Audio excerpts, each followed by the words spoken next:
Space. I guess the select board will bring our meeting to order.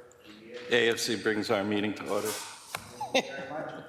We do have some new, thank you.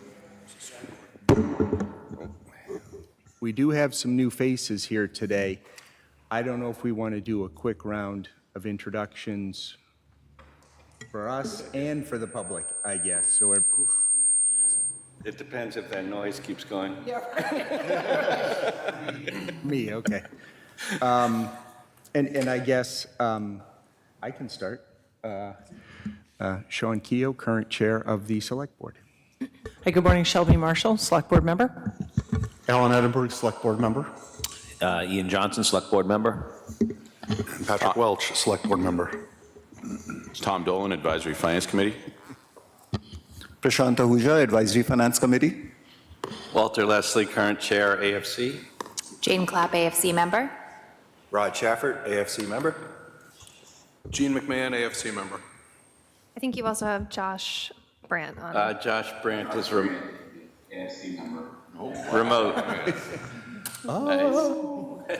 Hey, thank you very much. Welcome, everybody. If this is your first time coming to one of these, thank you for participating and being involved with the town. Much appreciated. Hopefully you find this helpful. There are no stupid questions. Okay, thanks. Thank you. Christy Williams, Town Manager. I'm just going to give a summary version of the budget hearing, which was given on Tuesday.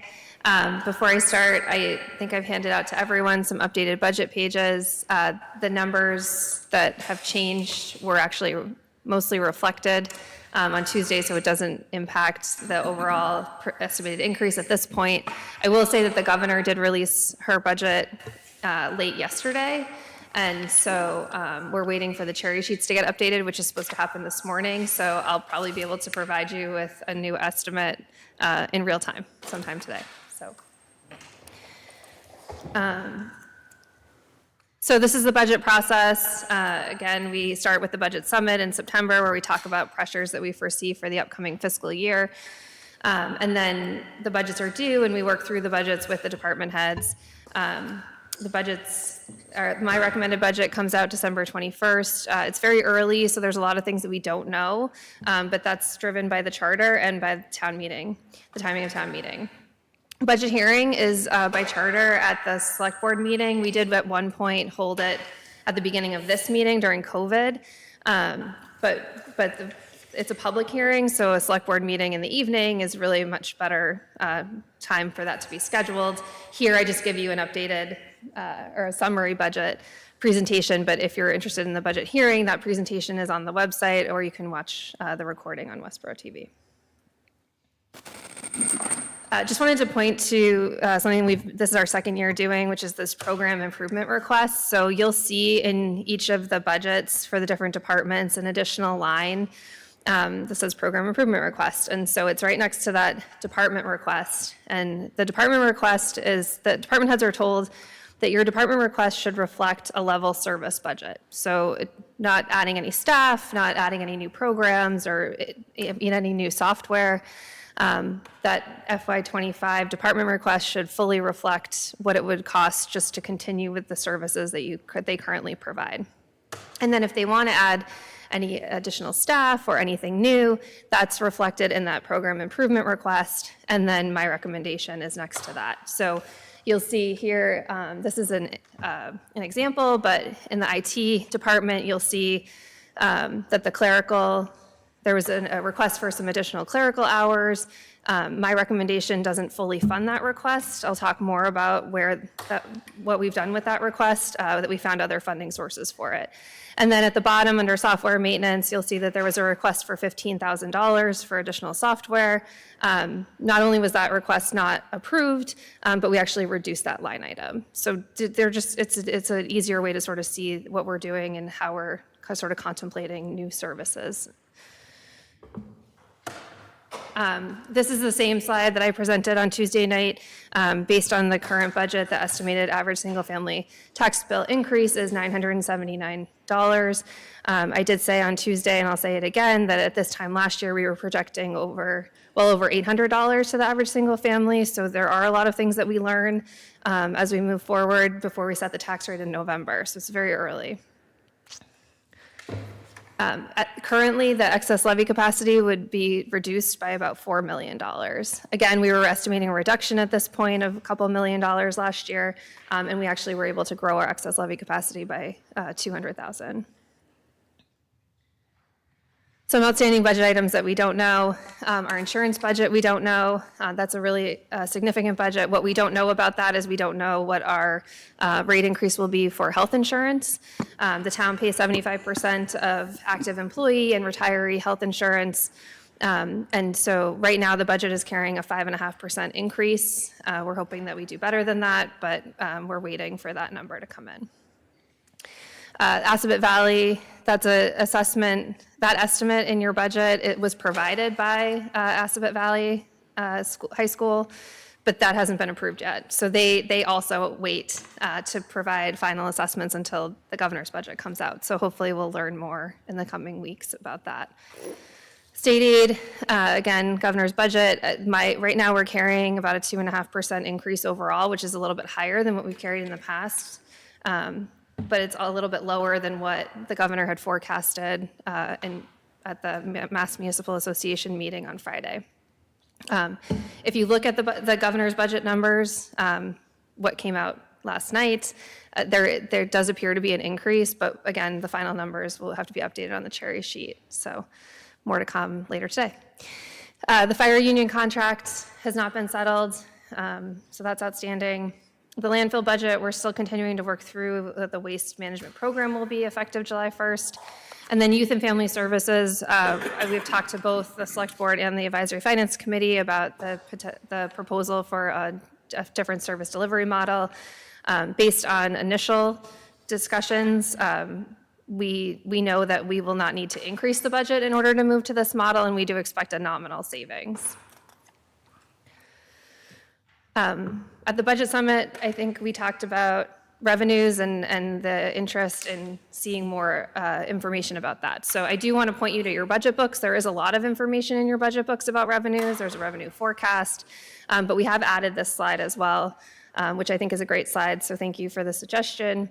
I think what we hear a lot is, where does the money go that you get from ambulance receipts? Where does the money go that we get from Chapter 70? And the answer is, it just reduces the levy. So it comes in and it reduces the levy. So this is a pie chart. The entire circle is what we need to fund the budget. And the amount that we raise on the levy is reduced by all of those smaller pies there. So that represents all of our revenues in large kind of buckets. Licenses and permits is one that we've done very well on in the past, but growth has slowed down in Westborough, and so we're not projecting as much of an increase in fiscal 25 as we've seen previously.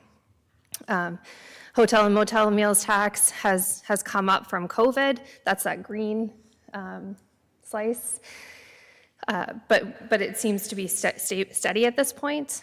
And then the motor vehicle excise tax, that's that gray slice there. That's a pretty significant revenue for us. I'm just pointing that one out particularly because the governor also filed on Monday the Municipal Empowerment Act, and within that act is a proposed local option, which I need to learn more about, but the idea is that you would be able to actually increase your revenue on motor vehicle excise tax through local option. So that's being proposed. Obviously, that has to work itself through the legislature. And then state aid is our biggest revenue source, and that's that dark blue slice there.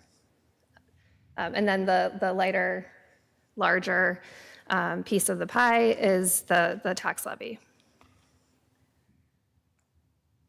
So, excuse me, estimated increases for town budgets is about 6.62%. There's a note there that approximately 22% of this increase is attributable to the addition of the community center, and we have another slide on that. And then the school budget increase is increasing by 5.44%, or about 3.5 million. Fixed costs are projected to go up about 13.6%. One thing within fixed costs is the insurance budget, so that's one of the things that's outstanding in terms of understanding what that number will be. Also within fixed costs is our debt. So we will go out to market on March 6th, so we will have a better understanding of what our interest rate will be. Right now, we're carrying 5% based on discussions with our financial advisor, but we expect that to be lower. And then our Worcester Regional assessment, that's a hard number that we got from Worcester Regional, and then Assabet Valley, which I mentioned previously. This just shows on the town side the department increases, and it's broken out to show the difference, what the budget would look like without the community center, because I think that's important. We knew that when we added the community center that it was an add, and it's something that the community has asked us for, something the community voted for, but we were clear that there would be additional costs to that. So just showing here that the majority of our increase is salary and wages, but the majority of our expense increase is the community center. So this is the community center slide. This is very similar to the slides that you saw at the information session, also the slides you saw at town meeting. You can see on the bottom right corner that we're projecting an estimated impact of these community center costs at just under $150. At October town meeting, we presented an impact of $180. So we're below that. A couple of reasons why: the community center manager position that we've discussed, and Jen Kirkland will talk more about this morning, we've only budgeted for a 6-month period. We did that with a lot of the personnel that we were proposing in fiscal ¡25 in recognition of the impact. Also, the program and volunteer coordinator in the senior center, which is an existing position, we had proposed increasing those hours, and FY25 we're proposing that we hold off on the increase in those hours, so no increase to that position in fiscal '25. And then also, related to common area maintenance, based on discussions and negotiations, our estimated common area maintenance charges are lower than we had anticipated in October. So these are some of the increases to salary and wages. We have a part-time public health nurse. We currently have that position. It's funded through a regional grant. That grant is falling off and will no longer pay for that position. This person works 2 days a week, 1 day at the senior center, and then 1 day in the town hall. They've provided several clinics for school-age children in particular, lots of COVID clinics, and then doing a lot of support in the community, specifically with the senior population. So that's proposed to be funded half through the Board of Health budget, which is that $17,000, and then the other half through the Council on Aging formula grant. And then the Council on Aging last year, you might remember, added increased hours for several of their positions and funded those increase in hours exclusively through the formula grant.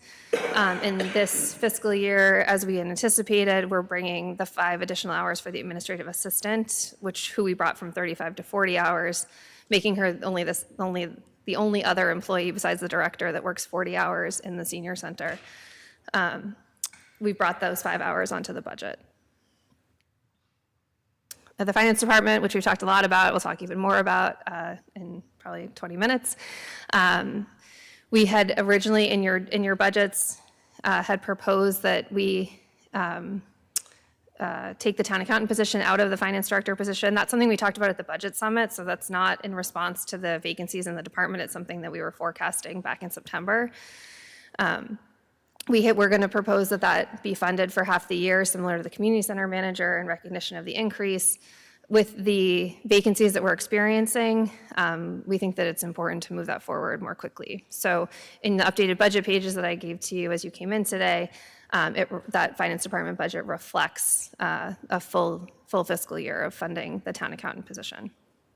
And then similarly, the payroll clerk administrative assistant position in the treasurer collector's office, we have already advertised for that in this fiscal year. And so the FY25 budget, again, reflects the full 12 months. In the fire department, it states additional positions, just being clear that those positions were added in fiscal '24 in this current year. This impact is the impact of the ARPA funding not being used in fiscal '25, so that additional $79,000. And then the fire chief, he'll talk more about this today, is proposing the promotion of 4 firefighters to lieutenants, resulting in 2 lieutenants per shift, so not additional staff, but an additional rank in the lieutenant rank. Information technology is, as I mentioned earlier, is looking for an increase in their GIS administrator. This is largely due to stormwater and just other needs that we've experienced. She does all of the mapping for all of our departments. She supports us across the board. She does stuff for a lot of our committees as well. So we're proposing to increase her hours from 19 to 40, which would make her go from not benefits eligible to benefits eligible. The increase that you're seeing reflected does not include benefits. We do budget our insurance so that, because in a way that allows people to come on and off. So there's no direct increase in the insurance budget based on this position, but we would be proposing that $19,000 be added to the IT budget for this position, and then the additional hours are funded through water, sewer, and stormwater enterprise funds. The police department, which again, you'll hear from Chief Minardi today, added 3 patrol officers back in fiscal '23. And we did that with ARPA funds, and that was part of a plan that we would incrementally move the cost of those positions onto the budget with an offset of ARPA to be used through fiscal '25. So in fiscal '25, the increase over fiscal '24 is that $55,000. And then Chief Minardi, similarly to Chief Purcell, is recommending that we create a corporal rank in the police department. It's an additional supervisory rank. It again is not an increase in number of staff, but it's a promotion of 4 patrol officer positions to corporal rank, and he'll talk more about that today. And then the addition of 1 lieutenant, which again is a promotion, not an additional personnel. In the planning department, we're proposing an assistant planner. This assistant planner position is funded at half the year in the budget. Since the budget was created, the Director of Planning and I met with the Affordable Housing Trust, who voted to fund this position at 10 hours per week, understanding that this position would be focused on transportation and housing, and so would support the Affordable Housing Trust. Currently, we don't have any staff that supports the Affordable Housing Trust. And then in the library, we're proposing some position adjustments that would still need to be approved through the select board, changing some of the positions based on their job descriptions, reclassifying them, and that's about $11,000. Looking at expenses, the pool, similarly to the public health nurse, the regional boroughs grant will no longer fund the Pool Code Pro software for pool inspections, so that's been added to the budget. The conservation area stewardship has been added to the community development budget. Jennifer Miller will be here this morning to talk about that. As you all know, we've acquired a lot of property in the past few years, and so we're working on land stewardship. She'll talk about this, but it's important to note that this is not anticipated to be the last increase in this line. This is an incremental increase for fiscal '25. It's expected that more is needed, and she'll talk about that this morning. And then we've removed the election budget from the budget in favor of a free cash article. We'll talk more about that. Debbie is not here, is not on the agenda today, but at future meetings we'll come and talk to the Finance Committee and Select Board about it. One of the reasons for this is there's a lot of variability in that budget based on the number of elections, number of town meetings. Also, and probably more importantly, we receive reimbursement from the state for those functions. It's an unfunded mandate. We don't receive full funding from the state, but we receive some. And by law, it has to go into the general fund, so it actually closes out to free cash as opposed to actually offsetting the elections budget. And so this seems like a way to actually use that money in order to fund elections. Interestingly, in that Municipal Empowerment Act that I mentioned earlier, there's a proposal to allow that money to go directly to the budget. So as that works itself through the legislature, we might, for fiscal '26, propose it come back into the budget based on whatever happens at the state level. Information technology is proposing fire department core switches. And then in the library, there's an increase in need for materials, which you can learn more about from Maureen.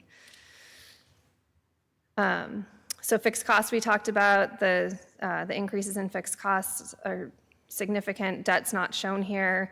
Debt is shown here. So we actually did have a decrease in our overall general fund debt, but it's not showing here because in addition to debt falling off, we also lost the MSBA offset for the Mill Pond School and the high school. So you can see here that our fiscal management policies establish a debt service goal of 7% with a ceiling of 10 and a floor of 2%. We were at about 9 this year and we'll go up to 9.66% in fiscal 25. That again, that is subject to what happens when we go to market on March 6th, because that's inclusive of the debt interest. Something important that's not reflected in the graph is that we use the capital improvement fund per the debt strategy to offset these costs.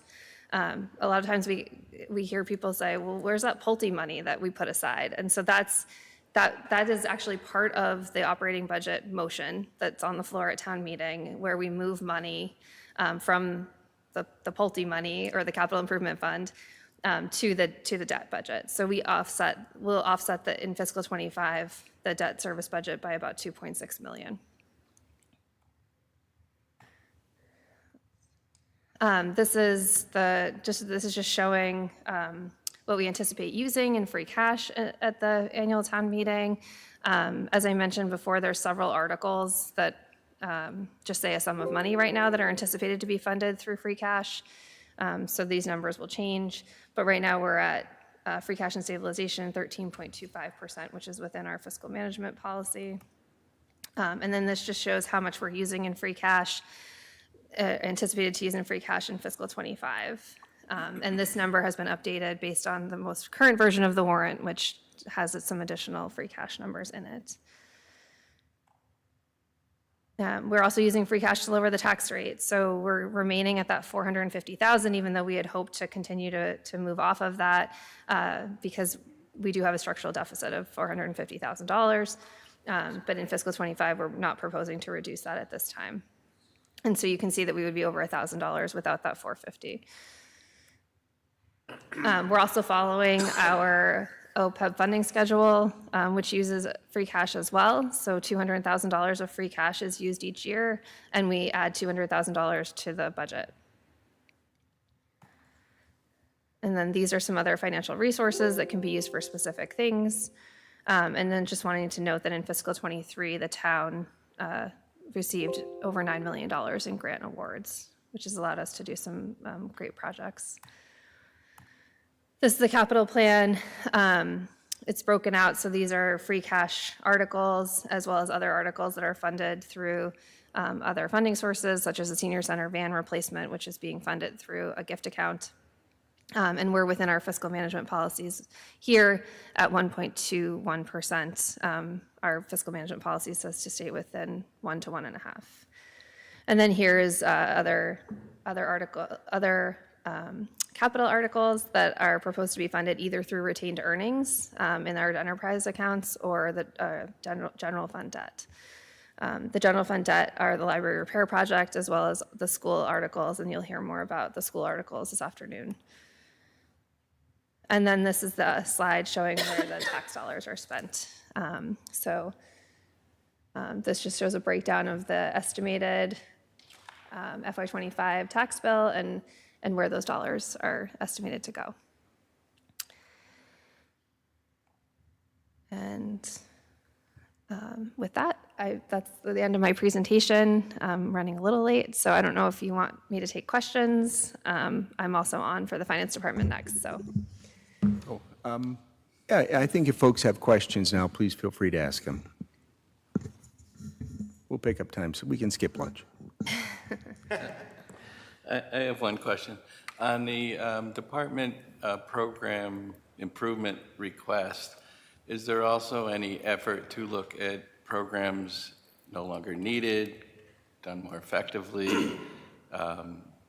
It still improves, but it reduces maybe that money could be used for an improvement instead of the idea of just level funding all the services implies sort of that we're not also looking at what services are now maybe less important or less needed or could be done other ways. Yeah, so the request form is for added, but I don't mean to imply that we don't look at those things. I guess one of the things I would point out in the IT budget that I had shown up earlier, the reason that that went down is because we reviewed what actually, everything that comes out of that line and things that we no longer needed or that we could do without, or with a new website, things that we could do sort of in-house instead of, so we definitely look at those things. When you talk to Chief Minardi later today, you'll hear that his program improvement request actually, he believes will result in a reduction in a different line item, and so that is reflected in the budget. So if you look at his budget, you'll actually see a negative, I think, in that PIR column, but he'll talk more about that today. So that absolutely happens, not necessarily through that form, but definitely happens.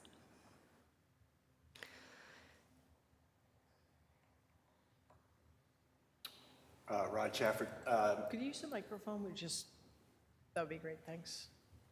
Rod Chafford, just to follow up on Walter's comment. I think anticipating a budget increase of 5% and, a tax increase to our residents of close to $1,000, it really seems like we need to have a more aggressive strategy to find areas to cut costs. And, I guess I'd like to hear more of a discussion, or as you said, maybe if there are things that have been done that aren't apparent to us, to at least point those out, because I think the taxpayers are going to see this again, and I think we've lost our mind. So I would encourage us to be more aggressive in terms of really looking at the impact of what these increases are. That was my first question or comment. Can I just respond to that? Sure. So I think it's a fair point. We can certainly present things that we have cut or things that we didn't approve more clearly. But I think that we are aggressive. We do recognize that this is a significant impact, or at least as estimated at this point. But, we can certainly make that effort. So my second comment is with regards to revenue. And, we have an abundance of free cash, I would say. And it appears, between the departments and the enterprise funds, we received about $4.7 million more of revenue last year than was anticipated. And I'm just wondering whether that's part of an overall strategy and whether there's an opportunity to be less conservative on some of those estimates to help reduce the cost to the taxpayers. And I guess just as an example, the ambulance fund, we took in $2 million of receipts in '23. Our budget was $1.6 million. Our budget this year is again $1.6 million. We know we're going to get more than, I would anticipate we're going to get more than $2 million again. We definitely don't know.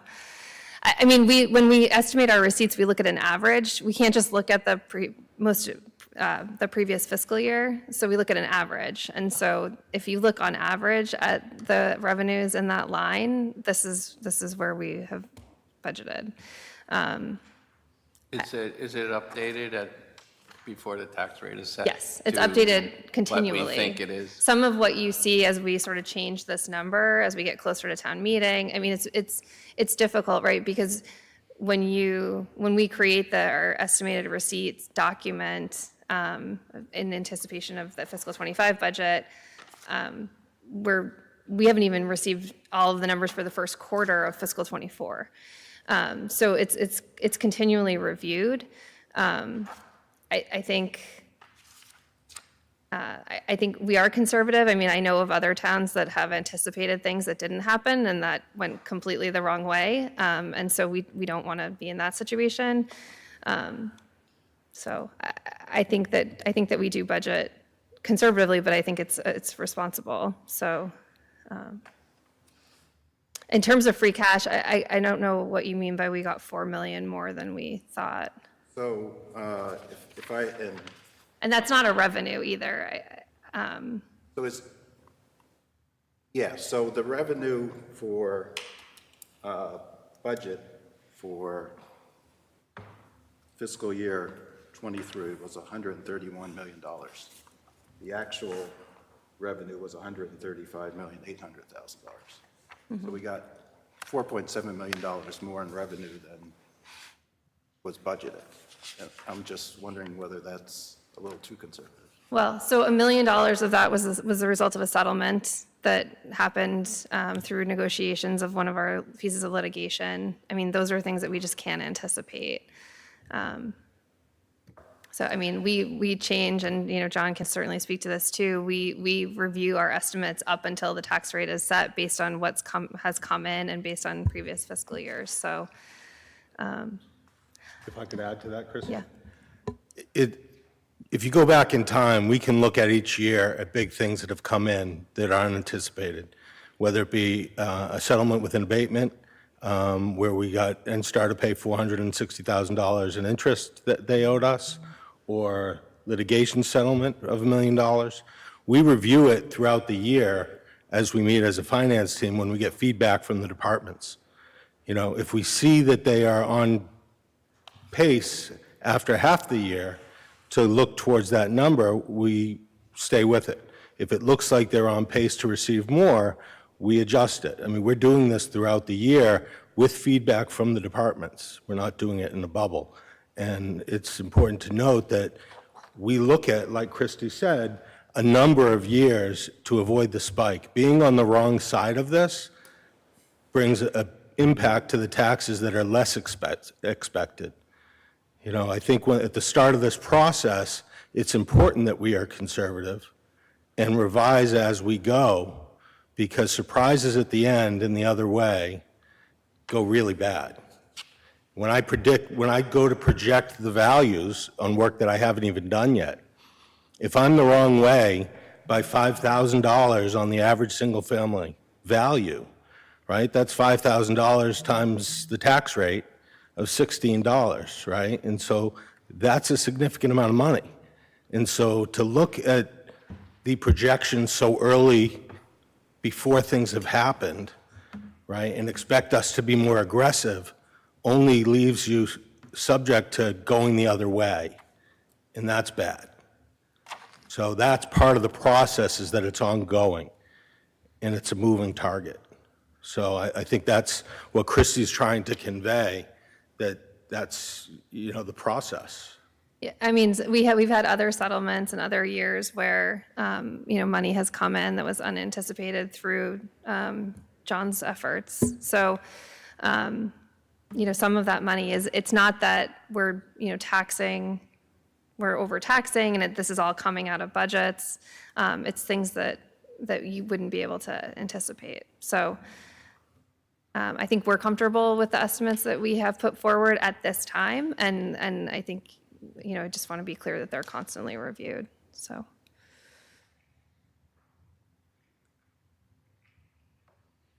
Other questions?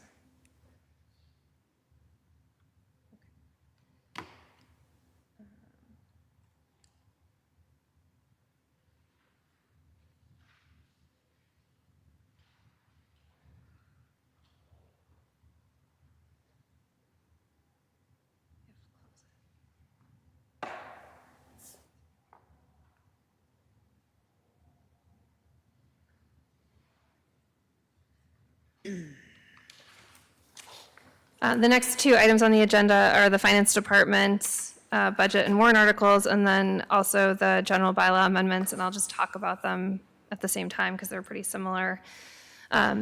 Related to the finance budget, the biggest increase here that you're seeing is the addition of staff. So this is the proposed org chart for the Finance Department. So you can see on the left, the addition of the administrative assistant payroll clerk, and then on the right, the addition of the town accountant, which was previously also the responsibility of the finance director. When Leah Talbot left and Jason Little came in, he immediately advised that he felt that we were understaffed in this department. He actually did an analysis of our data dashboard communities and found that we are significantly understaffed compared to our counterparts or those that we compare to. This department has not received any additional staff. We did add the grants administrator procurement officer, but we also removed someone from the treasurer's office in favor of creating an HR coordinator position. And so we need additional staff, and we know that. And the reason that we have talked about adding them more immediately is that we need to attract a finance director to the head of that department.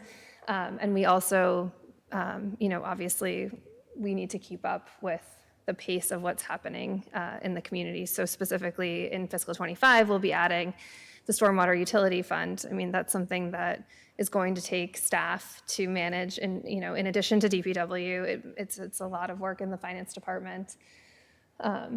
So we are pulling the payroll position out of the assistant treasurer collector's job description and creating this payroll administrative assistant position in the treasurer collector's office, hoping to let the assistant treasurer collector actually do assistant treasurer collector work and creating a bench for that position in the future. That position's been vacant now for going on 2 months.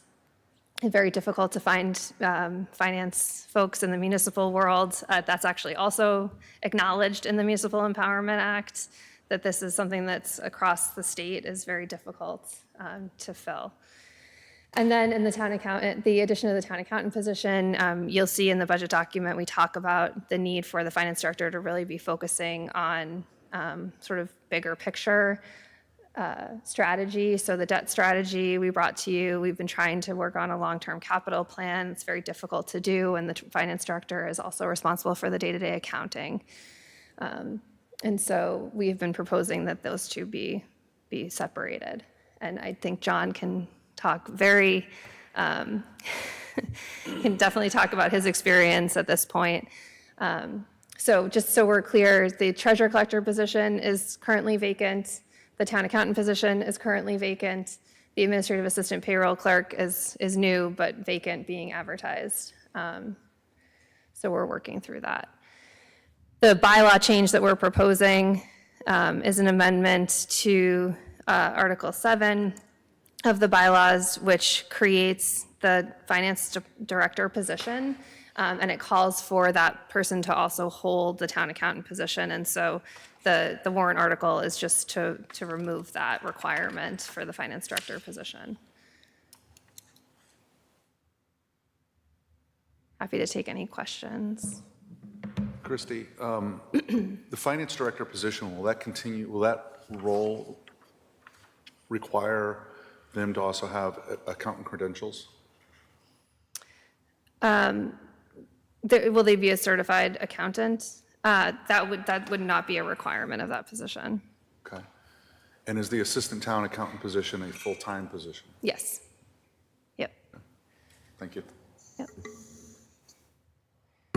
There's credentialing for municipal accountants. They go through school, they get certified. That's also true for treasurer collectors. So one thing that we've identified in that department right now is that our assistant accountant, because she's only been with us, I think, less than a year, hasn't gone through all of that training. So that's something that we're working towards immediately. And so it would be, to your point, Patrick, great if our finance director could go through both of those courses, but I don't think it's going to be a requirement. It would certainly be a preference. And then similarly, the amendment to Article 18, which is a separate warrant article, is that we remove, or that we give more flexibility in the community development director position. We don't have any plans at this point to do anything different there, but we sort of forecasting and feeling the effects of that bylaw with the finance department. We want to give a little more flexibility in terms of if our current employee were to leave or retire, who would take on that role. John, do you want to add anything? The only thing I'd add is one of the things that Jason made comment to that I think it's important to realize is the sheer number of bills that are processed through the Treasurer Collector's Office, because not only do they receive 8,000 personal property and real estate tax bills 4 times a year, but they also receive water and sewer, which is not as common. Sometimes those are received through the DPW and then turned over to the Treasurer Collector's Office, as well as almost 25,000 excise tax bills over the course of the year. So when you think about the process, and I will tell you, having done it for a short period of time, I have a whole new respect for the collection process. No check is right on the money. And they often include water and sewer and excise, so they have to sort those out. They don't put bill numbers on the checks. It's a difficult process that I think people often take for granted. Oh, they receive a check, they do that. It's not that simple in municipal government. It really is hard. And so I have respect for those people. And one of the things that I always say to people that come in the assessor's office is it's all great when the machine works, but if it breaks, nobody gets paid. And we've been faced with that now, which is one of the most important things, is bringing in that payroll clerk so that we have a process to keep the system from breaking. And that's the goal here, I think. And John and Christie, am I correct in thinking that the future stormwater utility bill would also be processed through that office? They will, so that'll be another, 7,000 bills. And the community preservation. The Community Preservation Act Oh, that comes is in on on the tax. the real estate property bills, but I will tell you that lots of people They're gonna call and sort ask it. if they can opt out.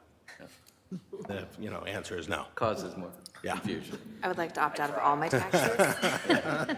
We get those calls Income too, taxes, right? property- What if all I of them. don't pay? Well, I'm going to tell the clerk at the grocery store I no longer pay sales tax. I've decided to opt out. yeah, you'd be amazed the calls that we get. So are there ways in which you've started to think, I guess this question is for both Christy and for John, on ways to kind of decrease the sort of administrative burden through process improvements, some efficiencies, use of technology? I'm not asking for an answer, but I would hope that this sort of as you're kind of reformatting. I'll give you an it- answer.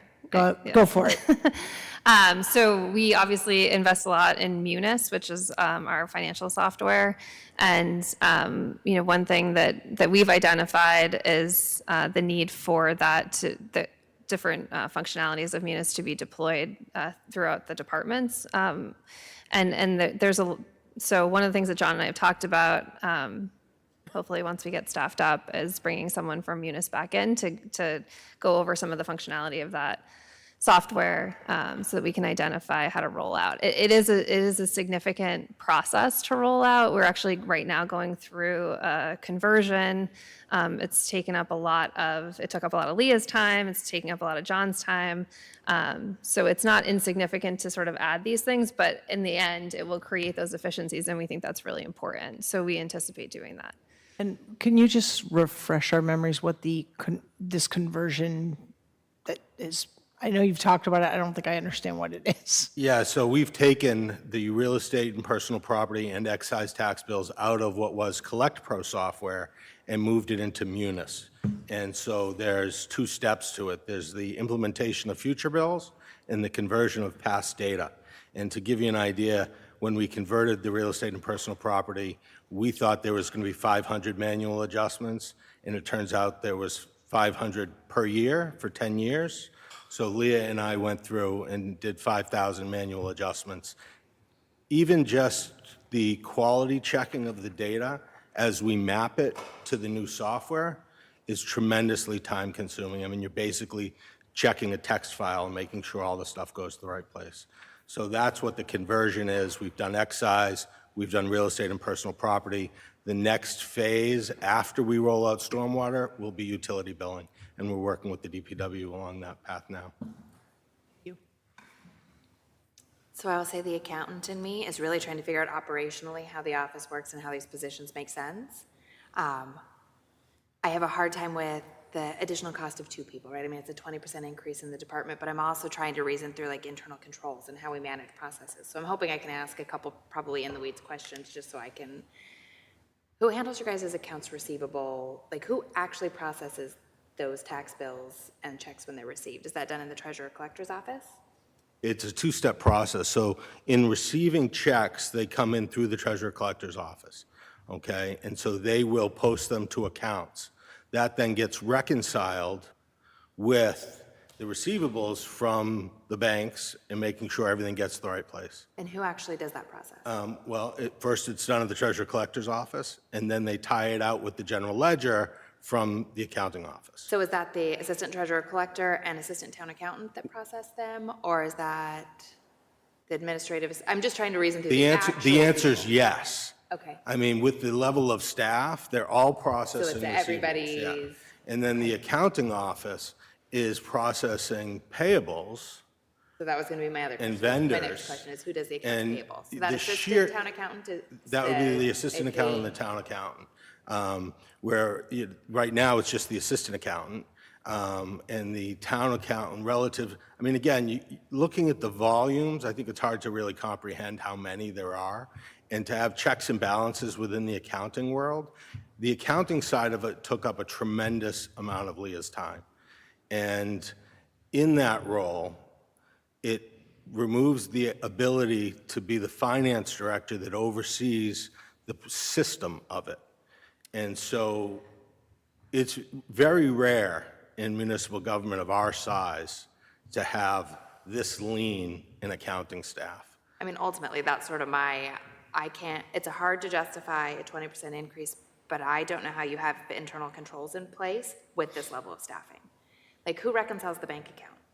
So the bank, Which well, person on the- it's, the bank account would be reconciled through the treasurer collector's office and through And the. then who reviews the right? Because from an Right, so internal control in the perspective, past, it's someone been has to Leah. reconcile In the it. past, it's been Leah as the town accountant, would be reconciling, so they reconcile with the bank accounts on the treasurer collector side, and then they reconcile the general ledger, and they should match and tie out to the penny. Right. If they don't, you have to go digging through the different warrants and receivables to see what got typed in wrong, what got posted to the wrong account, and it's a tremendously laborious process. And Leah, to her credit, was working 80 hours a week. She was in on the weekends. She was doing that in a tremendous amount of time in the weeds because the staff of the treasurer collector's office, which is on, a standard 40-hour work week, is busy with the receivables and has a difficult time doing that in-depth reconciliation. But I think to your point, Jane, like obviously you have a personal experience or professional experience here. I think your questions are absolutely valid. I just want to be clear to folks who might not have the same experience that you do that we do have internal controls. We do have that separation and checks and balances. I think one of the things that we struggle with, and maybe you're recognizing this through our level of staff, is that our treasurer collector is also taking payments at the window. Like they're also receiving all of those things. Our town accountant is processing bills, or our finance director, because that was the town accountant. And so those internal controls exist, but in terms of, to what John was saying, in terms of being able to identify exactly who's doing it, they're all doing it because, appropriately all doing it because the level of staff is so lean. Just to be clear, I understand that you are doing external audits, which gives me some level of assurance that Yeah, the internal of course. controls are in course, place. So I yeah. don't want to raise Which always come Any- back in a very yeah, positive excessive level fashion. of I know that- alarm. I'm yeah, just questioning yeah, from I a appreciate your operational question. perspective how we're accomplishing these things in any way that creates efficiencies. And also, I think one of the problems we're seeing now with sort of attrition is that there's not really a pipeline. Exactly. Your assistant town accountant, in theory, in an ideal world, should step into your town accountant position, who should step into your finance director position as people leave. And it would appear that that's really not been the case in the way these departments are staffed and set up. Correct. Yep. Thanks. If there's no other questions, I'll turn it over to Jen Kirkland.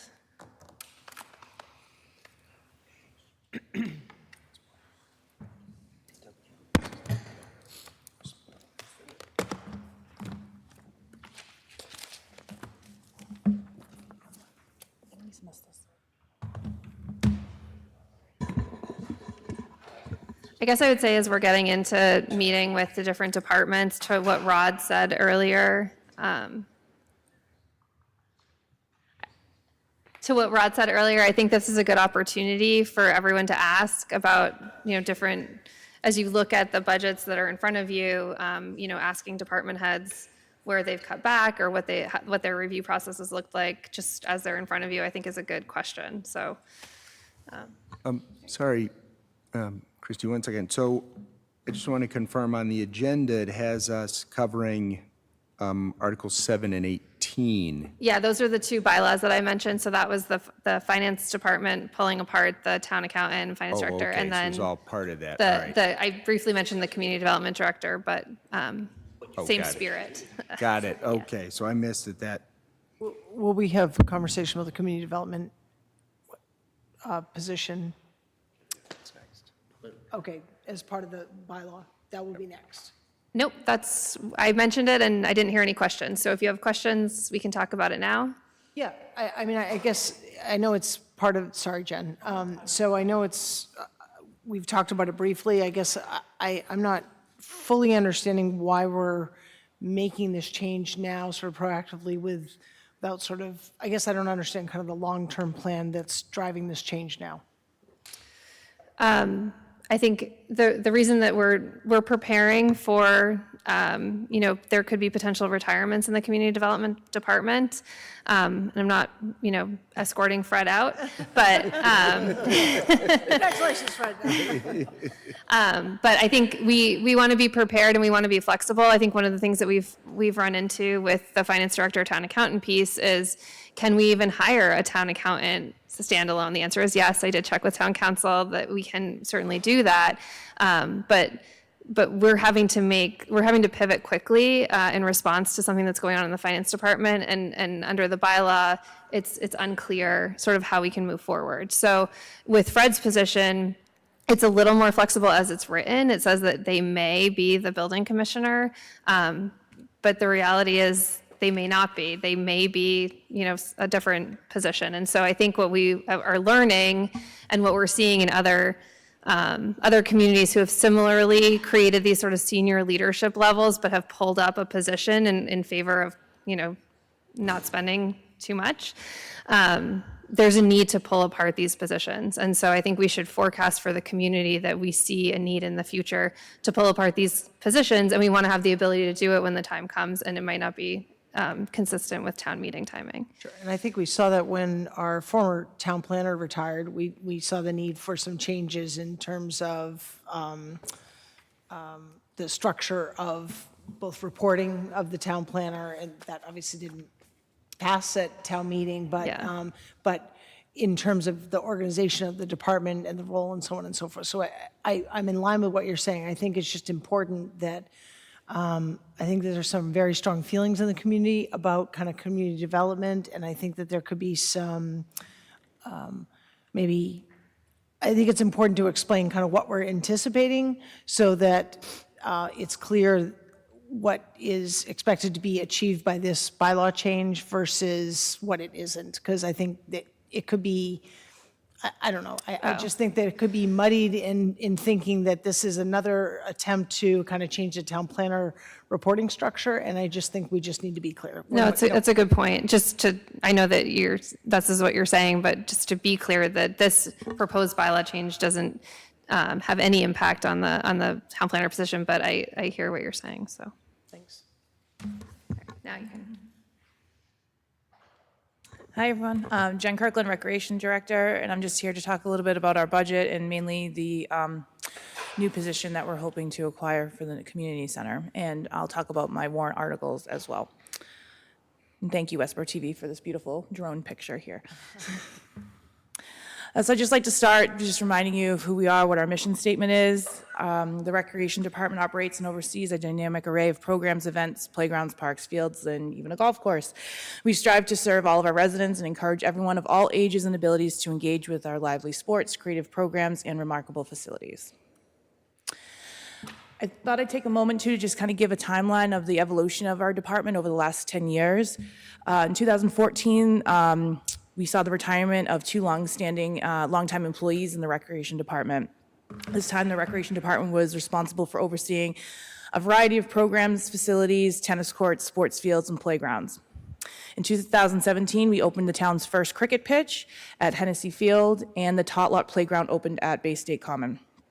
In 2019 was when we constructed 8 new pickleball courts, and at the time, we were sort of the only town in this area with dedicated pickleball courts. In 2021, the town transitioned the management of the golf course to our department. In 2023, we built a second cricket pitch.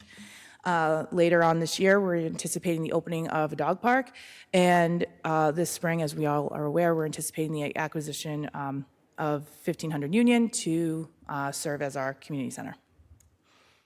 I won't read through all of this, but I just want to remind everyone of our current operations and what we'll still continue to be responsible for as we acquire the community center, which will also come with its own set of programming and events and things like that. We were able to offer 75 programs in calendar year 2023, and our programs range from art, STEM, sports, adult sports, and educational-based activities. We play a large role in a lot of the special events in town: block party, the Main Street Trick or Treat, winter stroll, and the spring egg hunt, which is not on here. But we also run rec basketball, which many of you I'm sure are familiar with. We serve over 500 kids in that program. That's ongoing right now. We also run a pretty big summer camp-style program. So we run 4 of those. So it's for preschool kids through and kids entering 9th grade. And on top of that, we offer about 10 sports clinics that are run with the varsity coaches and players from the high school in a variety of sports, which are very popular. On top of that, we do outdoor adventure programs, fishing clinics, things like that. And then we have a bunch of facilities already that we're in charge of maintaining. So, as I mentioned, the cricket pitches, pickleball courts, tennis courts, outdoor basketball courts, the waterfront at Lake Chauncey, and all of the athletic fields that a lot of the youth teams and adult leagues play on. And then, of course, the golf course, as I mentioned, came under our management in 2021. And just to remind you all of how our budget works currently, it's just our salaries. The 3 full-time employees currently in our department come through the budget. Everything else that you see on the screen, anything that we need for our department, comes out of program costs. So equipment, salaries for all seasonal employees. As you mentioned, over the course of a year, we hire over 100 seasonal employees to run a lot of our programming. So that all comes out of program fees. So here's our org chart. Currently, that orange square is the proposed new position. So we have the director, me, we have a current program coordinator who's responsible for our entire summer program, rec basketball, hiring and training a majority of the seasonal staff. And they're also tasked with coming up with new ideas, playing a large part in all of the special events that you see. So it's a pretty full role already. Our administrative assistant is also very busy, kind of just to piggyback on what Christy and John were just talking about the volume of bills. We, in our department alone, she figured out that we average probably close to 100 transactions a month with our accounting department. Some of you might remember the golf course had its own dedicated part-time admin when the golf course was managed differently. Now that has come into our department, so that has added a significant workload for her. She also manages all of the seasonal staff hire paperwork when, kids or anyone that comes on to work for us in the summer or the winter or whatever, you don't just sign your name on a piece of paper. It's a pretty significant stack of paperwork that needs to be processed, filed, and organized. And then our golf manager oversees everything at the golf course, memberships, website, daily operations, and he hires and trains his seasonal employees. And so the program coordinator position in orange is actually what we've been referring to as the community center manager. After thinking about this and kind of putting pen to paper about what this position would really do, it sounded a lot to me like our current program coordinator. So I'm proposing that this program coordinator position would plan and promote programs primarily run at the community center. He would oversee, or they would oversee, the operations and programs at the pool. That would be a whole new animal for us. The town has never had a community pool before. They would be in charge of renting and scheduling the classroom space, or the gym space within the community center. They would be in charge of hiring and training any seasonal or very part-time staff that would work at the community center. And they would also be in charge of collaborating with other departments. So the senior center, the library, anyone, might need to use the current community center. This is just, again, what I had said. So basically, I think that community center manager title sort of gave off a different type of perspective than what they would really be doing. They'd be working in the recreation department for us, but specifically on the community center side, but then also had the flexibility to maybe help out with some rec programs and stuff like that. So that was sort of all I had to present in regards to that new program coordinator position for the community center. I can talk about the warrant articles next, but I don't know if we had any questions or further discussion on that. Yep. Jen, just to be clear, when you looked at the list there, and you talk about the full-time employees that are paid out of the general fund, golf manager paid out of... Thank you. Yeah, the golf manager is paid out of the enterprise fund. So it's the recreation director, recreation program coordinator, and recreation admin assistant that is out of the budget. The golf manager is paid from the golf enterprise fund. Thank you. Yep. Is the new program coordinator, is that expected for the full 2025, or is that a portion of 2025? So as Christy mentioned, it would be 6 months. Right, yeah. So one of the things that we've talked about, so it's budgeted for 6 months in the budget. Certainly Jen has the opportunity to hire sooner to pay a portion of that salary through the revolving account. And so we're just going to work through that as we get closer to closing and then understanding what that will look like. The revolving account will continue to be looked at as a funding source, understanding that there'll be other costs associated with running the community center that might be paid out of the revolving account in the future. Jen, yeah, so just a little discussion on the program coordinator kind of title change. So what level would the program coordinator be, like in terms of the staffing? Yep, they would be the same as our current program coordinator, which I don't know, is it? It's an N16, Yes. which is consistent with other assistants in the union, and the budget page that I gave out earlier today reflects that change. Okay, I'll look at that. And so do we feel like, I mean, honestly, I find this a little bit surprising. I feel like that position, and given sort of the responsibility that they're going to have kind of to manage a building, in part, right, because there's dedicated space for the Council on Aging or the Senior Center. I guess I'm worried more about the attraction from someone coming in, seeing kind of program coordinator, and I don't know offhand, kind of, at an end level, is this hourly versus salaried? Yes, yes, it's not salary. Okay, so it's hourly. But I think if you look across all of our departments, the management of the building falls under the director. So in terms of actually, maybe we're not saying the same thing, but when I think building management, I think, just sort of caring for the building, excuse me, working with the DPW and facilities and making sure that the building is maintained, that falls on Jen regardless.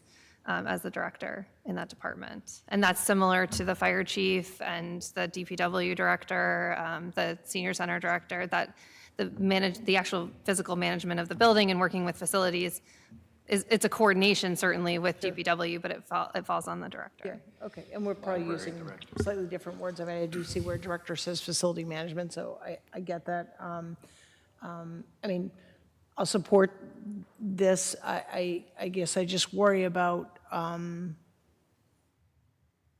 finding someone that can do this and really kind of manage, my word, all that's expected kind of in this, what is really going to be, I think, kind of a signature building, for lack of a better way to say it, and a highly used building. And I see program coordinator as someone that is not going to come in with the skill level and the experience that you're going to need. So that's my concern.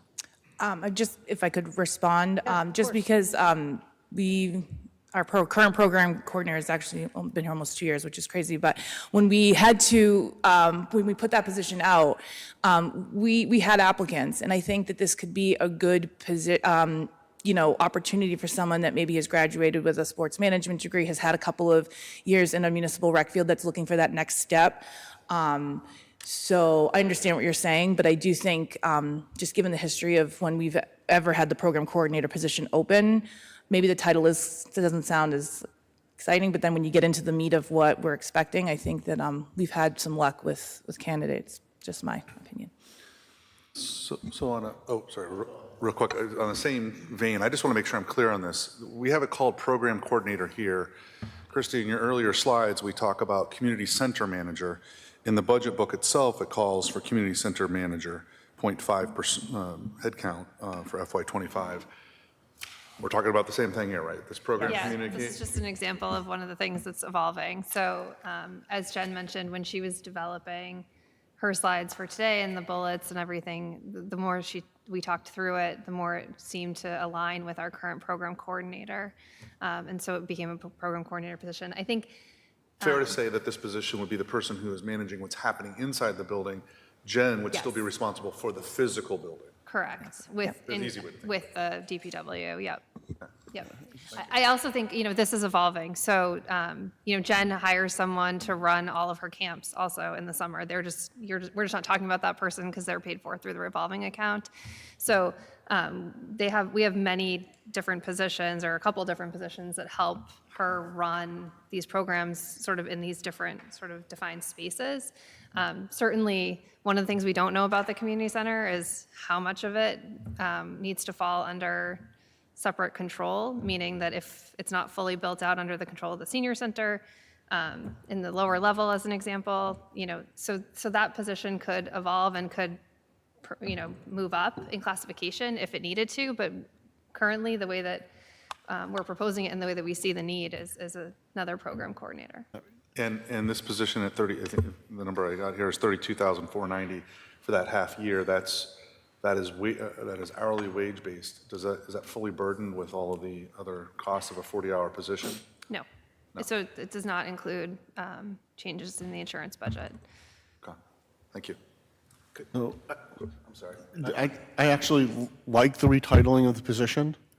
The success of the multi-generational community center is really what happens inside the four walls, and focusing and attracting folks who are going to be able to, hopefully even over-program, right? It's like, really think about creative ways to, to engage the community in the types of activities across all demographics, and get folks into and using the facility and what it offers day one and what it offers after community engagement gets built out is important. Having been on the board of a nonprofit community center, it's the program coordinator that's the key role.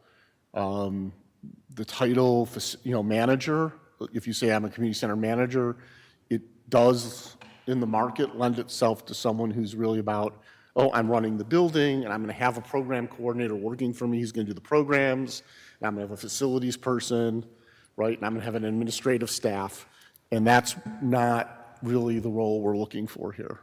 And so I actually appreciate this change because it actually allays some of my concerns that, this focus of this position was going to be, are the doors unlocked? And, is the building clean versus what are we doing to make this a great resource for the community? So I just wanted to add to that, right? So one thing that I did see was I was just looking at the performance measures, and what I see, I don't know how much to read into it, but I was seeing like the first-time registrations, I see a drop, as well as the same thing in the golf as well. So just to add to that, since we are adding community center as well, I don't know if this new program coordinator role, which I agree with you, like I think the name could be a little different, but maybe we could do something on advertising more, or maybe promoting more of the programs that we run. And I don't know, I don't see in this who is the one person who's responsible for making sure that our numbers are increasing, the engagement level is increasing. But if that can be done, that would be great. It would be this person, and that's also our current program coordinator's job as well, to make sure we're reaching new people, but it's always a goal of ours to make sure we're doing as much outreach as we can to make sure people are aware of us. It's still surprising to me that people will say, oh, I didn't know, or they'll rec basketball will be a month in and someone will say, oh, I just heard about it. So it's always top of mind for us to make sure that we're getting the word out, even if we feel like we're repeating ourselves over and over again to continue to outreach. But it would be both our current program coordinator and then this community center programmer, and probably more so on the community center side to just kind of advertise. And, we've thought about, how we're going to kind of do a soft launch, definitely a kind of really drum up when we open, get people excited about it.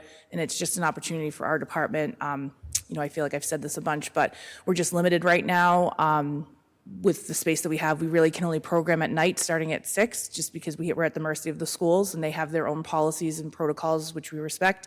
But with this center, there's virtually nothing that we couldn't do, So I'm excited, but I totally agree that marketing and outreach will be very, very important. Yep, thanks.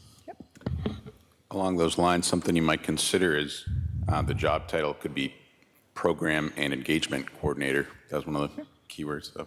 Just a thought. Jen, so just so we're all kind of clear and understand when we think about the role of this person, there's, in the building kind of structure, right? So the second floor, I think many of us are thinking that space is largely dedicated to things related to recreation for all ages, right? It's an active space, although it does have meeting rooms. There are other things that could take place there that are not like running. I don't know, there could be a knitting event or something. I don't know, something a little more passive, if you will, passive recreation. That's for Jen back there. But there will also be space which we don't know how the bottom floor will be utilized and built out, et cetera, some of which will have more dedicated space to the Council on Aging. We've been consistent about that, but then there will be, I don't know, call it freelance space that could be used. Will this person have responsibility to manage, coordinate for that freelance space? Who owns that part? I know you can go if you. We'll see if we have the same answer. So the program coordinator will program within the entire building. So not necessarily not programming for the senior center, but will program within the entire building. So if, I'm making it up, if there's a theater there, they might run a theater program. Right. So in terms of who's responsible for scheduling that space, that's really, I don't know if that's part of your question, but that's really sort of to be determined, the sort of extra space, because we need to figure out what that space is in terms of, but they'll be programming throughout the building, just as we would expect the senior center program coordinator to be thinking about the entire building for availability for programs. I think a way I've been thinking about it in my mind is that, right now, we have our offices across the street, right? But then we also have a bunch of fields and pavilions, and our program coordinator now is scheduling things at these fields or at the tennis courts or at the pickleball courts or at Bay State. So I think of it as that, yes, the top floor will sort of be primarily, like you said, like recreation space or what have you, but that extra space, it's, a collaboration of, hey, we have a theater program. It's just saying if it was an auditorium, just an example, that's not set in stone. Hey, we have a theater program that would like to run for a week in the summer. Anyone using it? No. All right, we're going to slot ourselves in there. I think it's not just a one-person job. It's going to take a lot of collaboration and communication with whoever is occupying that building. So I think inherent in the idea of it being a community building is going to be utilized by many different departments and hopefully broadly by the community. I just think that I would encourage you, our senior center director, certainly our town manager, to really be thinking about how do these logistics start, to kind of start to work together, because it's I know we're operating in a space where we don't know how the physical space and the environment's going to work, but I want to make sure there's not sort of redundancy in terms of kind of programming and kind of roles that already exist within, let's say, the senior center department and now this new position. So understand you guys are fully fleshing that out as this discussion evolves, but I think clarity as we move through this process, as we move through the community engagement process to understand the input for how we build out the build space is going to be important and will frame the work of what this person is going to ultimately be responsible for. Yeah, and I think that's a good opportunity to just let everyone know that, as an outcome of the senior needs assessment, one of the things that we heard was that folks were looking for more collaboration between departments, which is already happening. So Jen and Maureen and Alma have worked together, but they're doing enhancements of that. They've actually brought in additional staff to be working together. So I think that speaks to coordination and redundancy currently, and then obviously it'll evolve as the community center does. Sure. And I'm going to say something that might be totally unpopular right now, but just as we look ahead and we think about your department and the senior center kind of coming into this building, could a program coordinator, and maybe it's too much for one person, but could a program coordinator that's managing and maybe not so much promoting and engaging, because that could be a whole leg of its own, could they do that for both recreation and senior center programming space and the freelance space, right? So rather than kind of thinking about ourselves as recreation, what have you, and then obviously there's the library that may want to use this space because they have a bigger program that they want to offer that they can't accommodate. So there are other departments and community groups that may want to use this. So that's kind of where I'm thinking this program coordinator has the potential to be responsible for a whole lot more than just kind of recreation. So I'm not saying that now, but I'm really very much thinking like 3 years from now, what does this really look like once it's fully built out and as we're up and running and programming. So Yeah, I mean, I think that it's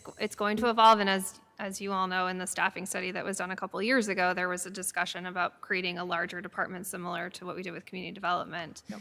I think that we just need to give it some time to identify itself. I mean, I don't think that we would ever, I don't think that the staff person is going to program for all of these groups, but certainly just like we do right now, we coordinate facility use in many different municipal buildings. So yeah, and so Chris, I appreciate that you bringing up the staffing study. I mean, and I know we're not there yet, and we've got to kind of crawl before we start walking or jogging.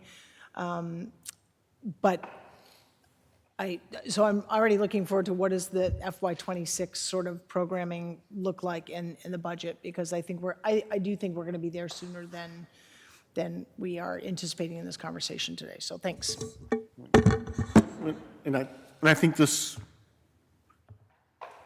falls into, even how we look at approaching the community engagement and the planning for, the center, right? And it was noted at the select board meeting, sort of in the RFQ to manage the community engagement that was written about, the senior center. It is a multi-generational community center. And, we already have a request from the Veterans Advisory Board. They want some dedicated space, including a meeting room for 20 people. Well, we know that the rec department needs meeting rooms. We know the library would love some meeting space. We know the senior center would like more meeting rooms. So the question is, do we see, I want to be very careful in my feeling, I feel strongly that as we look at this building, we're not looking at saying, oh, the rec department's the second floor, the senior center is a third of the first floor, the veterans get a fifth of the first floor, and then there's other space.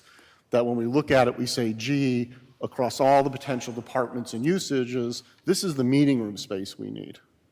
And that is located and planned in a way and coordinated that, yes, the senior center can use it, the rec department can use it, the Veterans Advisory Board. It's not to say there won't be dedicated spaces in those sections of the building, but in a sense, the community center is, if it's going to be multi-generational, if it's going to be multifaceted, if it's going to have arts programs, if it's going to have school extension programs, potentially, if it's going to have things that at some point there'll need to be a structure. yeah, Spaces. I mean, I think this is a discussion probably for another day. It is, but I think- because it's not reflected in the budget. I mean, I think what Jen is proposing is this program coordinator to program recreation activities in the building. And I think we're clear that we don't just mean the second floor, but at this point we do because the first floor is just an open, which maybe we can use that too.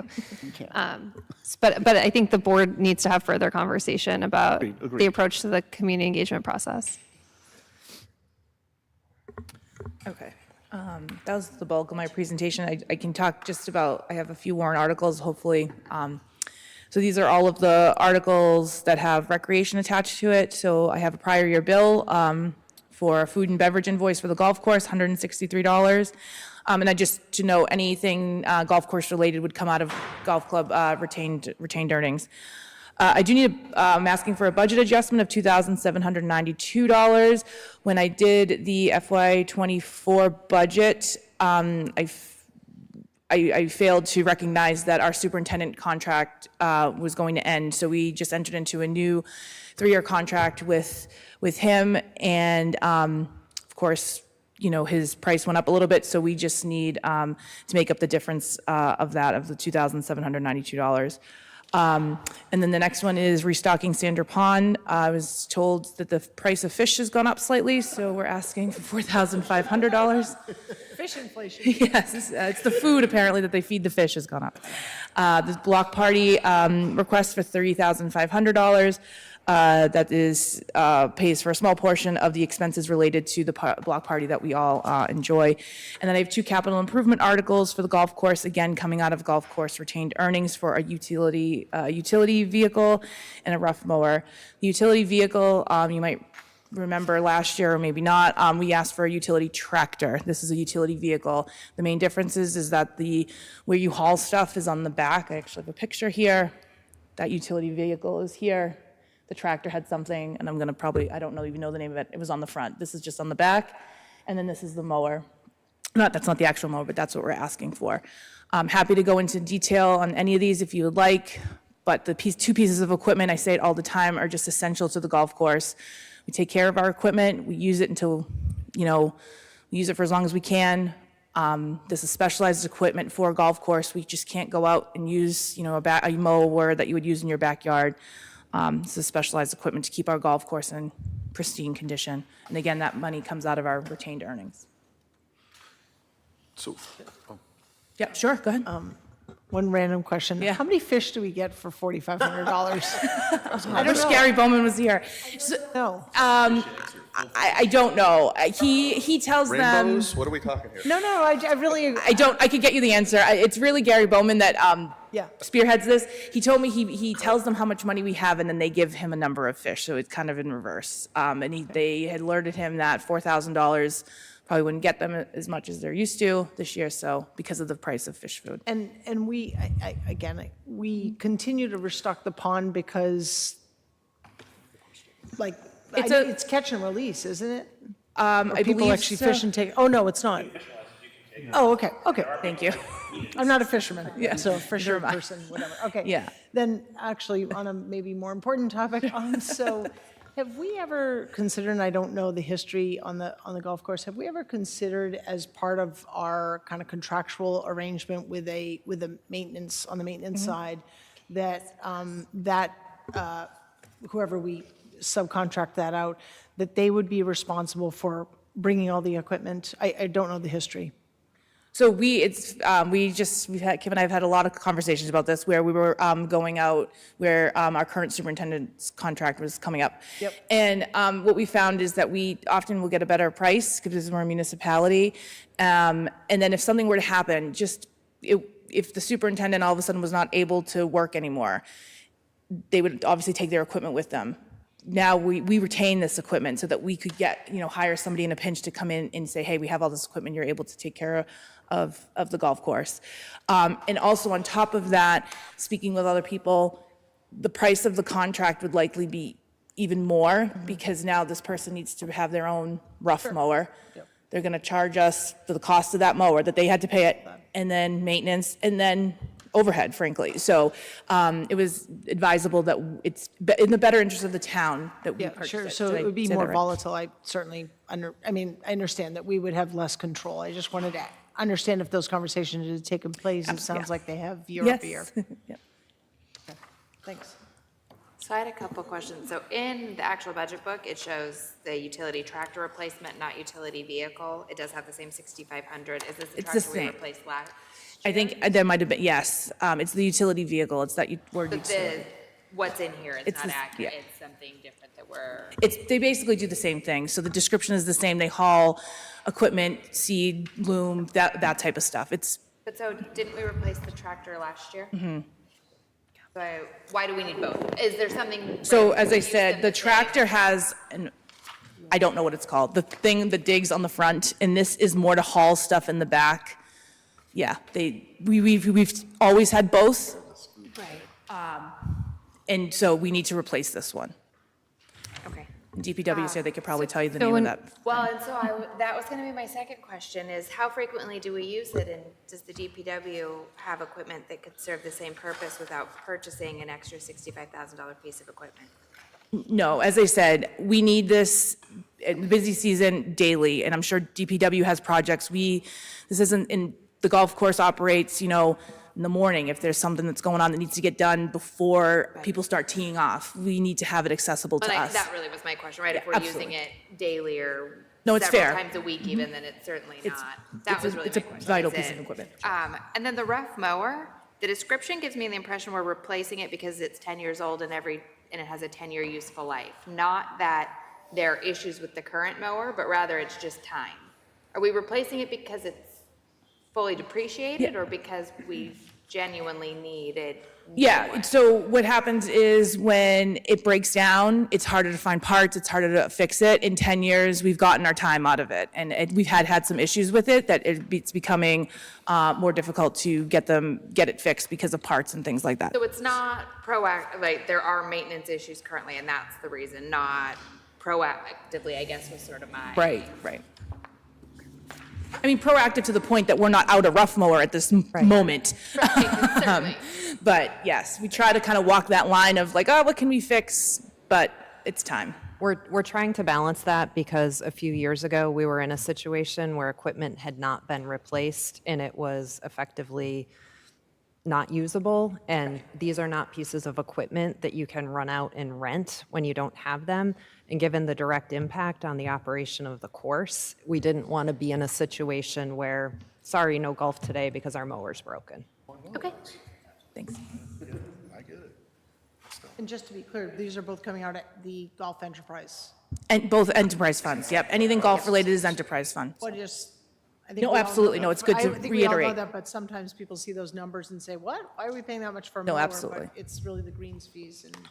I mean, it is a horrifying dollar amount for a mower. Pretty big though, and it does a lot. I mean, it's a fancy big mower, course. but my, like, Gets- to Shelley's point, a little bit of sticker shock when you see a mower for $100,000.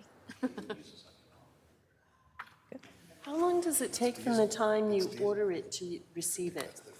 We're seeing it, we're, on the golf side, not long. We're not seeing any, I'm blanking, like delays in ordering or back orders and things like that. So once we order it, we can expect to have it, 2-3 months. It's not, a lot of this stuff, our superintendent's pretty good. He kind of hunts around and tries to find things that are relative, in stock or soon to be in stock. So we're not waiting, knock on wood.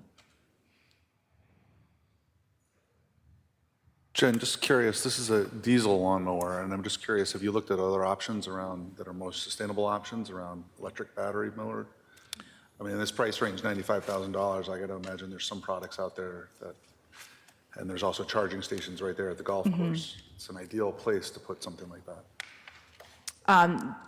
We hadn't, I think we're always trying to look for, the best options that we can use at the golf course. I can have a conversation with our superintendent to see. Like I said, he's pretty well-versed in a lot of this equipment. He's been doing this for a very, very long time. So I kind of defer to him and have him help me, but I definitely, certainly have I conversation. would love for you to come back with an answer on that, because I just did a quick search on Toro, Groundmaster electric models, and they do have models out there. I don't know what the prices are. They could be $150,000. But I'm just curious as to whether or not that's a viable option in that price range. Sure. Happy to do that and get an answer. And I would actually say on both of them. If there's Sure.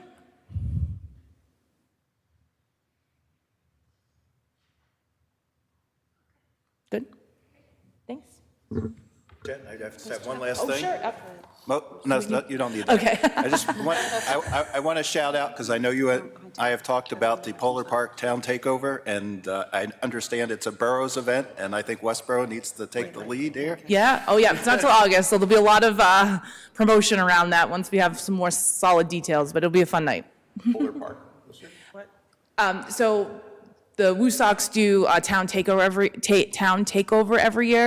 And for the past couple of years, Westborough has been too late to get in, and basically you go and represent your town or city at the park that night. And there's a lot of fun things. You can throw out the first pitch. They recognize certain town personnel. So more to come on that for sure. Thanks, Jen. Thank you.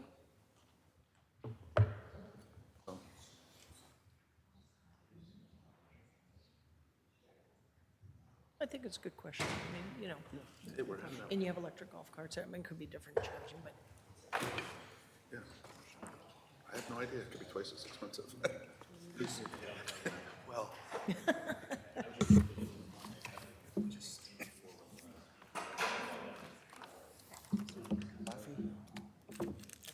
is pretty low. yeah, I think short apartments don't need as much.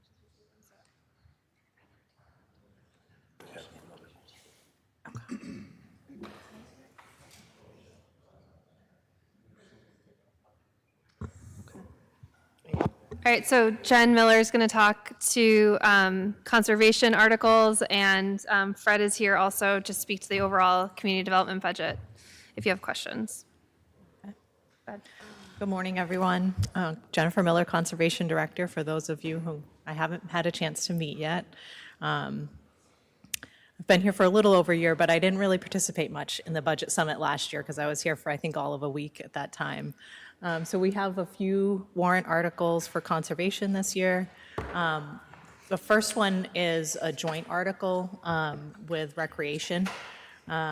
So this is to do with the open space and recreation plan. Our plan is due for an update. For those of you who aren't familiar with it, it serves as a guiding document for the community, covers everything from passive and active recreation to how we want to go about preserving Westborough's community character and protecting our resources, things such as water supply, habitat for wildlife. They're valid for 7 years. Ours is due to expire this year. And to remain eligible for state grant funding programs, we need to do an update. So we don't have to redo the whole document. We just have to update the sections as needed and bring it to the current standards that the state requires. Our update is proposed to be more comprehensive, especially with regard to active recreation. Jen Kirkland will be back in here in a minute, and she can speak to kind of our active recreation needs. The original version of the plan, the first go at this, was very focused on open space, which is fine, but the state has definitely encouraged for more of the active recreation needs to be considered as well, and we want to make sure we're including those. In addition, all of the static components will remain the same. So in the earlier chapters in the open space and recreation plan, mainly chapters 1 through 4, there's a lot of static information, geology, the landforms, zoning information, that will pretty much remain the same and won't change very much. But there are sections, parts of those sections that will change. There's a lot of data sets and accompanying figures that do change over time. Even some of the zoning maps will have slight changes to them, environmental justice populations. Those type of figures and facts definitely change over time. We need to update it to current census data. The last one was Census 2010, and now we have Census 2020. The state has also changed their requirements, so we have increased stakeholder and community outreach requirements that we need to meet. It just means we'll be collaborating with more groups on this round, which I think is a great thing, and involving more participants, having more community outreach sessions as we go through that update.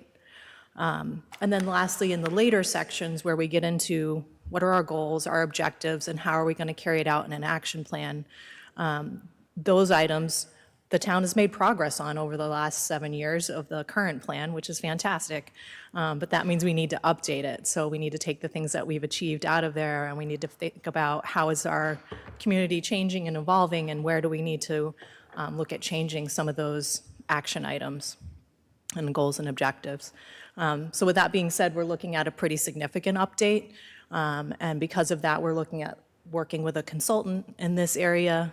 It seems like most communities are working with CMRPC, which is our local regional planning group, to do those updates. And we expect that the cost for that's going to be between $25,000 and $40,000 to do that update. We don't have a firm number from them yet, but we hope to have that in the next week or so that we can update the warrant article accordingly. If you have specific active recreation questions, Jen's here to help answer those. If you have general questions about the open space and recreation plan update, I'm happy to try and field those questions too.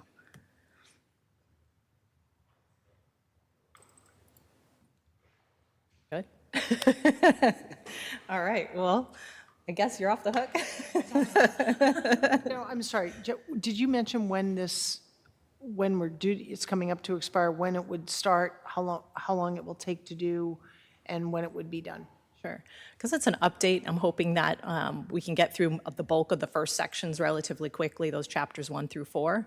And just because it's a matter of looking at the figures, updating the data sets, kind of getting that baseline information together. The thing that tends to take a little bit more time is the community outreach and stakeholder involvement, and then really coming up with those objectives, goals, and setting that action plan. Then the state needs review time, and we have to go back and edit. So realistically, for all said and done, we're probably looking at coming back for the next annual town meeting, so not fall, but annual town meeting to approve the open space and recreation plan. So I think a 1-year time frame is realistic. Okay. To approve it? Yeah. Basically accept it? Yeah. Okay, thanks. And as long as we have a draft on file with the state, then we're still eligible. So as we move into, like, once we get to the stage of this fall and winter where we have a draft that's fairly finished, we'll still be eligible to apply for the next round of grants for state funding. If individuals were interested in seeing the current plan, could they access it through the town website? Or They can. It's on the open space and preservation webpage. Yep. Thank you. It's about a 260-plus page document, so it's nice, light reading. Okay. Requires some motivation. All right, and then I just have, I'm just running through a couple of slides for our non-zoning wetlands protection bylaw update. There's no monetary ask with this as far as from the advisory and finance perspective. But just to cover this, because it is in there as a warrant article under conservation, our initial or original non-zoning wetlands protection bylaw was adopted in 2008. Most towns typically update theirs, I'd say, every decade or so. So we're overdue. And the process was started before I got here. And at the time, we were looking at more, I should say the commission was looking at more of just I would say a less substantive update and more of just wordsmithing, going through and making sure that things like, for instance, Board of Selectmen had been changed to Select Board for those type of references. As we dug into that and got our feedback from General Code, who we were working with, it became pretty clear that the bylaw and the regulations needed a more substantive update. And so we really found it to be kind of lengthy, really unnecessarily wordy and confusing, and felt like it wasn't very user-friendly from the public's perspective. The Conservation Commission put together a subcommittee to work on that update. Got to the point of having a final draft, went through the public hearing process with the Conservation Commission as an advertised public hearing, made some minor additions and changes, and then have voted to approve the current draft that's in the warrant. We're also in the process of updating the regulations, and that's important because a lot of what we needed to change in the wetlands protection bylaw. Some of that moved over to the regulations to make it cleaner. For instance, there are performance standards that really should be in the regulations that were in the bylaw, and so those have been moved over to the regulations. Some of the definitions, and as I said, performance standards, those have all been moved over. We've clarified different types of permits, their intended use, the submittal process, again, trying to make it so that the general public can look at this document and really understand what the bylaw is for. And then I just put in some examples. So what we put in the warrant was the new proposed bylaw, because we did so many wholesale changes and really reworked the whole document. To look at it and track changes is very confusing. And I felt like it would be really cumbersome to try and go through that line by line or even section by section at town meeting. But we do have the red line edit version or the track changes available either through our webpage, at our office, or even through the town clerk. We'll make a copy available over there. But you can see here, we just as an example, we took a very lengthy and wordy paragraph and changed it into a bulleted or table format to make it easier for people to understand what's included in the Conservation Commission's jurisdiction. And then these are two examples. The first one is taking some lengthy performance standards that have to do with different types of wetland protection areas and what the expectation is in terms of alternatives analysis and all that, and moving it to the regulations, which is really where it belongs, and is very standard with other towns. And then the last one just shows, again, we took some of the definitions that would be more appropriate to have in the regulations, because that's where those words are used, and moved them to the regulations. So we end up with a shorter document. Any questions about the bylaw? Yeah, why is it say non-zoning as the first two words? That's a great question. I don't know the reason for that. That kind of predates my time here, but my guess would be that because there are so many other zoning-related bylaws that regulate different aspects of development here in town, that this is non-zoning. It's not included in that portion of the regulations. You have to go back to my predecessors to get that question answered, I guess. With this kind of wholesale changing going on, will there be a need or an expectation that this will be reviewed by town council? Yes. Okay. Yep.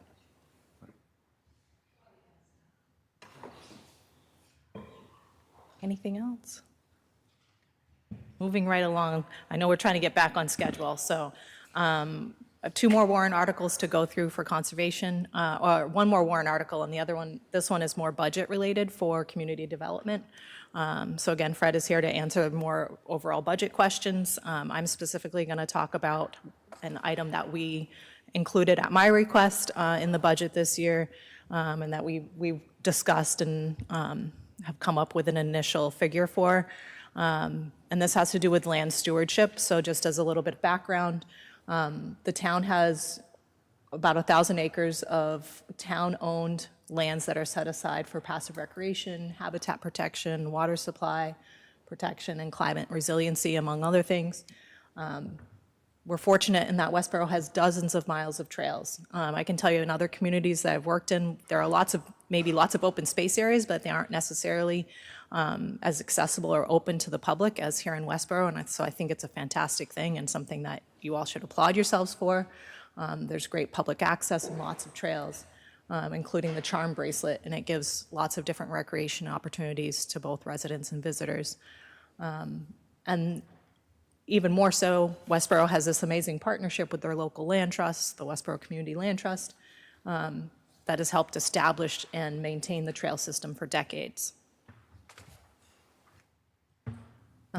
That being said, as we, as a town, continue to acquire more property this year, and over the last few years, we have acquired over 100 acres, either through acquisition or acceptance of land through, say, subdivision developments where a portion of that open space has come to the town. So we continue to add acres, which also usually translate into adding additional miles of trails. So as we've increased in those areas, WCLT at the same time has seen a decrease in some of their volunteer pools or volunteer groups that are available to complete these projects. And so you just have a situation where we're not able to keep pace. And even when we do have WCLT available to help us with projects, there's the cost of doing those projects, the materials, the supplies. And so we're at a point now where we have, I put in, and it's very small, you're not meant to be able to read it necessarily, but I just want you to have an idea that WCLT is still doing a fantastic job, and they have a stewardship log of different trail needs that they update regularly and share with us. And there are items on there that are significant that are not able to be tackled because they either, one, just don't have the volunteership available for that, or they don't have the funding to complete the project. And so we end up with portions of our trail, and this is just one example among literally dozens and dozens where we have public safety hazards and trails that are not able to be maintained to the level that we need. So this is a bridge over in the Bowman area. And so we've got boards that are coming off the base of the structure. The rails are not in good shape. And then we also, at the bottom picture there, have an impalement hazard with some nice rusty bolts sticking out. And so these are things that we need to be looking at and addressing on a regular basis. And in order to start accomplishing these projects, we're proposing an initial budget this year of $10,000. But I just want to make sure it's clear that we will be looking to increase that number each year till we get to a point where it's a budget that's sustainable to maintain these trails, these structures, and also work on other aspects of land stewardship that I'll get into in another slide. Another aspect that we need to think about that really wasn't in play when the town started acquiring these properties and opening the trails is we have new ADA requirements.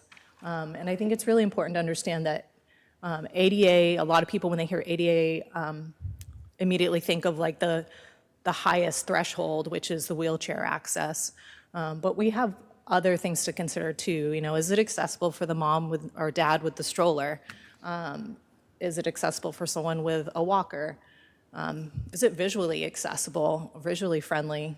So I included not just this picture of the bridge, which we recently redid, but also of the sign, which not only is it getting older and needs to be replaced, but it's also not very user-friendly for different types of users. So having additional accessibility components built in, putting it at the right height, the right angle, are all things that we need to consider when we're doing these replacements. And then I've included a snapshot from in 2019, the town did a ADA self-evaluation, and we got these fantastic reports out of that self-evaluation. There's one for each of the conservation areas that we had back in 2019. We've obviously added more conservation areas since then. This is one page from one site. Each conservation area has one of these, and each document is about 20 to 30 pages of areas where we need to make improvements in order to have ADA accessibility. And this is a requirement. It's not optional. So these are things that we need to start chipping away at. And then lastly, outside of, kind of looking beyond just trails and the passive recreation component, we also have land stewardship aspects to look at as far as habitat management. A lot of our areas that are meant to help us with climate resiliency in our community, water supply protection, and wildlife habitat areas, they need some attention in terms of invasive plant management, and also habitat restoration. So not just getting rid of the bad plants that we don't want, but putting the good plants that we do want in their place. And so it's not that these activities can't be done with volunteer groups. I've included a picture of working with the high school this past August to work on a small area of Headwaters Conservation Area, where there's, just in that first photo, there's probably about 10 to 15 different invasive species that they worked on removing, including the purple loosestrife in the middle photo, which is an aquatic invasive species.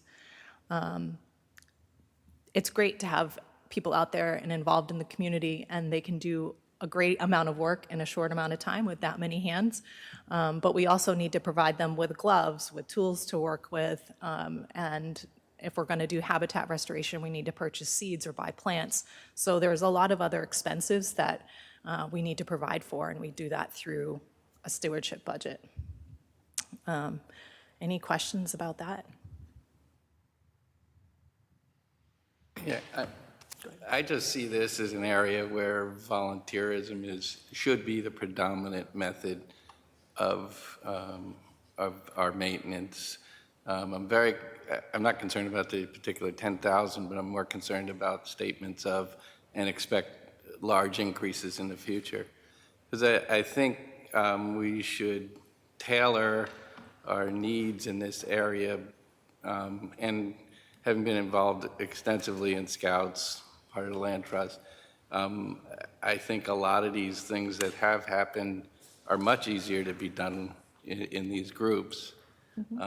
And I would just push us to not switch the model to we have to hire 3 more people to work trails all day long, et cetera, et cetera. Because I think this is having the people who volunteer for this involved is a better way to self-maintain the trails, much like the theory of the dog park users will be taking care of the dog park because they use it. The trail users tend to do that pretty well. So I don't dismiss the idea that we need any money, but I'm very cautious about the idea to switch this to a sort of town function, and whether or not there's a method to raise the funds in a more fundraising method, like the Land Trust does today, than purely on a tax basis. I don't disagree with you. I think volunteerism is really important, and I absolutely love working with the volunteer groups, and WCLT has been doing a great job, but we're getting to the point where their membership and volunteership, we're well past that point, actually, can keep up. And we're putting people on trails that are hazardous. And projects like this is not, in order to make, if we're making them ADA compliant, like the other picture, it's not something that WCLT is going to be able to take on, especially with the decrease in Eagle Scouts that are available. And then when we do have, let's say we do have some Eagle Scouts available to do projects or other larger volunteer groups, whether it's through WCLT or not, it's still the cost of those materials. So the average kiosk is around $1,000 in lumber materials alone. And so you can imagine with all the different conservation areas that we have in terms of replacements or just putting them in place, if they don't have them at all, we quickly eat through that budget. That's not even including bringing in tree contractors to remove hazardous trees, whether it's along our boundary lines with our abutters or if it's on our trails where we have hazards. That $10,000 will go very quickly. I'm not saying we need an astronomical increases each year, but I just don't want to set the stage that 10,000 takes care of everything that we have need-wise, because it's unrealistic. No, and in the past for Eagle projects, the civic groups in town have often donated, as is Land Trust, to materials for that. So I think there are other sources of financial support aside from the tax levy, in essence. Yeah, if I made it answer that, can you go back to the bridge, please? Yeah, no, that one, yeah, the one you're on. So that bridge, for instance, a lot of that was supported through a grant. We did receive a grant for that. But not only was the bridge placement done there was paving done, landscaping, to create that ability for somebody with accessibility to be able to get through the bridge and have a staging area. So $10,000 wouldn't even pay for that one bridge. So as Jan has said eloquently, we do absolutely intend on working with the Westborough Community Land Trust and Sudbury Valley. So those volunteers won't go away.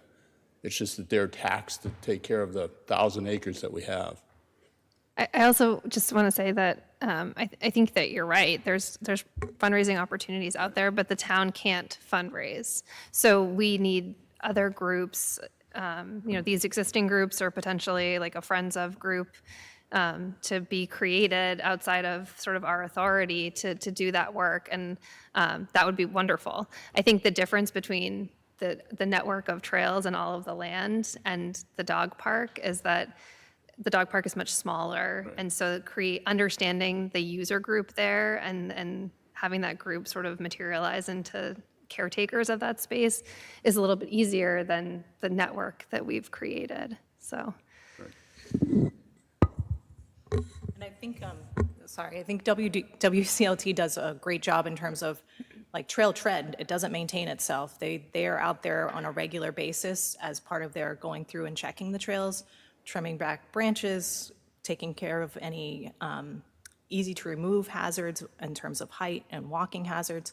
But when it comes to these bigger projects, even some of our smaller bog bridges that WCLT has worked on with groups, they often relied on the conservation budget to purchase the materials. And so it's just, we're at a point now where the numbers of things that we need to maintain are getting so big that are in poor condition or hazardous condition in some cases.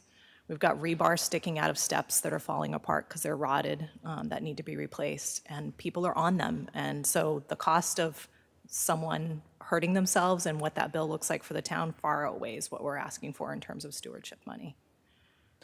I know you had a question too, Yeah, no, Shelby. that's okay. So just sort of two parts. So Walter, I fully agree that it would be great, it's like a balance. If the town starts supporting something, does volunteerism sort of fall off the wayside? But I think in Westborough, we have a strong community commitment to open space. So my first question is, if a group hearing this meeting said, geez, we want to form a Friends of or an extension of WCLT, would they work with you, Jen, to kind of start, at least have that conversation to understand the needs? I understand that that would be a private entity creating itself, but you would be that point person? Yeah, when it comes to areas that are under the Conservation Commission's care and custody, so our conservation areas, yes. Okay, great. And then as a select board member, it would be great at some point for a presentation on these ADA requirements, because this is like the second, I forgot what other conversation I was in, actually it was Hockomock. We were talking about trail development, and I certainly don't understand, and I venture that the larger public doesn't understand what these new requirements are. So we're seeing this lovely paved area, and I'm sure that there are some people that would go, oh my God, does that mean every trail has to be paved? So I think understanding what the requirements are in the spirit of certainly wanting all of our open spaces to be accessible with equity and inclusion, et cetera, I think it would just be helpful to understand that. So as a future request through our chair, Sean, and through Christy, it would be great to have a presentation to the board to better understand this. Sure. So that's a great point, Shelby. We can certainly do that. What you don't see in this particular photograph is that we upgraded the signage on the parking area. So there's actually sign for accessibility. There's a spot there. So you can actually come from a van or whatever, access that paved area and get through the bridge and get to a staging area. So we've also so everybody immediately goes to the wheelchair, but it's also, as Jen had said, walkers, canes, strollers. We actually happen to, Jen had done a final inspection with the state inspector for the grant, I think it was state inspector. And one of the things that they mentioned is that to afford and get grant funding, you have to make as possible the accessibility and staging areas. Another property that conservation is going to be taking over is the Ridings, which is the new development going. Jen has worked with that developer to also make staging areas. So even though an individual may not be able to get through the entire trail, they can get to portions of it and get the enjoyment of part of the trail. So you have to be cognizant of that. And where I went with the state inspector is one of the things he's saying is part of the closeout of the grant, he was happy to see that we had gone to that extent to make part of the trail accessible. So we're working with, I say we, it's really Jen, working with the Westborough Community Land Trust now to put in another bridge in the Bowman area. And we've gone to great lengths to talk about the accessibility. Even though you may not be able to get to that point, if you can stage from that point. So that becomes a much more important thing for us.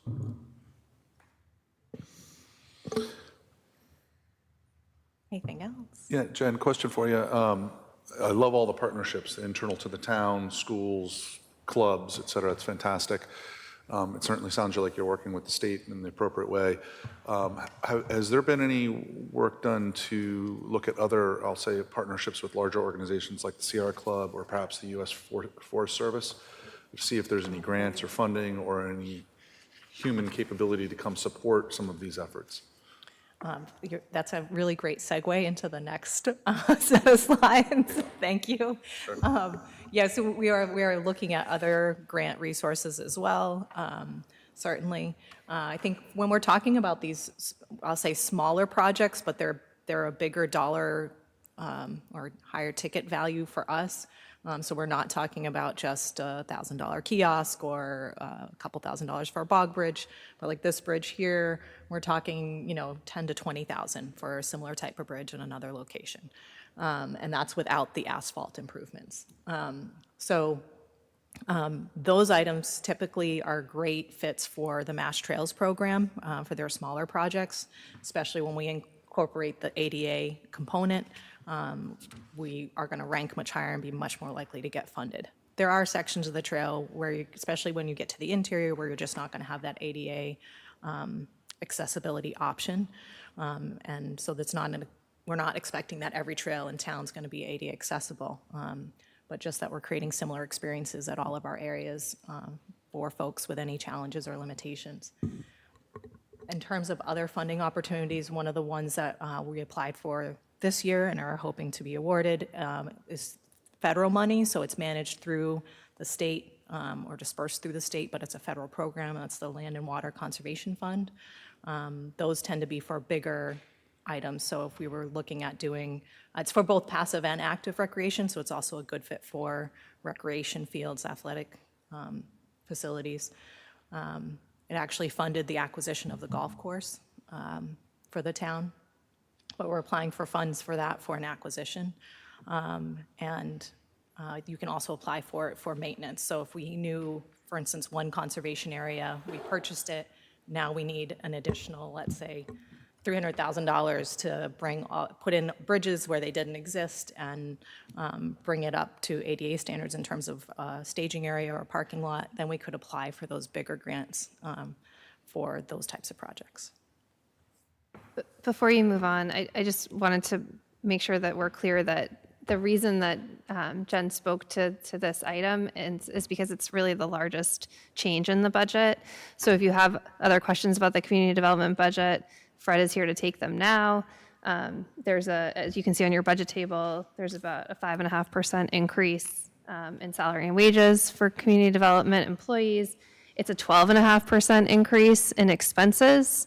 That reflects a $5,425 increase. So because of other items that were reduced, so here's going back again to how we review the budget, there were other reductions in expenses. So even though there's a $10,000 increase for this stewardship, the net result is $5,400.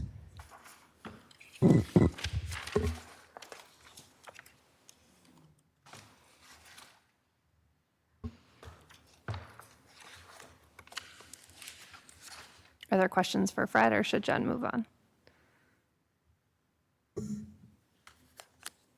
I think you can move. Go ahead.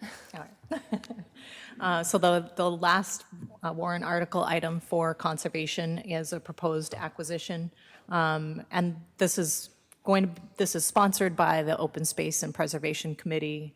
We're looking at, it's the Ellis Walker property.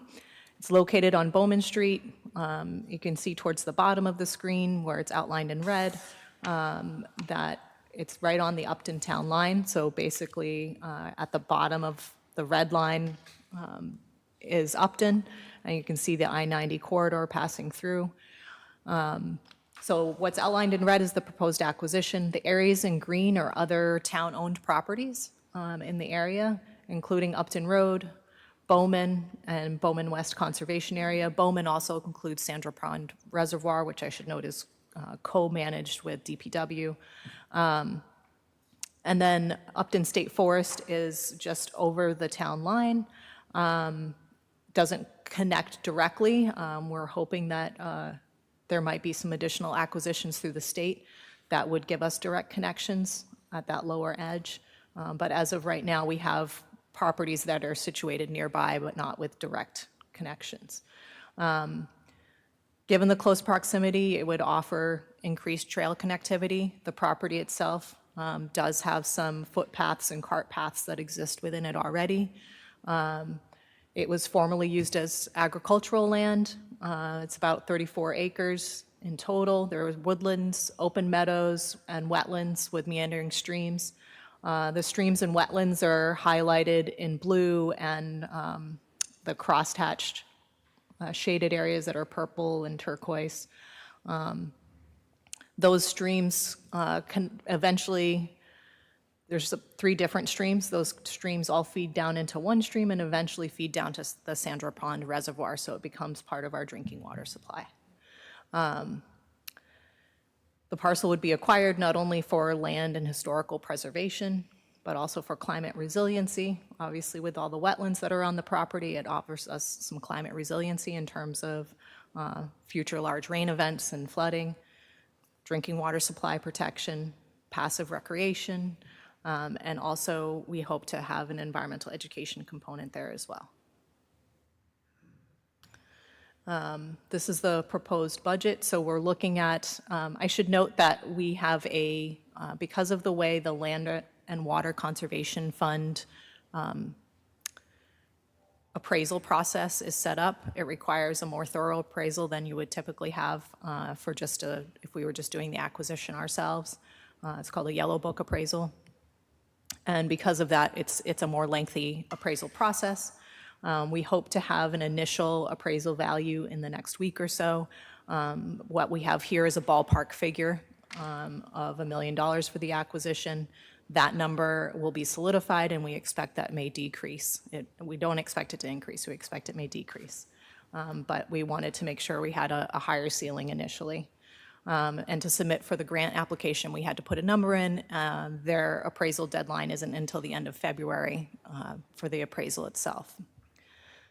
So we have put in $1 million for the acquisition, some initial stewardship monies relating back to what we were just talking about. So that's a parking area, kiosks, blazing the trails, any initial trail work that needs to be done just to get it open to the public. That'll be a requirement of the grant if we receive the grant. So what we're looking at is we're proposing $800,000 from free cash, with $500,000 of that to be reimbursed through the Land and Water Conservation Fund grant, and $300,000 from Sudbury Valley trustees. They will be kind of reimbursing the free cash, and that'll maximize the amount that we get reimbursed from the Land and Water Conservation Fund grant. And then we're proposing $200,000 from Walkup Robinson Trust for the acquisition and $25,000 in initial stewardship.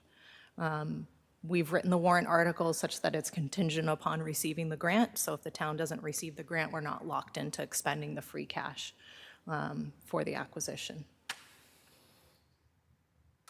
Anything else?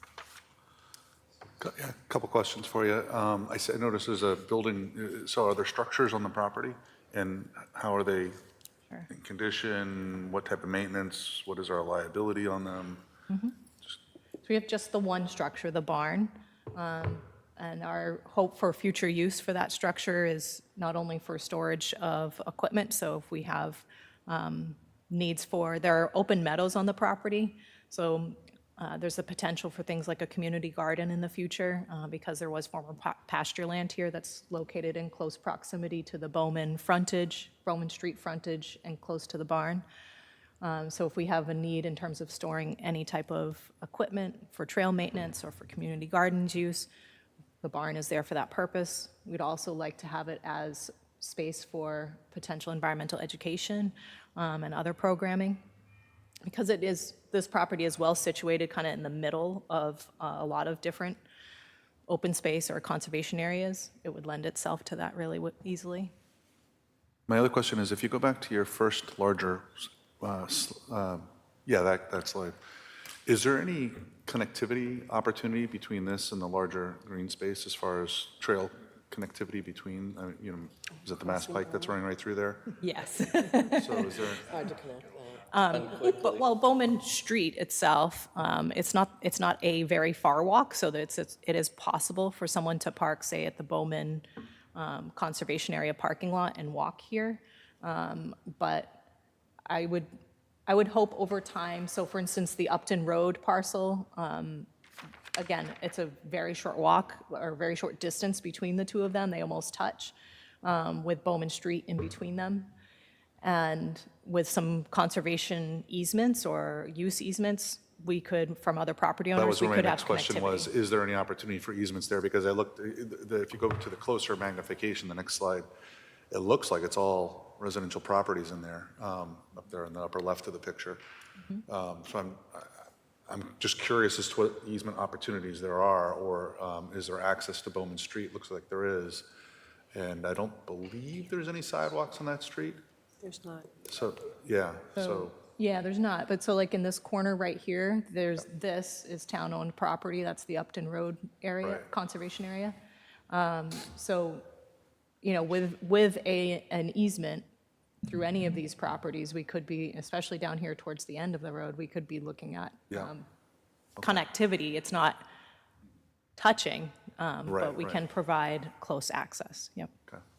And like I said, the state is working through the process for negotiations for this property over here. So if that does come to fruition, then we would have, the existing trail system actually does cross these property lines and connect into Upton State Forest. Okay, So there is the potential for some much bigger connections if that works out.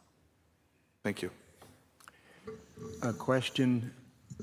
So with the Sudbury Valley trustees contributing to this project, does that change, I guess, the ongoing cost burden? Is that shared somehow with them? Or I guess, what is their role going forward? Sure. So they would be looking at basically paying for the conservation restriction. So whenever the town purchases a conservation area, we should have a conservation restriction held by another entity for all of our conservation areas in town. So Sudbury Valley Trustees is a natural fit for that as a land trust. The Westborough Community Land Trust doesn't hold conservation restrictions, so that's kind of off the table as an option.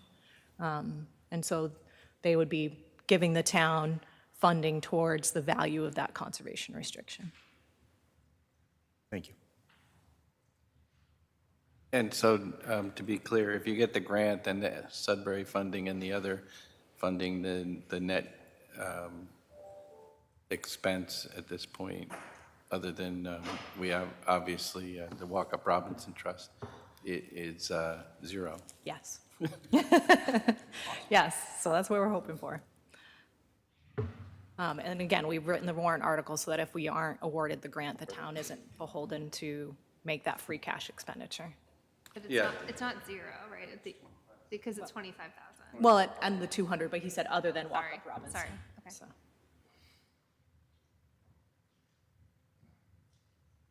One quick question, maybe John can help, but how do they go about doing an appraisal on a property like this? What do they compare it to, or how do they? Well, as you said, the requirements for the grant go into a different level of depth in the reporting, but generally speaking, to do conservation restrictions, it's a tough appraisal. Right. Years, using similar methodology and looking for value reductions in restricted land. I mean, ultimately, you're not looking for other sales in Westborough because you're not applying. So you do sort of a statewide land analysis, and you come back in time.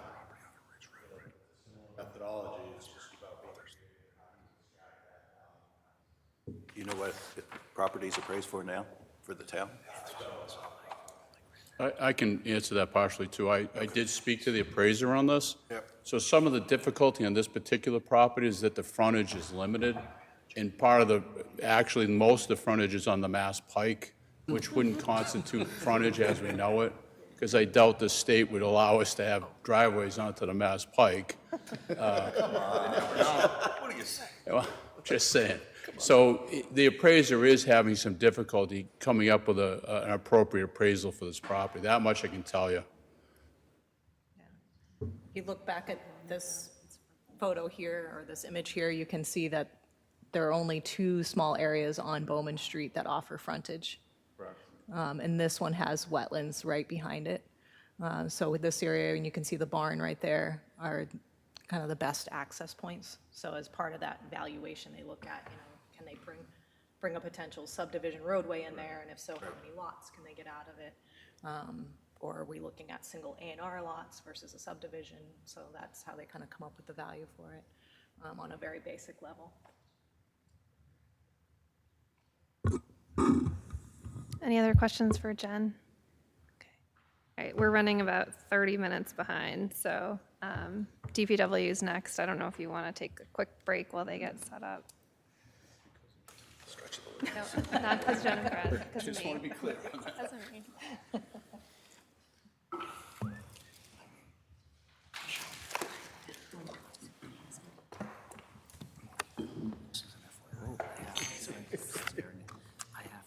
It's all right. 11:15. Your awards in, Jane? Just so you know, that's why I'm not leaving. Got it. I appreciate it. So we have Are we people from actually our allowed to ERP stand team, our up? financial aid team, and my bursar's office team all in the office tomorrow to manually cancel and reapply 717 payment plans. How many people?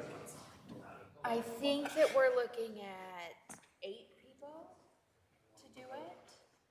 Our bursar says it takes about a minute apiece for the ones that go right. Yeah. She said that's what organized me. I said we can't possibly human error. As We're long gonna as mess it's up AI payment doing it. plans. What do I do to get it up there? Humans. Yeah. What do I do to get it up there? Yeah, you're gonna be, you So- probably average 5 minutes a piece. So Workday is supposed to be delivering us a report to mass apply them, and so then it might just be those 8 people manually canceling them. Less room for error. We'll mass apply them. I'm just confirming we're actually gonna test that when Workday delivers the report today at 2. Yeah. I was in a meeting yesterday. My boss is on board of trustees at a couple of places. And we're having issues with grant management. What do you guys use? Yeah, assume we're doing a break. But it gets worse. We have commitment control. I guess we're doing a break, so whatever. Customized. We have 2 different versions, one for finance, one for Funny thing, HR. so It's a I disaster. And he keep goes, have you thought about going to Workday? Have you guys been talking about that? And I'm like, oh, bad data. That's a different thing. What's funny though, so we went.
Someone has to tell me which.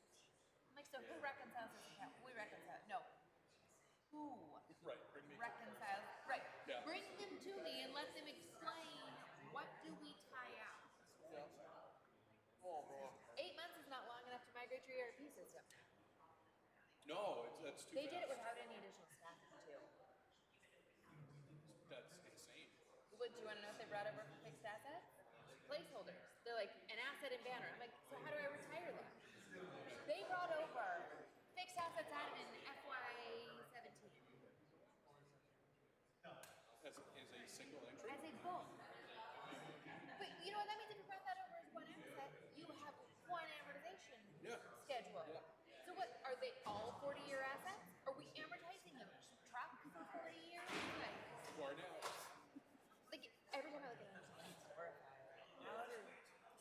predecessor sign off on any of this. Your predecessor probably knew it would be your problem. So I actually wonder about the timing of his departure. Yep. Like it's fully implemented and all of these problems are really bubbling to the surface, and so he went to UMass. I honestly sometimes I think maybe that's why he left when he did.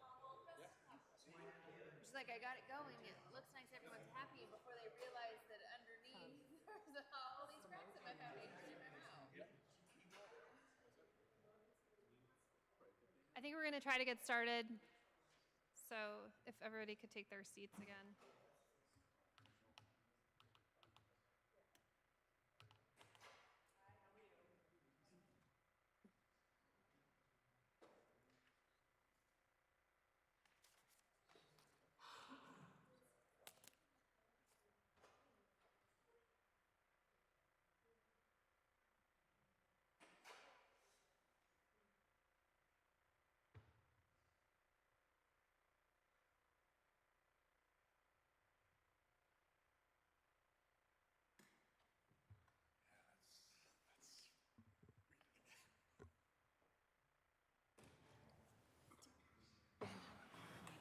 Everyone's coming to our office.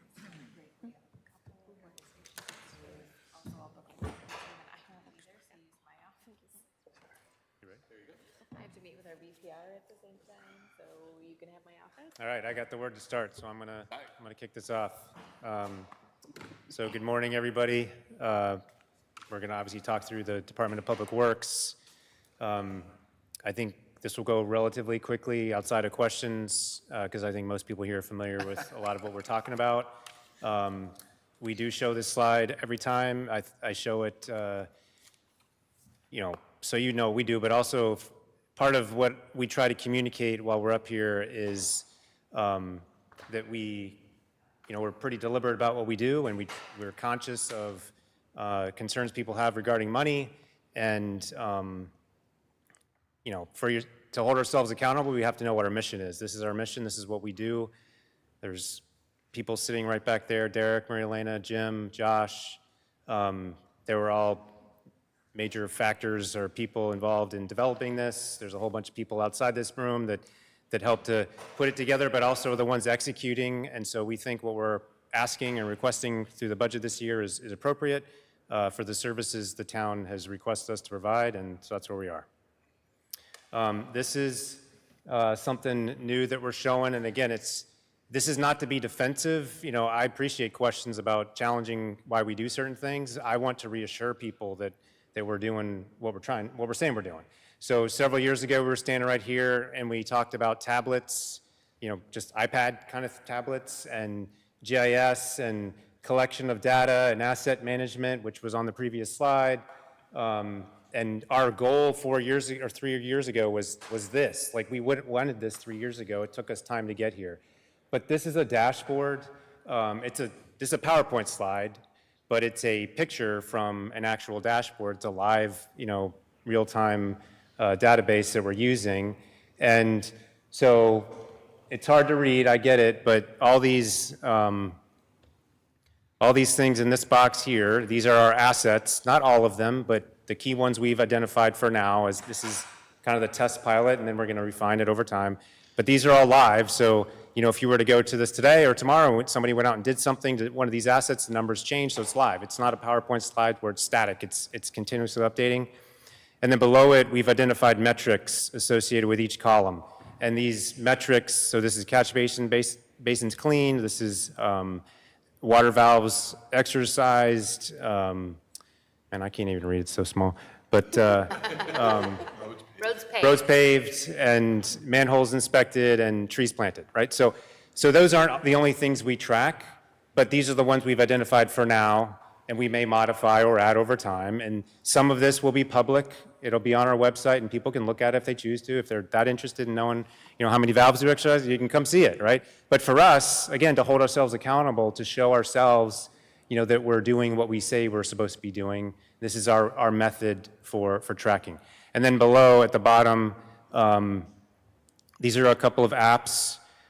This one on the left is pavement management. So you click on that, it goes to a different screen. It's a map. shows a map of the town, it shows our roads, and shows roads paved over the last 5 years and roads expected to be paved or worked on over the next 5 years. It's two different colors, easy to see, right? And it's not perfect, and this isn't publicly available yet, but it's on the verge of being that way, right? And then that one next to it is related to our Adopt a Tree program, another thing we've launched a year ago, which is where people can have a tree planted in your yard by the Public Works, and they take on the ownership of the tree, but you get the tree for free, and we have ways to track that. Rod? Chris, I think this is great. Just a quick question on the key metrics. Is that year-to-date, or what are those numbers represent? So in the really small print beneath, it says the as-of date. Okay. Right now, it reflects January of 2023. We're still, some of them are going to be different, so we need to refine like what the window is we want to capture, but it will have an as-of date. So we'll jump into the budget. So just basically a summary. I'm not going to dive into the details of the budget. I'm ready to answer any questions.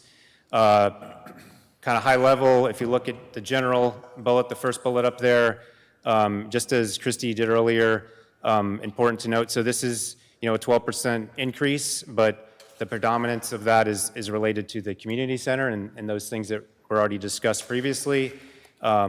If you see here, this is a negative 2.19, right? So our expenses outside of, if you take the community center out, our expenses for the DPW actually went, for the general budget, actually went down. And that's because we said we would do it, and we did. We took money out of the general budget, and we're paying for that.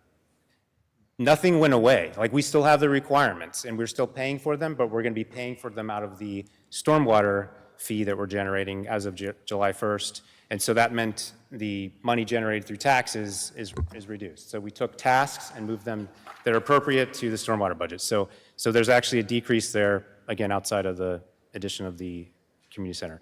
And then these are just highlights as to why we've had some adjustments in water and sewer. So I think everybody's aware, and this is similar to last year, we run our water treatment plant through a contract operator, and there's a CPI adjustment annually, and so we have to anticipate that, and so we budget for that, and if it doesn't come to fruition, great, then we get the money back, but we need to have the money on hand to be able to pay for that adjustment.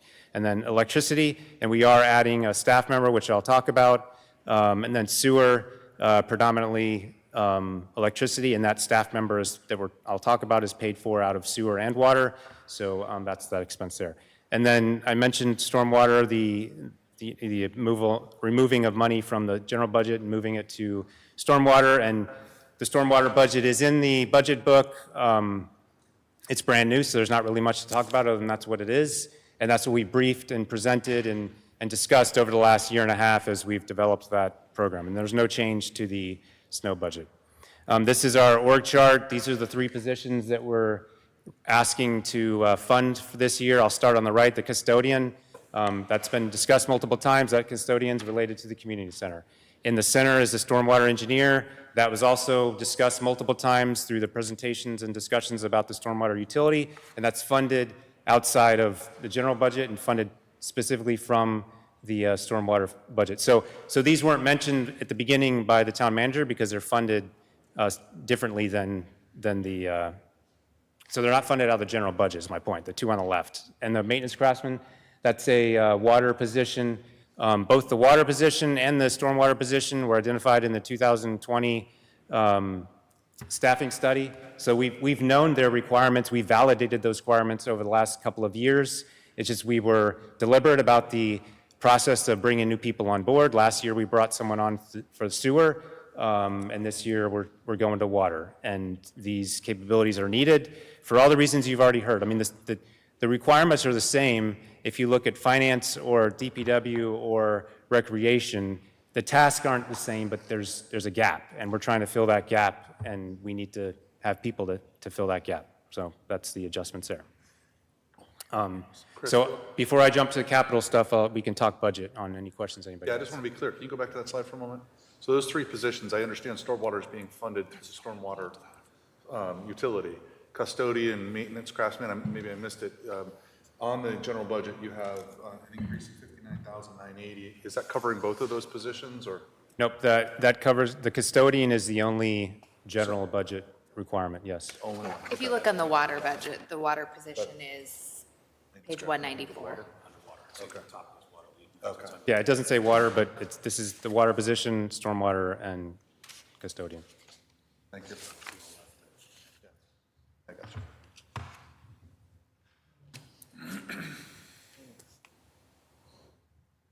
All right, so we'll jump into capital-related things and articles specifically.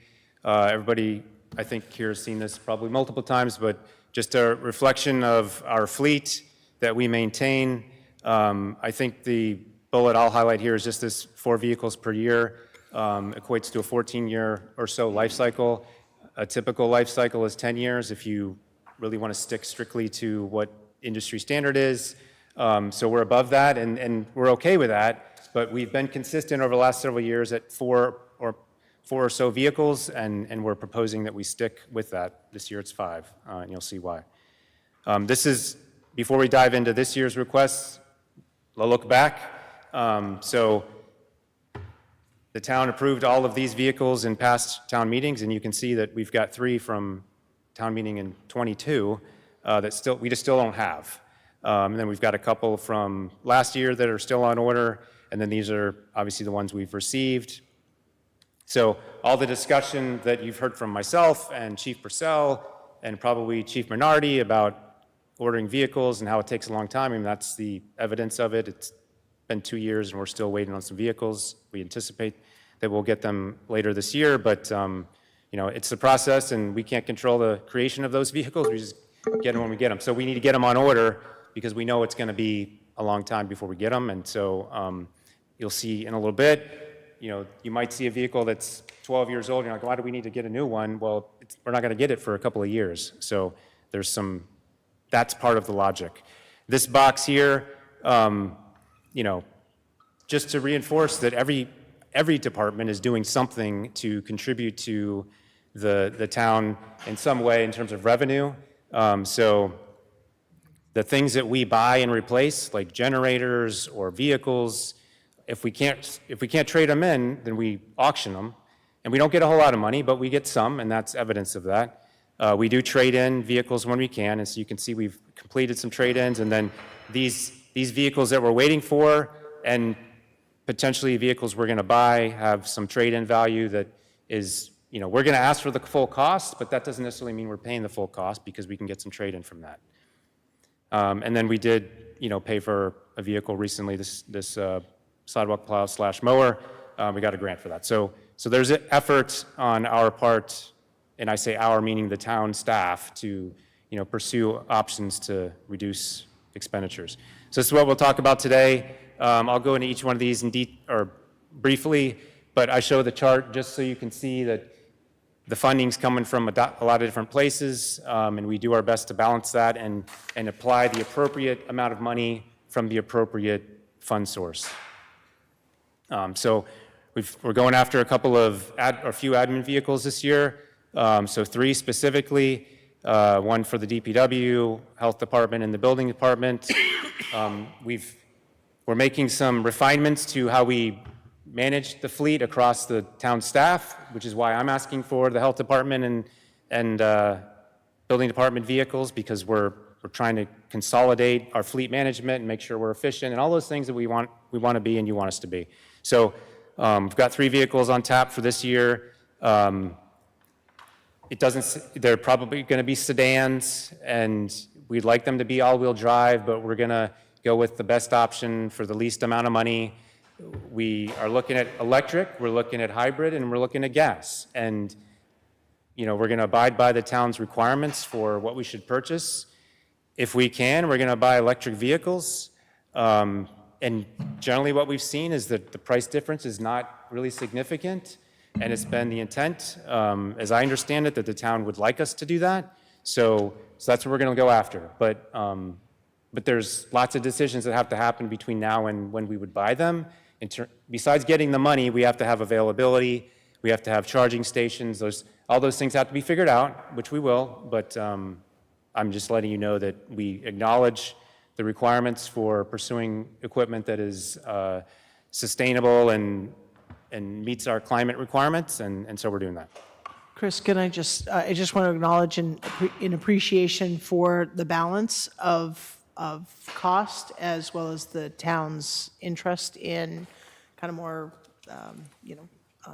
sustainable, if you will, solutions for vehicles, while also balancing the infrastructure that we lack. Many towns do. Westborough's not unique. So appreciate the broad look that you're taking at that as we're looking to add, and that there's not one best answer.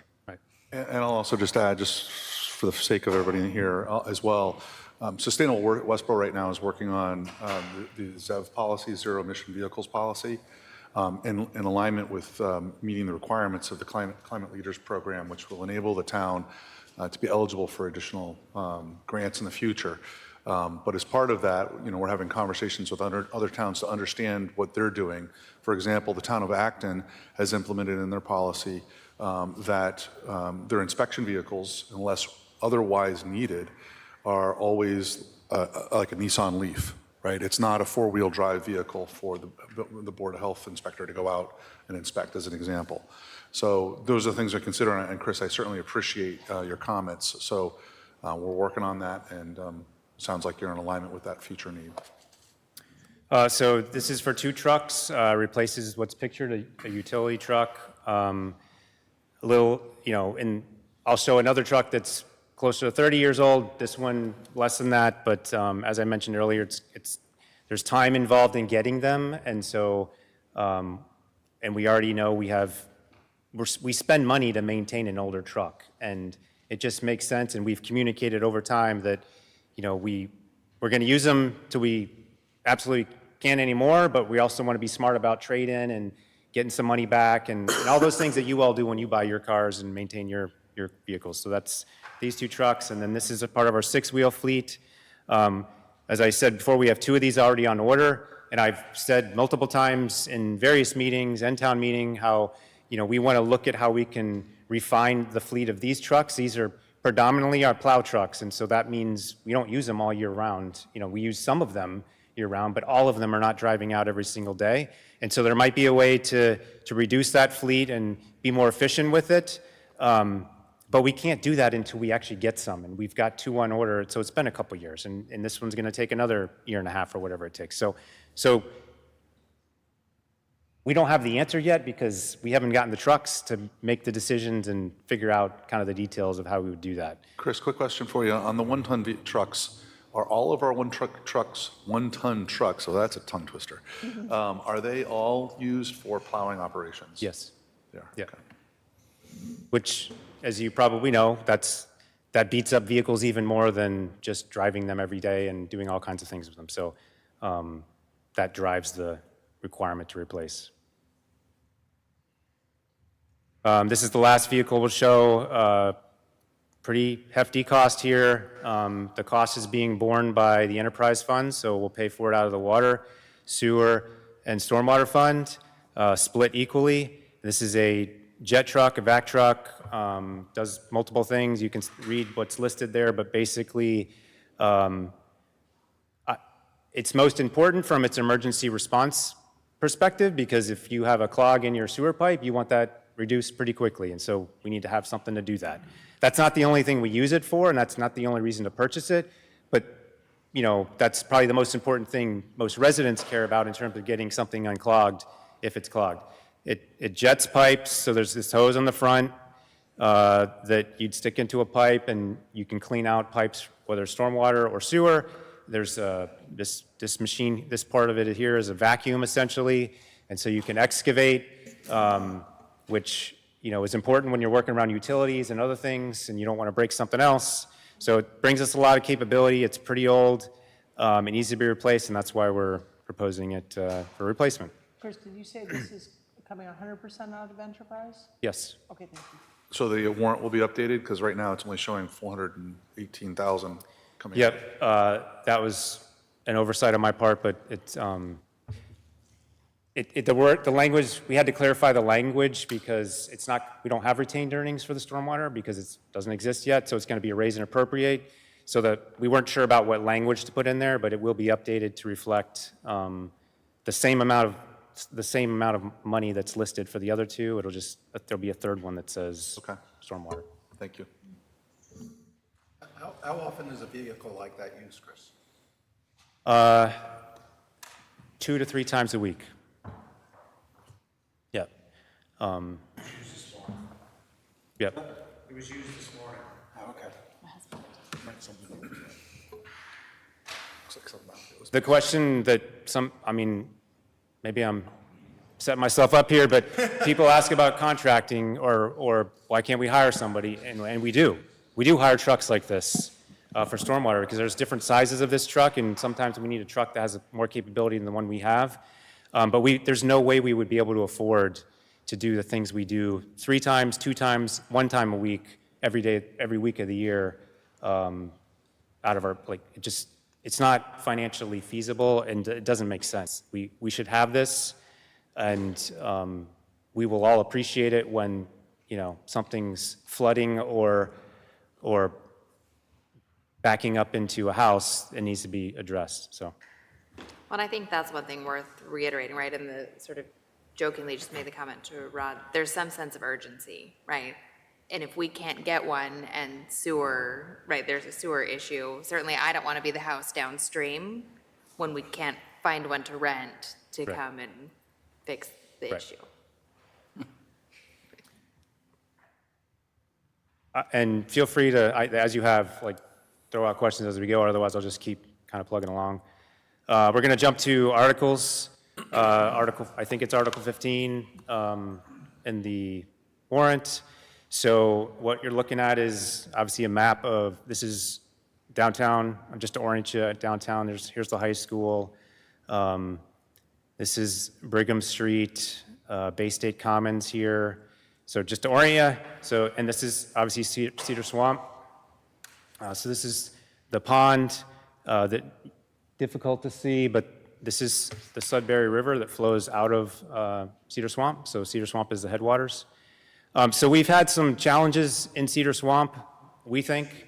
We think there's some sort of blockage in here. It could be a beaver dam, that's our assessment, but we're having somebody outside of, external to us, look at that for us and figure out what's going on in here, because we think the water's abnormally high, and that has impacts because lots of the town's stormwater goes to this location, and if the bathtub isn't draining properly, then it's going to overflow, right? And that means it overflows back into, the downtown, which is right here, or in other places. Chris, is that water, just for point of reference, kind of right across from the Cumberland Farms entrance? Or am I way off? Cumberland Farms. Way off, but it's not. It's not? No. Okay, I'm sorry, in point of reference, I'm not sure where we are. Okay. This is the East Main Street Railroad Bridge. Okay, This is Bay State Commons. Okay. If you were to go down Brigham Street, like you're going to Oh, Panera Brigham, or okay, something, okay, and just sorry. followed that road, Thank this is you. the direction you're I going. was way off. Yeah. Yeah, it's way Just, off. just off to the side. I got it, thank you. Where are we on the other side, Chris? Okay. Where your marker is right now? What's that? On the right-hand side, where's the end of the red line end up? So this red line I put here, I was just about to say it's the railroad track. So it keeps going all the way to wherever it goes. What's that property right above your? Right, I think we're just trying to orient. So what is this that's on the right side of this screen for us? What are we looking at? What are those buildings or in that area? Yeah, this is 495. This is, let's see, Flanders Road is coming down here somewhere. So Okay. I can, do I need to explain more, or is everybody kind of oriented? The facility above the Sudbury River tag, that is the railroad yard, The CSX yard. the CSX yard. Transflow, yep. Thank you. Sorry. Thank you. Sorry, rudimentary, And I was walking back in that project area a few weeks ago, and it is a mess. Okay. That water area, so completely supportive of this. There's a lot of debris in that area, so I understand why you're concerned.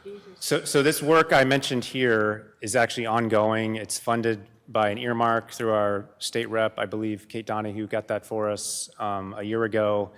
It's a amount of money that has to be spent by June 30th of this year because it's tied to the fiscal year. So that work's ongoing. And I bring that up because I'm going to tie it back at the end. We're going to talk about now our project area for this article, which is right here. So again, this is the railroad bridge downtown.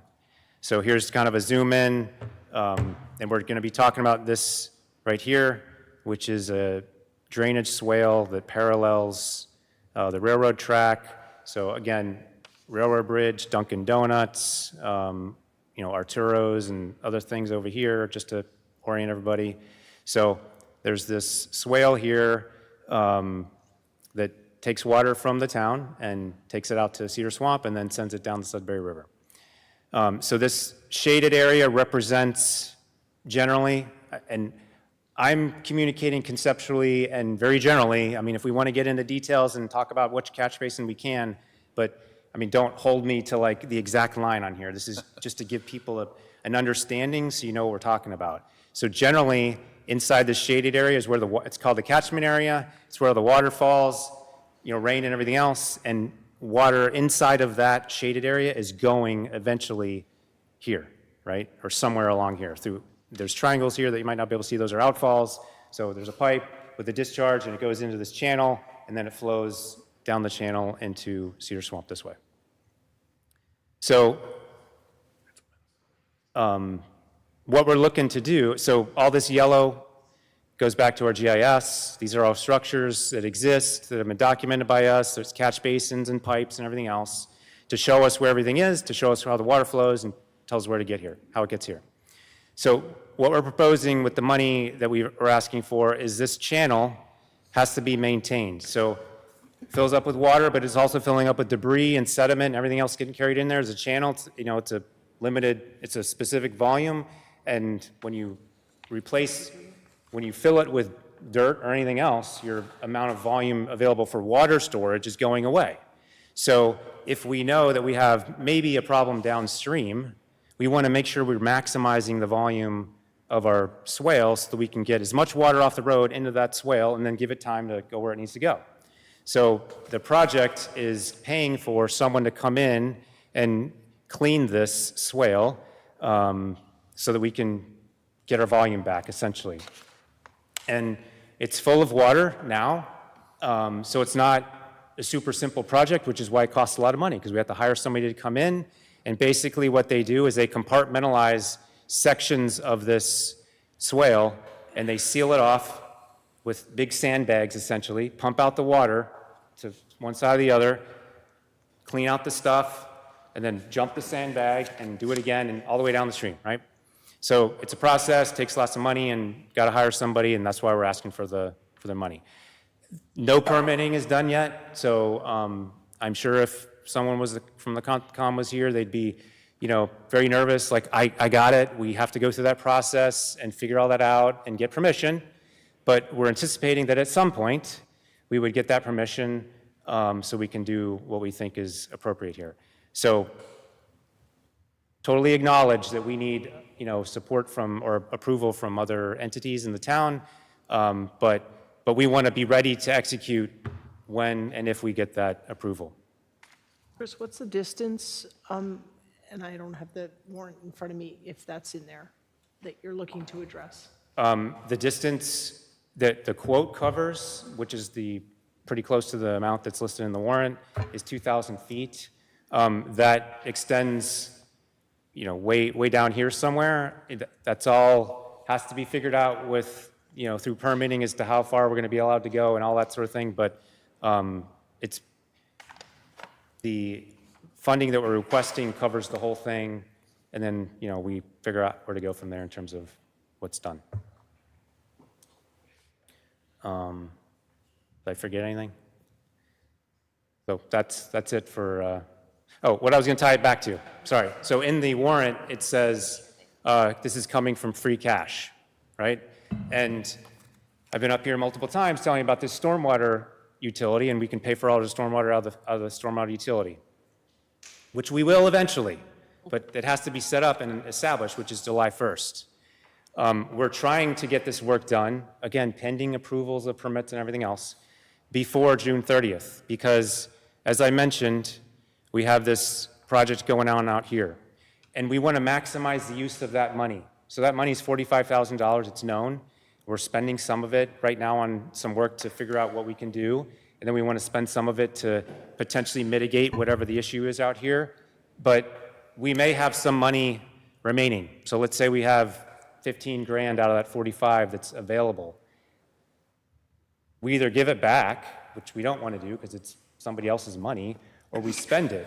And so we'd like to spend it. So if we can do this before June 30th, then we can take that 92.5 that's in the warrant and reduce it by 15 or whatever that number might be and potentially save ourselves a few dollars, right? Otherwise, you know, the alternative, which is not my recommendation, but is to, you know, we could always push it off and, you know, pay for it a different way. But pushing it off is, I think, a risk because we've already seen the past, you know, 6 months, 8 months of rain that we've received. And I don't necessarily foresee, not that I'm a weather guy, but I don't see it going away. Like, I think that's going to be pretty consistent. So if we want East Main Street to be open, and we want the police to be able to get from one side of the town to the other under that bridge or fire, we got to make sure that the water's going where it's supposed to be going and not flooding. So that's why we think we need to do it now and fund it out of free cash versus wait and fund it later.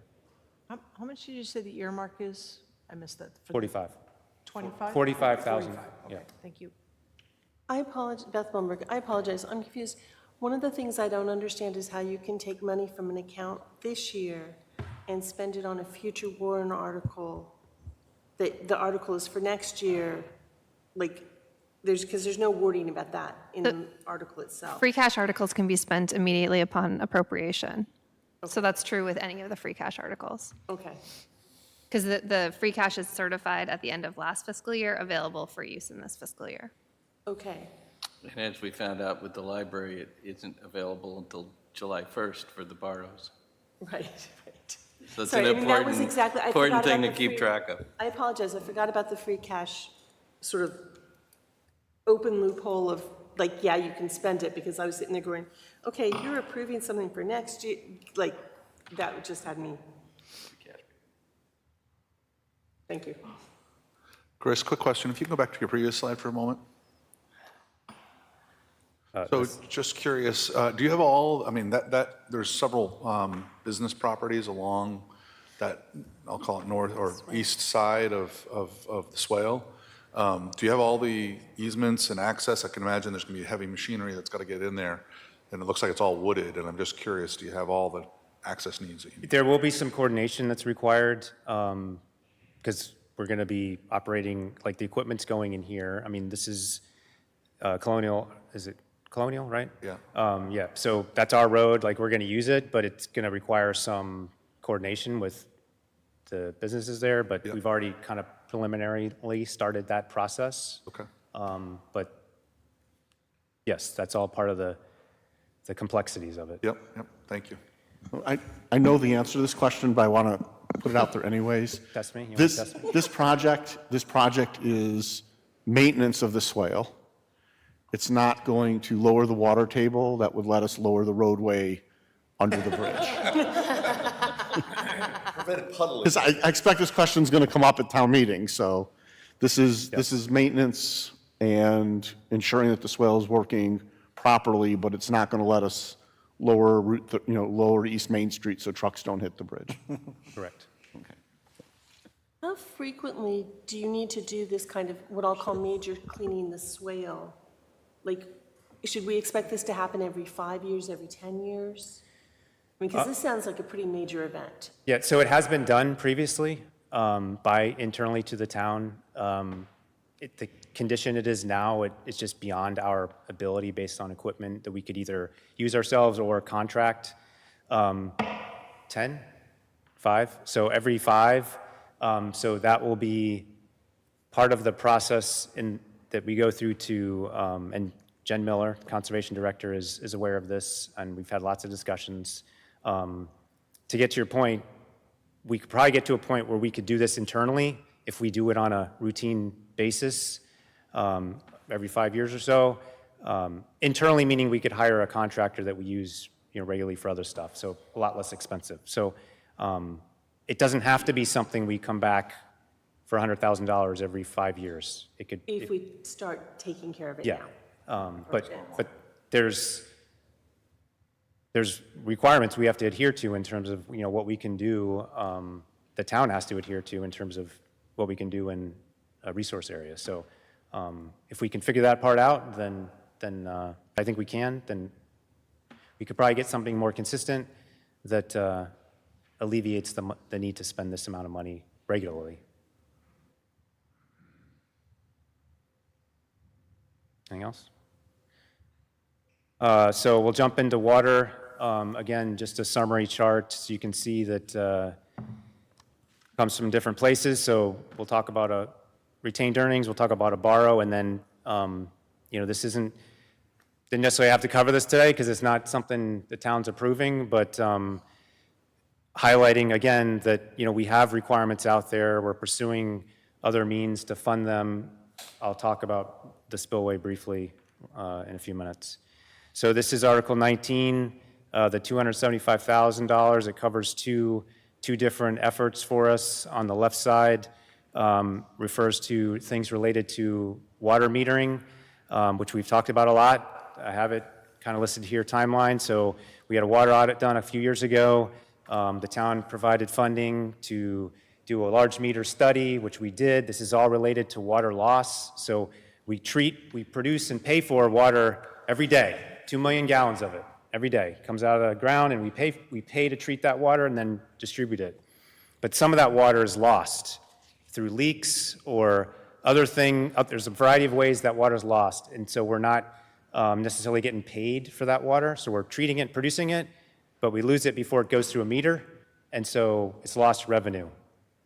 And there's also DEP requirements to reduce that water loss amount because they don't want us wasting water, and we don't want to waste water either. So this is part of the process to address that. It's not the only thing, but it's part of it, and it's been ongoing for multiple years.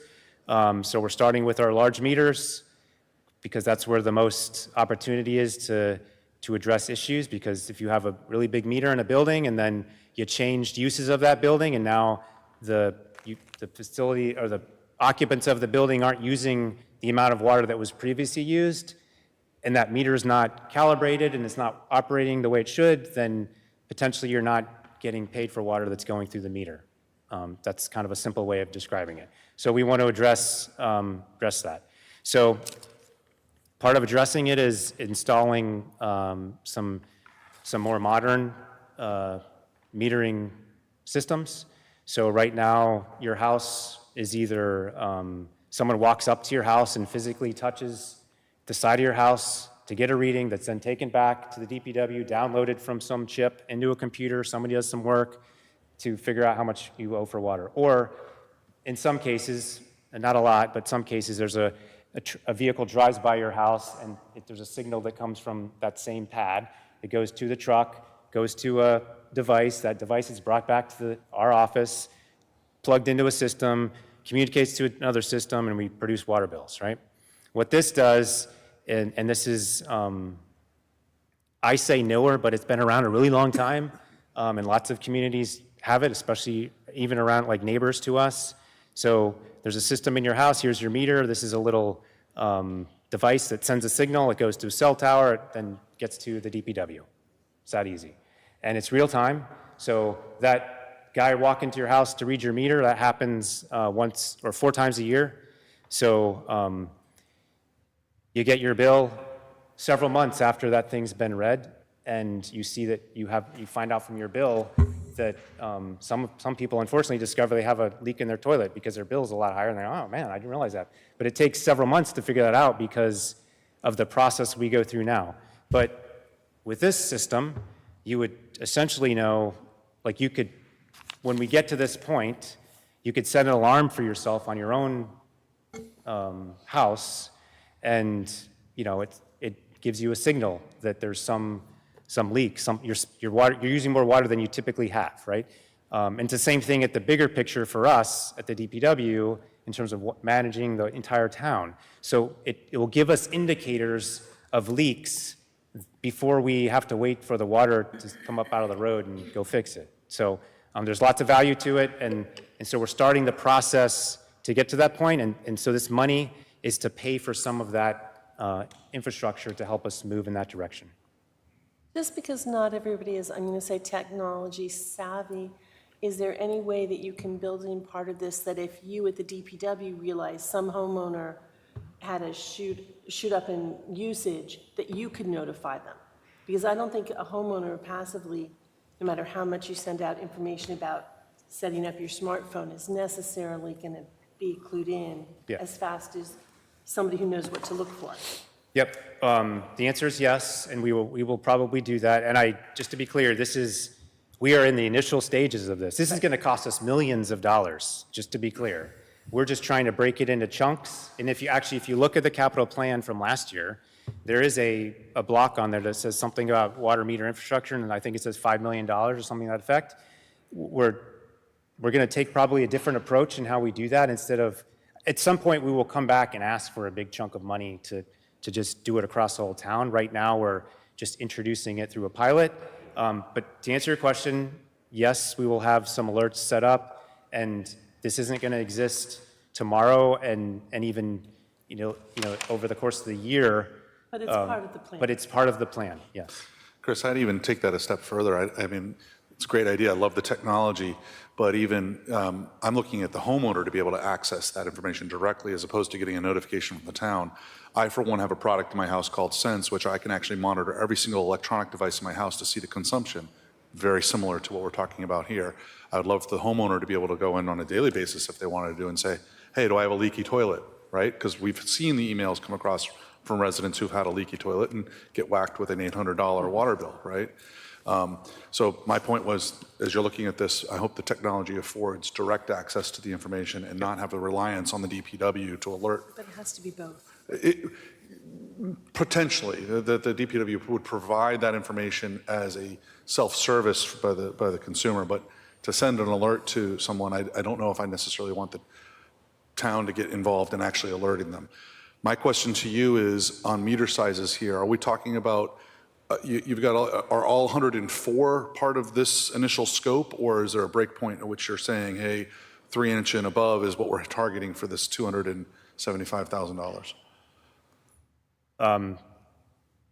No, it won't be all 104. And I can't tell you a specific number because it depends on which ones we go after.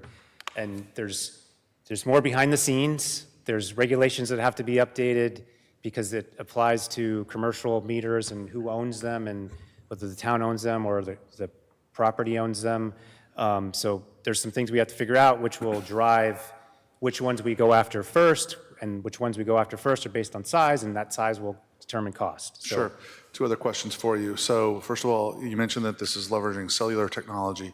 Is there a cost associated with that cell connection? And is that part of this as well?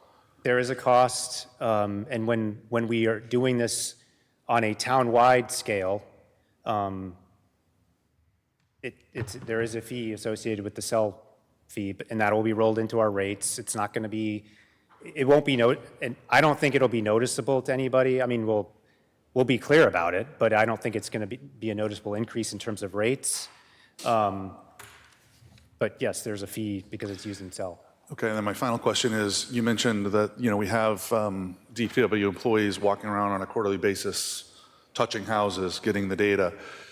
With this type of technology, as it moves forward, is the anticipation that that role would change into something else, or is that role going away in the department? Yeah, it goes away because it's not actually DPW employees. It's a contract we have for meter readers who come in specifically to do that. So cost so savings that might- cost would go away or be reallocated to something else. Yeah.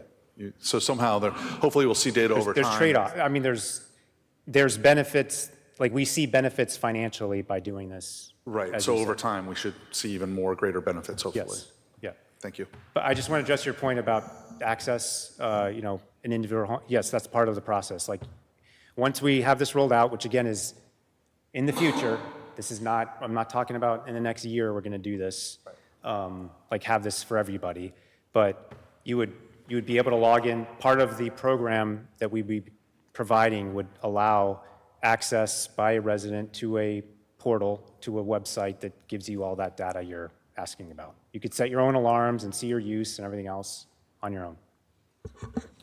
And I would, so I think that I agree with Beth that there's long-term, there's a balance between, the homeowner that wants to check it daily and has the capability, but we have a lot of residents that would not be comfortable with that, don't understand it, don't have a smartphone, any number of things. So I think that there's a balance and understanding what potential additional effort we're asking for on the part of DPW to perhaps decrease that gap time of multiple months, right, when you get your water bill and dealing with a problem versus, hey, we're seeing a spike and it's a shorter time period. But I think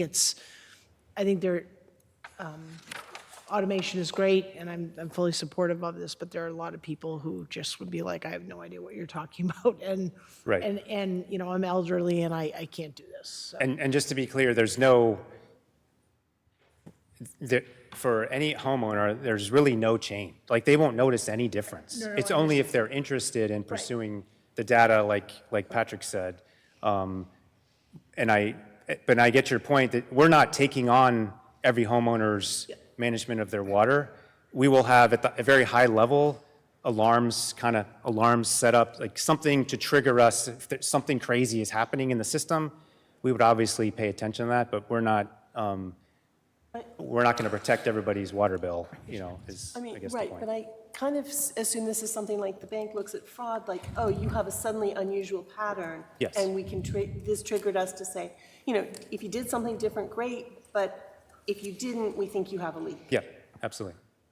I guess I would be curious to know what sort of, are we the first ones to adopt this or planning to adopt this, or have any of the other towns already gone ahead and adopted this way of measuring the bills? Yep, it's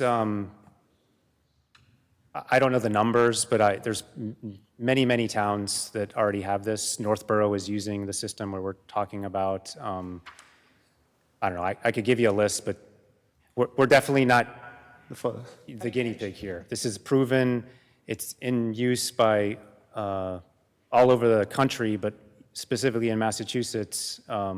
So it's proven, we're not kind of testing something out. So I guess it may be good to also share exactly what sort of nuances are presented with it versus the benefits that the other towns have seen, and what sort of benefits have they seen. I guess that's something they will be more interested in, as well as these privacy concerns. Okay. Is there more than one vendor that does this? In other words, when the time comes, will we be able to have a choice of more than one vendor? There's more than one vendor. We've already identified our vendor. So yes, there's more than one vendor. We've identified our vendor. So we'll be getting cost information as we go forward from that vendor? I'm not sure. In terms of the cost for implementing something like this? Yes. So we're actually in the middle of a pilot. So we already have installed some of these meters in a few locations. It was part of the program.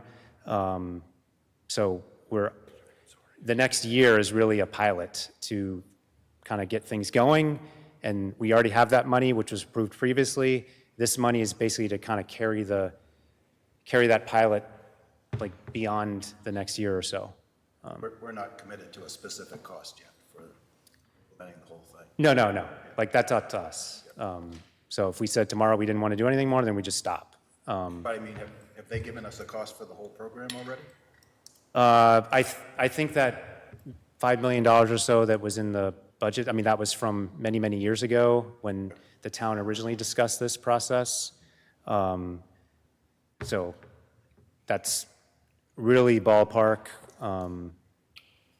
Yeah, I'm just wondering strategically, are we best committing ourselves to a vendor at this early stage, or is there still an opportunity to reach a point where we know what we want and then get multiple quotes?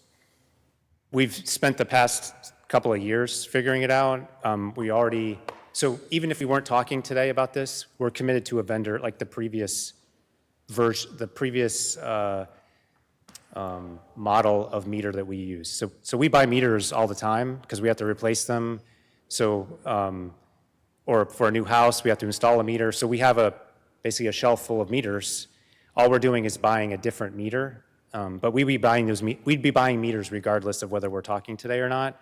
We're just communicating that we're going to be more aggressive about changing to a new meter that gives us much more benefit than what we're using now. Hopefully that makes sense. All right, I know it's 10 minutes till lunchtime, so I will keep going. Oh, sorry.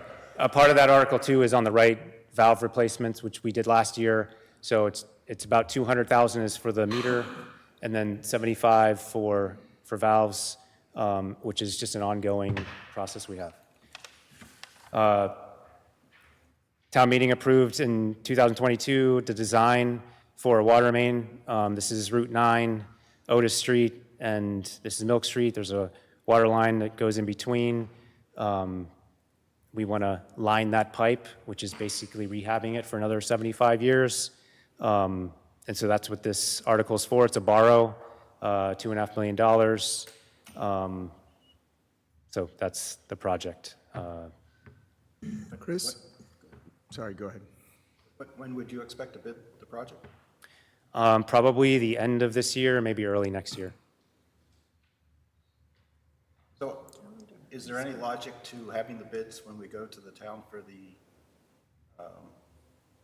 article? There could be. I mean, that's a way, but the challenge with that is that we're now dependent upon a single date in March or whenever. And so if we are ready to bid, like if the design is done and we're ready to bid sooner than, the end of the year, then we want to be able to do that so we can get going. If we don't approve this money or authorize us to borrow, then we're not doing anything till next March, and we're just kind of sitting on it. And it would be my recommendation that we keep things going and have the flexibility to get it bid and procured as soon as we have the opportunity to do so. I guess your concern is especially if it comes in over, then we're coming back at a certain date anyway, right? Yeah, I mean, that's always a possibility for anything. But I just, I gave you my thought. I mean, If it comes in under, we obviously only borrow what we use. right. Have we done other parts of Route 9? I think, is this an extension of other projects that have been done? We haven't done anything recently. And real quick, just on why we're doing this. So we have, as we showed on that first slide, over 100 miles of pipe around the town. We did a mile or so on Flanders Road a year and a half, about 2 years ago. So if we did 1 mile every year, it's going to take us 100 years to do all our town. And most of these pipes are already in their 30s, 40s, 50s years old. So we probably don't want to be doing 1 mile a year, otherwise we're going to have potentially problems. So we recognize that, but we're not coming to the table with a $10 million price tag either. So we have to figure that out, which we are. But why we picked this location versus some other location, because there's other locations in town that need to be replaced. So we look at the type of pipe and the material that it is, and so there's kind of a range of material, and some's more fragile than others, and so we want to go after the fragile stuff. There's also location, so Route 9 is an economic corridor. If a pipe blows on Route 9, it's probably shutting down the road. If it blows and and we have a high water pressure in the town, and it disrupts the road, then you're going to close the road. And most people don't want that to happen, not just people in Westborough, but people that commute and travel on the road. So we target based on what we know to be the condition of the pipe, the location of the pipe, and the impact if there was some sort of break, and the size of the pipe. So an 8-inch pipe versus a 12-inch pipe, if 12-inch pipe breaks, there's a lot of water coming out, and it's going to take your road. So we want to make sure those pipes are in the best condition possible. So a cul-de-sac with 6 houses is important, but not as important, in my opinion, in terms of the impact as Route 9. So that's kind of some of the logic that goes into the selection of the locations. Chris, just a quick question again, and maybe it was mentioned, but what is the distance? And does the timing also of this, even though it looks like it's to the east of this, also tie in with the work that's going to be done on Otis as part of that corridor project? So is that influencing this? They're unrelated. And distance, I think it's about a mile or so, give or take. I mentioned the spillway just quickly. This is the lower spillway. We repaired the upper spillway this past summer.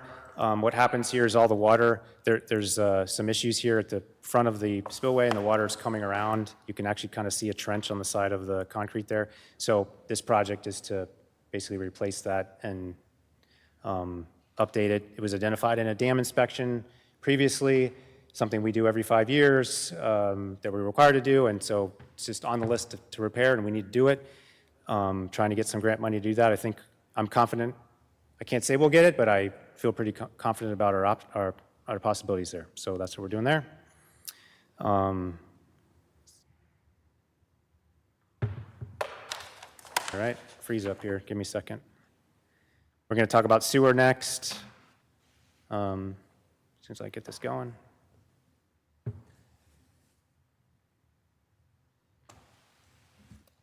Got the spinning circle here, so there we go. So again, summary. This has been routine for us the last couple of years, but we have these pump stations all around the town. Expensive equipment inside that has to be replaced. It's not a full refurbishment, but it's not maintenance. It's not just kind of daily maintenance. It's the in-between. So we can do it ourselves, but we have to have the money to buy the material, and we contract some of it, but it's locally done. It's kind of our level of work. That's what this pays for. It's the same thing as we requested last year. And this is money to fund design work for pump stations that have been assessed over the last year. We have a report that says what needs to be done at these stations. These stations many of them are old, and so some we can refurbish ourselves, but some need someone else to come in. It's a bigger project to refurbish. The last time we did one was, I think 3 years ago. We did a couple of stations on Flanders Road. So this is funding design work. We'll come back later, at a later date, for the money to actually do the work. We have 2 road acceptances. This is Ed Waters Way. So if you're looking at the town of Westborough, it's in, I guess, the southern portion of the town, near the reservoir. There's a process that acceptance goes through. So just recently, the select board indicated their intent to lay out. It goes to the planning board. They can provide a recommendation if they choose. It comes back to the select board. They adopt the layout, and then it goes to town meeting for a vote to accept. This is just a picture of the cul-de-sac, which is what it is. So the street and then the cul-de-sac itself is what we'd be accepting. All these, marks here just indicate infrastructure, and I'm just highlighting the fact that when we accept the road, we accept all the utilities that come along with it. So it's a package deal, and now we own it, and we have to maintain it. This is the second one. It's Zara Drive, which is on the northern part of the town off of East Main Street. Same thing here. The only thing I would say about this road is, so in terms of process, ultimately, we own the DPW is responsible for maintaining the public way, and so essentially we've kind of facilitate the process of accepting the road. But, so we've gone out multiple times with each of these projects and all roads we accept from the very beginning, and we make sure we inspect all the infrastructure we're going to receive, make sure it's in good condition. So from our perspective, it meets the requirements for us to accept the road. But I do know that there are some challenges that homeowners are facing on the private side related to this development, and they're working that out with the developer who we would accept the road from. So again, they've met the requirements that we have for accepting the road from the public works in terms of the infrastructure we would inherit to accept the road. But if a homeowner, so if we accept this road, and then a year from now, a homeowner comes in and says, well, I've got these issues at my house, and to resolve those issues requires some drainage or something, and we need to cut into your road, or something that impacts the public right-of-way, we don't typically allow that right away. So we typically have 5 years after a road is paved, or we don't touch it because we just paved it. Why would we want to cut it? So for someone to come in and ask to cut it is typically, we don't allow that, right? So I'm just saying, I think there's some potential things that need to be worked out here. They're not things that I'm going to address as the Public Works. I believe it was, highlighted at the select board meeting when this was discussed, the intent to lay out. So just, I'm throwing it out there for your thoughts, and you can, take it however you want it, but I'm just giving you my 2 cents, which is that I think some things need to be figured out here. And I don't want to be the one telling someone no when they come back a year from now saying they have an issue and they're going to impact the right of way after we just said we didn't want to impact the right of way. So, And that's just the Zara? That's just not for the Zara, other one? yes. Okay. So is there any reason we couldn't just delay accepting this road? Is that your recommendation? I don't know that I'd use the word, delay. I think that the process that's up here is that the planning board has received comments from the select board on this. It was 2 meetings ago, I guess, and they'll kind of take that under consideration. So as a result of that, the overall process that Chris has laid out, it may be delayed from the developer's ideal kind of acceptance, but I think we need to understand kind of the implications of the acceptance. So I think that there's potential for it to be passed over, is my view of this, because it might not be game ready for town meeting. But I just want to be clear that, we're not going to, we need to put it on the table because it's met the requirements that we have. If there's other things that the town decides make it not acceptable, then that's the town's decision, but we're not going to make that decision for the town. We put it forward because it met the requirements we have for acceptance. Right. Yeah, I would say, Chris, your point being you can't sort of move the needle on these folks. Right. And, yeah. Are you? That's it. I'm done. Okay, So- I had a question on, which article is the spillway part of? Is that part of the big borrow, or is that? The spillway is not, I lost it. I was Oh, you're hoping just not to bringing it confuse up in- anybody, but it's not part of the it's not part of the warrant. Okay. We're not So asking for any money, but we had talked about the upper spillway previously, which the town did fund, and I was just kind of closing the loop on Okay, that. it's something for another meeting in the future. We're hoping it's funded a different, through a grant. Okay, thanks. So the funding source is not the town. But I highlighted it just because Yeah. it's, I want you to know we're doing something. Yeah, I just didn't understand Thank you. funding, so, good. I just have one, if I could. Water and sewer rates. I raised this last year, and Chris was nice enough to sit down, Leah and Chris sat down with me and explained how they did all the water rates. I know for the stormwater, it has to be approved by the select board. I don't know if there's any interest in this group overall to see a presentation at some point before those are set, or whether we just continue with the process as it is. Specifically talking about water and sewer rates, or? Yeah. No, it doesn't have to be part of this town meeting. I'm just bringing up the issue whether we should have a more public review of the water and sewer rate, how those are established each year. And if there's no interest, that's fine. I don't know what you mean, but I guess I'm just trying to understand the question. So each year, Chris, and with Leah's help previously, they establish the water rates. Yep. That's totally up to them. And ultimately, rates are kind of like a tax too, right? It's more specific, but ultimately it affects how much we each pay each year. To me, it would make sense to have a more public process to talk about how those rates are set and what the goals are in terms of creating reserves and things like that. But I don't know if we as a group feel that's the same level of interest that I do. So perhaps like we talked about the other night, Chris, where, with the stormwater utility, the expectation on the annual report is to include that recommendation on the rates. That's part of the public discussion at the select board meeting, which is, I think, what you're kind of hinting at. Yeah. So maybe something similar to that. good future consideration. I would certainly be open to not that Chris and, John are not being transparent. I think understanding it and a presentation around that is always beneficial. And the more, a couple years ago, we were like stormwater utility or stormwater what? So now we're starting to understand that. So I would be very open to that. I don't know that I'm necessarily understanding that. It doesn't mean that I'm suggesting we change process. It's more just understanding the rate setting and to your point about reserves and stuff. Yep. I just want to point out, so last year, Leah and Chris did actually a very detailed presentation to the Finance Committee about how rates are set because it was requested. The process cannot change without a charter change. Right. So I just want to be clear about that it's very different from the stormwater utility just by the way it's been set up. And I know that's not what you're suggesting, Rod. I just wanted to be clear. Yeah. Yeah.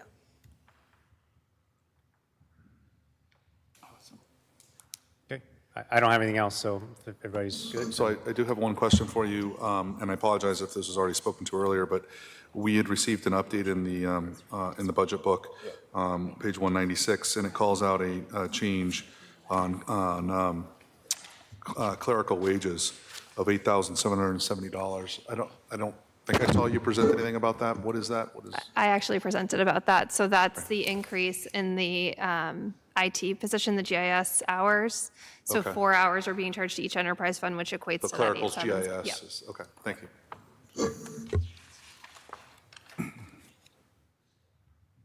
All right, thank you. Thanks, Thank you. Thank you.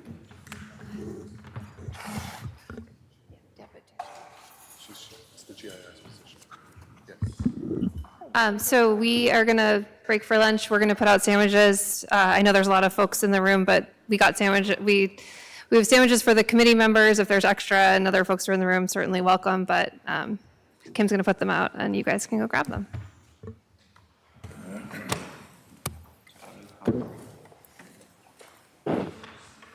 Not bad, 12:05.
thing?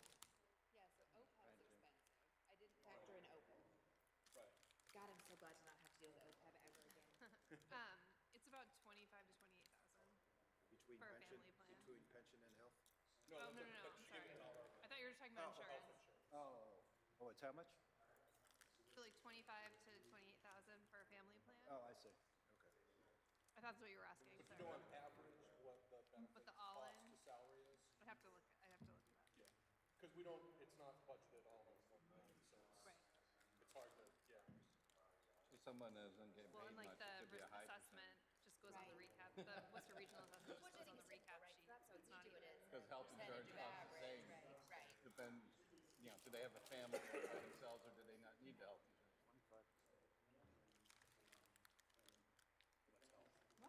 It's just got to be an average number. Oh, did you have one of those? I know, they're really good. I'm so bummed that they're, I was so bummed that they melted. did our friend's calculation before last year, and it's 27.1%, and I would assume it's the most that we're providing, but it didn't factor in OPEB. And OPEB is expensive. Thank you. Thank you. Well, and also, For last year's. So making the a percentage is gonna drive it. because health is a fixed.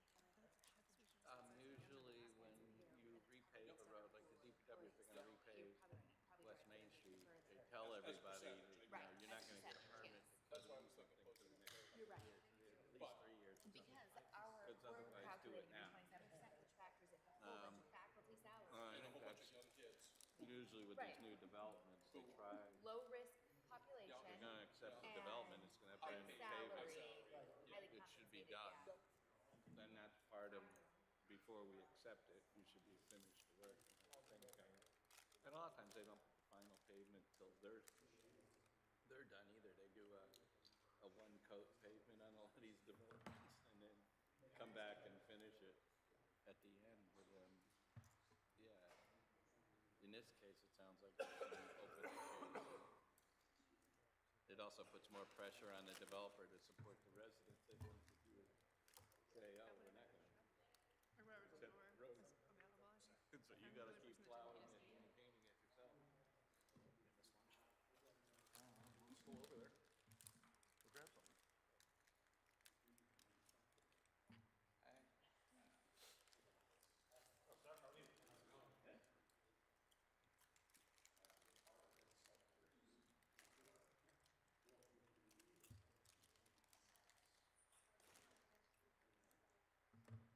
Right, I'm eating popcorn on TV. We're eating on TV.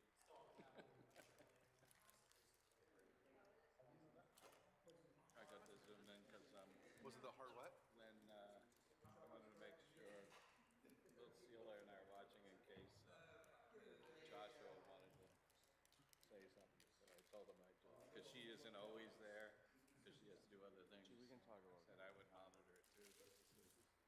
So he's not there right now. So I just connected to the Zoom meeting with the camera and microphone. I'm back. Yeah. Salary assistant. That's some 1 minute warning, Sean. I don't think people are listening to you. The Italian was huge, so I was there. Oh, you're welcome. It's like this big. This is it's twice this. I think they waited until after your minute to start again.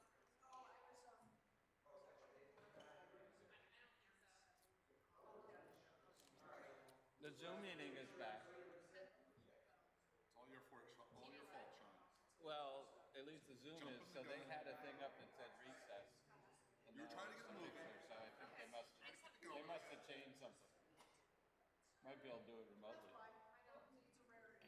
did I don't know. Good.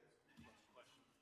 There's a lot of questions around the swale, so down next to the railroad track, that bridge. That culvert or swale. And then, yeah, that for about 2,000 feet has to be cleaned out. That's why he's asking for bids. So there was a lot, I'm just trying to understand the numbers. You have to be careful because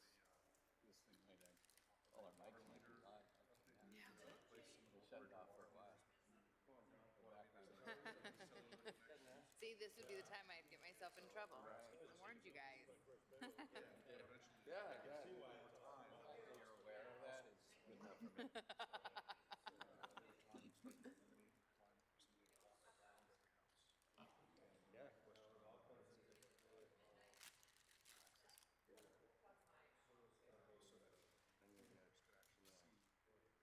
Different employment groups, different contracts, different stipends, different rates. Yep. Yep. Could DPW be proactive in notifying residents if they have some sort of Popcorn is always making a mess. Always. I typically have like a bag every afternoon, and I'm sure every morning when the lady comes in to vacuum my office, she cleans up my popcorn.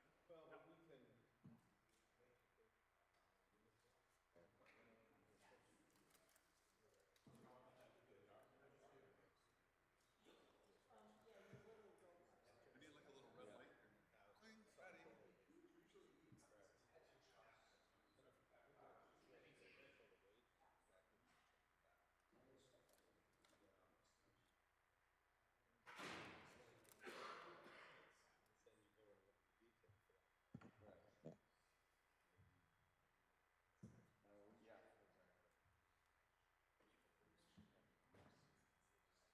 So Chief, last year when Chief Lowry was here, while he was presenting, I got a call from the department, my home was being broken into. Oh, really? Yeah. So if you could try to not let that happen. Make sure that doesn't happen again. Maybe I should send an officer over to your Yeah, house. yeah, just have them, Just park in the driveway. Yeah, exactly. Although it really did make me pay closer attention to the Maybe needs it of was actually just like a ploy to get you, it's like. Hey, it worked. It's like when the chief showed up with a picture of my house on fire, asking for more fire department, I was like, hey, that burning house is mine. You need a new hose. They need whatever he wants. It was a very surreal experience. She didn't even give me the invoice number to try and cancel this. Yeah, in the middle of the budget summary. Well, then just any, well, the police chief, the timing is impeccable.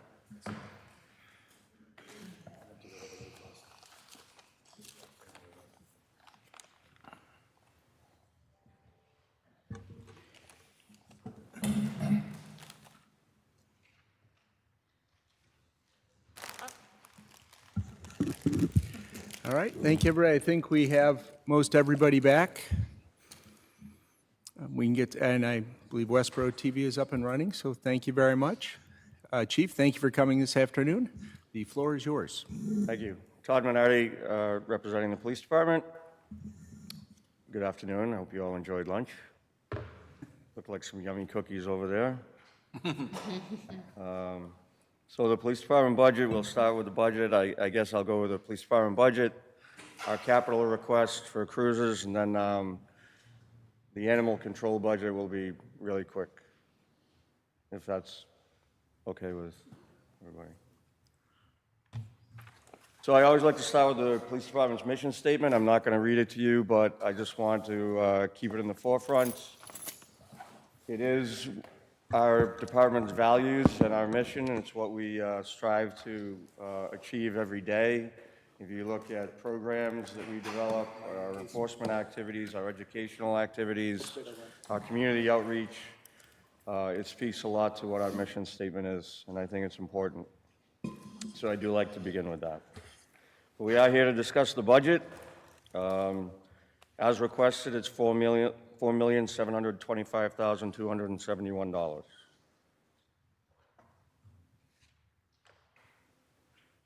I wanted to take a minute, just talk about some of our department's successes and accomplishments over the past year. We are in our second year of the post-certification process, last names I through P. All our officers have been submitted. We will be certified Next year is the third year of the complete certification, and then we start all over again with the recertification of the group that went the first year. So it's a continuing process. The post commissions under constant flux. They're still trying to develop all the guidelines that they're supposed to be following. As you're aware, we are fully accredited now. Last year, we gained full accreditation in the 6th edition standards. The reason I put it in here is because the end of the year is an important time frame for the accreditation process. There's a lot of policies that we have to follow up, review, report back on, number of things I need to sign off on a yearly basis to make sure that we're following the policies and we're living up to the standards. Anything from our use of force policy, our vehicle pursuit policy, bias-free policing policy, our use of tasers, that's just to name a few. So the end of the calendar year is a big part of the accreditation process for us, and we're working through that currently. Most of our reporting has been done. Real quickly on the PORT, the Post-Overdose Response Team, something we've started recently. It's been up and running for the past few months. What it is we're part of a critical incident management system across the state where non-fatal overdoses are reported. When somebody in Westborough experiences one of those events, we try to, within 24 to 72 hours, pay a visit to their house with a plainclothes officer, and we're working in coordination with Spectrum Health. They send a peer-to-peer counselor. It's just really to touch base, give information, provide support, and Spectrum offers access to their treatment programs if the person's willing. So we're excited about that. I've spoken about the recruitment team in the past. Some of you have seen the brochure. Westborough TV, thank you very much, has been developing a video for us. It should be out shortly. I'm excited to see that come out. And again, as part of our mission statement to reach out to our community, in the past year, we've sponsored or attended over 40-plus events through our community engagement team. Just to touch on a little bit of our activity for the past calendar year in comparison to 2022, we saw quite an increase in activity across the board, especially a 46% increase in arrests. Unfortunately, we saw a 15% increase in accidents. I'm not really sure what's driving that. I've been having conversations with my staff over it. As you can see, we're certainly doing traffic enforcement. Our citations are up over 28%. Calls for service are up. I mean, it's just up across the board. So that trend right now is continuing. We're only a little over 3 months into January. We have 22 arrests, 60 motor vehicle accidents, and we're already at about 180 incident reports. So I anticipate the statistics to continue to increase in 2024. Let's talk about the budget. I put this slide in every year. I think it's important to understand that only $300,000, or about 6% of our budget, goes towards expenses. About 94% of it is based on salary and wages. And the police department is only about 3.7% of the town's overall budget. So for all of your law enforcement services, the town's paying about, under 4% of the town's overall budget. Some of the considerations that's driving the increase this year, obviously the impact of our collective bargaining agreements, COLA raises, some stipend increases. However, we've hired a lot of new officers. They start at a lower step. So in FY25, we're looking at 10 step raises. There's 3 educational degree changes. I did initially request about an 8% increase to our general overtime, which was $18,000. FY23, we far exceeded our general overtime budget. We only made a very small increase in our FY24 budget. And given the COLA raises and all of the other raises associated with the collective bargaining agreements, definitely getting concerned with our level of overtime spending. Did level fund our law enforcement equipment line. But just to give you an idea of some of what that pays for, that was pretty much unexpected. This current year, we paid over $4,000 for AED pads because they were either used or expired, and they had to be replaced. That's, it's not a nice to have, that's a have to have. So we also are required to do research training with our tasers every year. In the past, Axon, the taser company, has provided training cartridges as part of the program. Apparently, they're no longer doing that, and that came in at a cost of $5,000 just to have training cartridges to be able to recertify with the tasers. I am asking for a slight increase, or actually more than a slight increase, but it's a $2,000 increase to the state in-state travel line item. FY23, it was $1,000, I overspent it by almost $1,000. FY24, it remained at $1,000. I've already overspent it by almost $1,000. There's a lot of seminars and training conferences that go on throughout the state, both at the chief's level, but also the command staff level, and also with the Mass Accreditation Commission. And I think it's important for my staff and I to attend. That's why I'm seeking that increase. The increase to contractual services is mostly related to an increase in the dues for the Mass Police Accreditation Commission and the licensing fees for the Guardian tracking, which was the first year we had to pay for that. That was part of the program improvement request that was submitted last year to bring that software online. It's working phenomenally, but that's the increase to contractual services. The biggest impact, I guess, would be the reduction in the ARPA funding by just over $55,000. I believe that town manager has spoken to that. FY25 is the final year that we're receiving ARPA funding for those 3 officers that were added back in '22. So that's the impact of that. And the program improvement request, seeking a new rank of corporals and an additional lieutenant's position at a net increase of $29,500. And we'll talk a little bit more about that shortly. Todd, can you just remind us what the Guardian tracking is? So what that is a software program that we use to track all our performance reviews. So all of our field training, daily reports for all our new officers get entered in there every day. It tracks all of our critical incidents, use of force incidents, car accidents, any critical incidents the officers go to. It flags all of those, so when they get 3 flags within a certain period of time, it notifies the command staff. You need to take a look at this. Maybe there's something that we need to address. We have a counseling session with the employee. We offer them all of the services that are available to them through the town and the police department if they choose. So it's really, it's not just for promotions or for performance evaluations, it's also for tracking critical incidents and making sure our officers are being looked after and given the attention they need. And is that seems like it also ties into the accreditation? In a big, big way. It's why we first started looking at it, was because of those reporting requirements I was speaking about earlier with accreditation.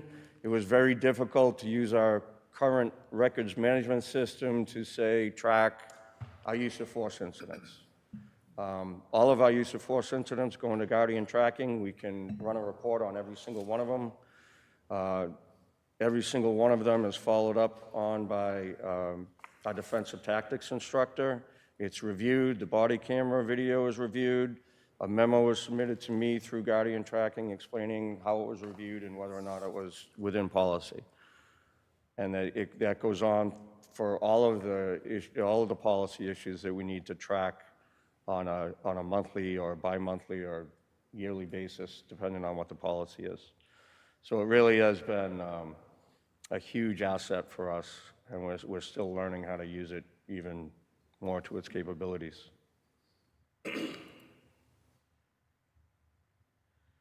I know this is hard for you to probably see up there. I imagine you have a copy of it. I just wanted to put the worksheet up there for the FY25 budget. It does show the increase for the in-state travel and the breakdown for the performance improvement request, which The $600 increase in the fitness stipend is contractual because the corporals would be changing their bargaining unit. They'd be going to the supervisor's bargaining unit, as well as the increase to the clothing allowance would be a contractual increase because of the added members to the supervisor's bargaining unit. Todd, can I just ask, I was surprised not, or I guess the body worn cameras, is that under 5205? Is that where that would fall under? So our general payments for that go under contractual services under 5236. Okay, And that's one of the reasons why that's such a big number is the cost of our body-worn camera program, the storage, and that's also where we pay for our TASER program. okay. And that's all under Axon, which we, And is that also the equipment, so I know that there's the whole data storage, is that also the equipment itself and any replacement, I don't know, that you can repair them? Does that fall under there, or does that fall under another category? so if we had to replace or repair one of the body-worn cameras, as with any of our equipment, that would be something we'd be looking at 5205, the law enforcement equipment. Okay, thanks. It's tough because those are a lot of the unknowns that we can't really budget for. Like I said, with the AED pads, that was kind of unknown to me. Obviously, I've recognized it now. The TASER cartridges, those are all things that need to get taken into consideration moving forward. But we added that law enforcement equipment line a few years back. I don't know, it's 3 or 4 years ago. I don't know how we survived without it, to be honest with you. But Thanks. some of the wage request under the program improvement request, some of that additional money, I should also, I think I have it on another slide when we get to that, which is where we're at right now. So the PIR seeks funding to create a new rank of 5 corporals and add 1 patrol lieutenant. Those are not hiring more staff or adding to our complete number of sworn officers. It's just internal promotions. So I've basically estimated it at a cost of $53,000 wages and expenses. These are $18,000 that I was initially requesting to increase from the overtime. We already budget $5,500 in our OIC pay. That's for when there's no supervisor working, a patrol officer gets paid to be an officer in charge. So I'd take that money to also offset the cost, and we come down to a final number of the $29,500. Obviously, without filling those positions, I don't know the real true cost. It depends on who's going to get promoted, what their education level is, what their pay scale might be at. So there is a little bit of a variable there, but I'm fairly comfortable with that number. Todd, Yes. first of all, thank you for bringing this, this concept or change to our attention. A couple of questions for you. I guess, in general, what do you anticipate or expect the improvement in service to the community to be by creating these positions or creating these promotions? Yeah, so I'll touch on, I'll cover this slide and I'll touch on, if that doesn't answer your questions, I'll be happy to revisit it. So right now we have 5 patrol sergeants that cover all of our patrol shifts. They're some of the more senior people in our staff. They have a lot more vacation time and time off accumulated. In 2023, we had about 900 hours of overtime just filling supervisor shifts. We also had 81 shifts where there was an officer in charge, meaning there was no supervisor working. So you're looking at another 600 plus hours where there was no supervisor coverage. As we stand right now, 23 of the 25 patrol officers we have less than 5 years of seniority. And I've spoken many, many times in a number of different venues about the liability for a failure to supervise, specifically under 42 U.S.C. Section 1983, which is, again, I know I've said this many times, but it's a failure to train, supervise your employees. It's also a failure to have proper policies. We've done a great job addressing our policy deficiencies. We're doing a great job on training our staff and keeping up to date with the requirements. but we're falling short on the supervision. How I see that improving the level of service is it's more supervisors to make sure the job's getting done right. They're going to receive the same training that a sergeant receives when they get promoted. It's also going to allow an opportunity to grow our staff and evaluate them as corporals and decide whether or not they have what it takes to become a sergeant, and let them have the opportunity to learn how to be a sergeant before asking them to actually do the job. I know from firsthand experience, I had 5 years on as a patrolman when I was promoted to sergeant, and that first day walking in with the stripes on your shoulder can be pretty daunting. So it's a lot of responsibility. People don't really necessarily understand it until you're put in that role. And frankly, I don't think it's fair to put somebody in that role without first providing them with the training and the ability to learn and be mentored to be able to properly take over. We talk about accreditation. There's a number of department policies that speak to the need for supervisors on the shifts.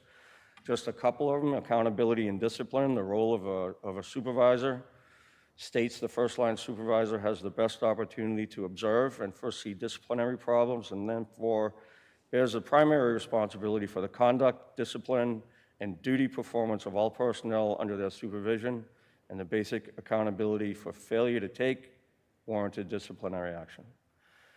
So that in and of itself, speaks to the need to have supervisory coverage. I don't think it's fair to expect a patrolman to one day tell them, today, you're OIC, you're in charge, and I expect you to make sure you supervise and discipline all the people that tomorrow you're going to be working with as a patrolman. I don't think it's the right way to go about business. There's also an early intervention policy that talks about the need for the first line supervisor to be monitoring the employees. And of course, we have our use of force policy that indicates you have to promptly notify your immediate supervisor. Did that answer your question? It certainly helps. I guess my follow-up question to it would be, do you have a sense of how many of our comparison communities or throughout the state have a corporal position within the departments of similar size? None. I would say that this is, it's not revolutionary. I know corporals exist. They certainly exist in the military. I know that there are other parts of the country where they use the rank of corporals. There are some agencies that use, a term of master sergeant or something along those lines. I am not personally familiar. I've done some research. I haven't done a ton of it, but I am not personally familiar with any agency that has a rank of corporal. I personally think that agencies around us are going to see this. I've already talked to some other chiefs that said, wow, that sounds like a great idea. I've been talking about it for a while. I wasn't in a position to make those recommendations until now. The fact is that there is a lack of supervisors. There's only a few ways to solve that. You can have a force-in policy where they're just going to be constantly forced into work, which I think creates a much bigger issue. You're going to have a morale issue, and you're going to start to have a performance issue when people are unhappy at work. You can reduce the number of shifts that you have. I looked at 12-hour shifts. I've discussed it with a lot of my staff. To me, I thought there was a lot of benefit to it. The officers that would be influenced by it just didn't seem to really want to explore that. They didn't feel it was going to be very good for their home life, and it's not something I want to force on my staff. The other issue is, do I just create 5 more sergeants? And then I have 2 sergeants on every shift. Personally, I'd rather have a clearer chain of command so that, the corporal answers to the sergeant, and the sergeant answers to the lieutenant, and that way there's just a clearer chain of command. So I guess a follow-up question for you, just going back to your budget table. The clothing allowance piece of $2,400, is that as a result of this change as well, or is that? Yes. So contractually, the supervisors get a higher clothing allowance than the patrol officers do.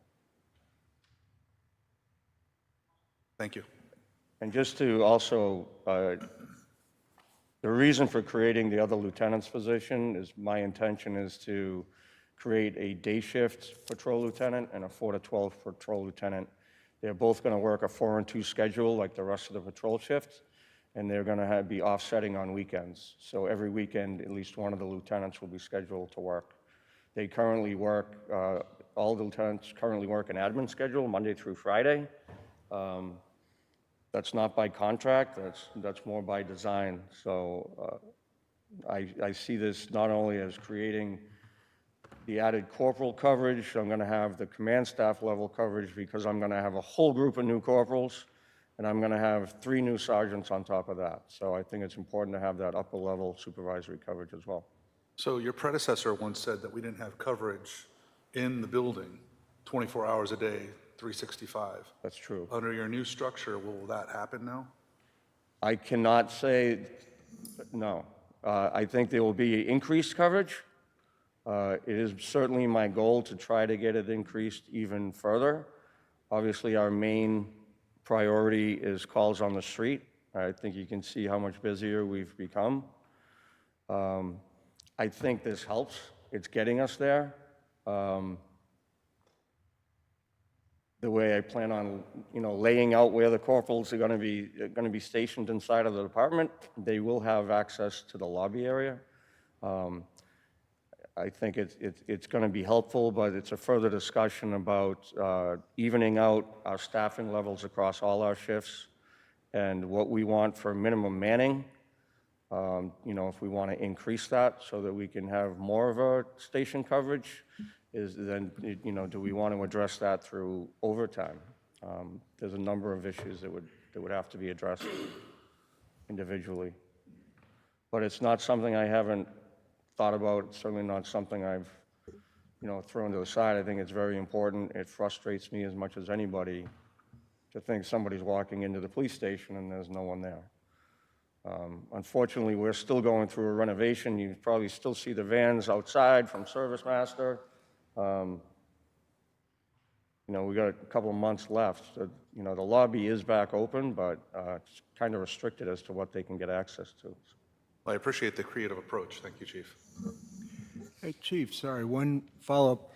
The overtime reduction, is the hope that that's mostly forced overtime that's being reduced?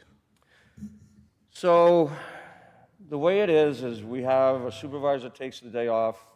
It creates an overtime shift. If we're above minimum staffing, the supervisors can work it or not work it. If we drop below minimum staffing and it creates a force-in, that could be a supervisor or it could be a patrol officer. If you remember, but there was an idea to create a force-in policy for every supervisor vacancy, which created a grievance, which ended up going away when Chief Laurie departed. But it's part of the bigger issue I'm trying to solve. I do foresee a reduction in overtime because of the added supervisor coverage. My goal is to have a policy that basically says, at least one of the 2 or 3 supervisors has to be working. I can't guarantee you that someone's not going to call in sick. So there would be, probability of some overtime, but I do see a reduction in overtime. And that's, when I go back to talking about, do you want to have someone covering the station all the time? Is that going to be a shift of overtime to create station coverage during the off hours? It's something we can look at. Thank you. Chief? Yes. 2 questions. I think the overtime question is a good one and how we manage it. But quick question relative to, say, DPW has something happen and they need coverage. Does that hit your budget or their budget, or how does that work? I guess it depends on, you're talking like an emergency on one of the streets, like a water main break, or? Yeah. Well, they generally would call for detail officers. They'd fill that through their budget. How does that get accounted for in your budget? Or is that always overtime, or is that?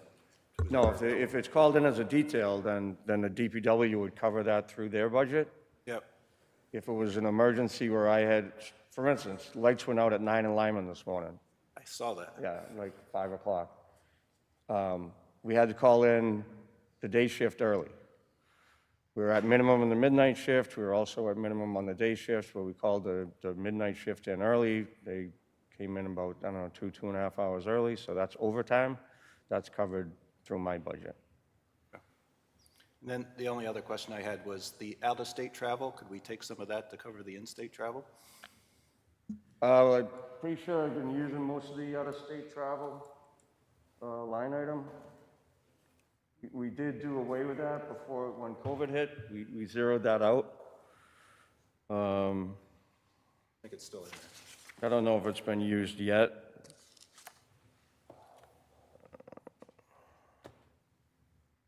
No, it's still at 100%, but I'd be hesitant to do that at this point.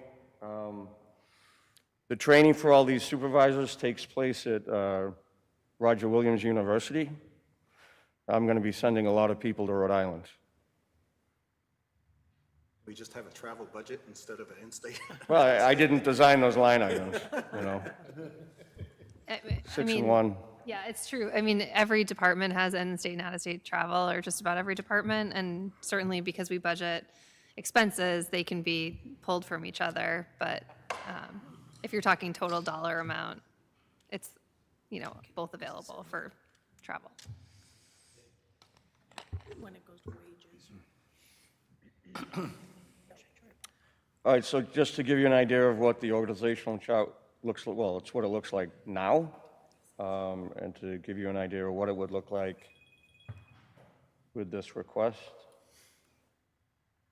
You see, you now have kind of that third layer. There'd be the 4 lieutenants, the 2 operational lieutenants, and underneath the sergeants, you have a corporal that goes underneath each of the sergeants. And that bottom patrol officer block disappeared through the creation of the other operational lieutenant. It's still the same number of officers, 40 sworn, starting back in 2023. And just to let you know, we still have not reached the full 40 officer level. We're in the process of doing a background investigation right now for a candidate that's in the academy. If we were to hire him, nobody leaves in the interim, would for the first time actually be at 40. So we've yet to experience it. So real quick, I noticed you've got 5 corporals there. Christy, in your earlier slide, it mentioned that it was a promotion of 4 patrol officers. Yeah, Todd actually Did I miss that? sent me a text this morning that that was incorrect. So it's the same number, but it is 5. Okay. And just the way this is laid out, it seems to me like it's like teams, right? Like these 5 officers, including the corporal, report to that sergeant. Yeah, it's not really accurate. It's though. not accurate. I So mean, all- it looks nice and even, Yeah. but that's not really, you know, we have 3 shifts a day. Yeah. We work a 4 and 2. There's basically about 3 different groups, if you want to call it that, or platoons, as we call them. Okay. Some of them work all days, some of them work all 4 to 12, some of them, there's a split shift that stays and 4 to 12s. So it's not quite as neat and even as it looks when you look at our actual schedule, unfortunately. Where is the school resource officer? That falls under the detective SRO. Oh, okay. See it there. Yep. Thank you. So Chief, I had a question on the reserves. So for the reserves, is that something which also pays for, like kind of as a reserve for the people leaving, or they're just people from the academy, the folks from the academy who are waiting to join on the patrol? So it's evolved over the years. I actually started as a reserve officer. I went through the Reserve Academy. I worked my way up, became a patrol officer. It's not really the case anymore, and especially with excuse me, especially with post certifications, you can't. There's no more Reserve Academy. You have to have the full-time academy to get certified as a police officer. So you'll see across the state the reserve officer positions going away. Our reserves just work details. Many of them at this point haven't, if they didn't have the full-time academy, they're no longer certified or they're losing their certification. We have retirees that maintain their certification that have retired and stay on as reserve officers, but they're there to do the extra duty, the road jobs and the details. They don't fill in patrol shifts, they don't do patrol work, it's strictly just the extra duty work.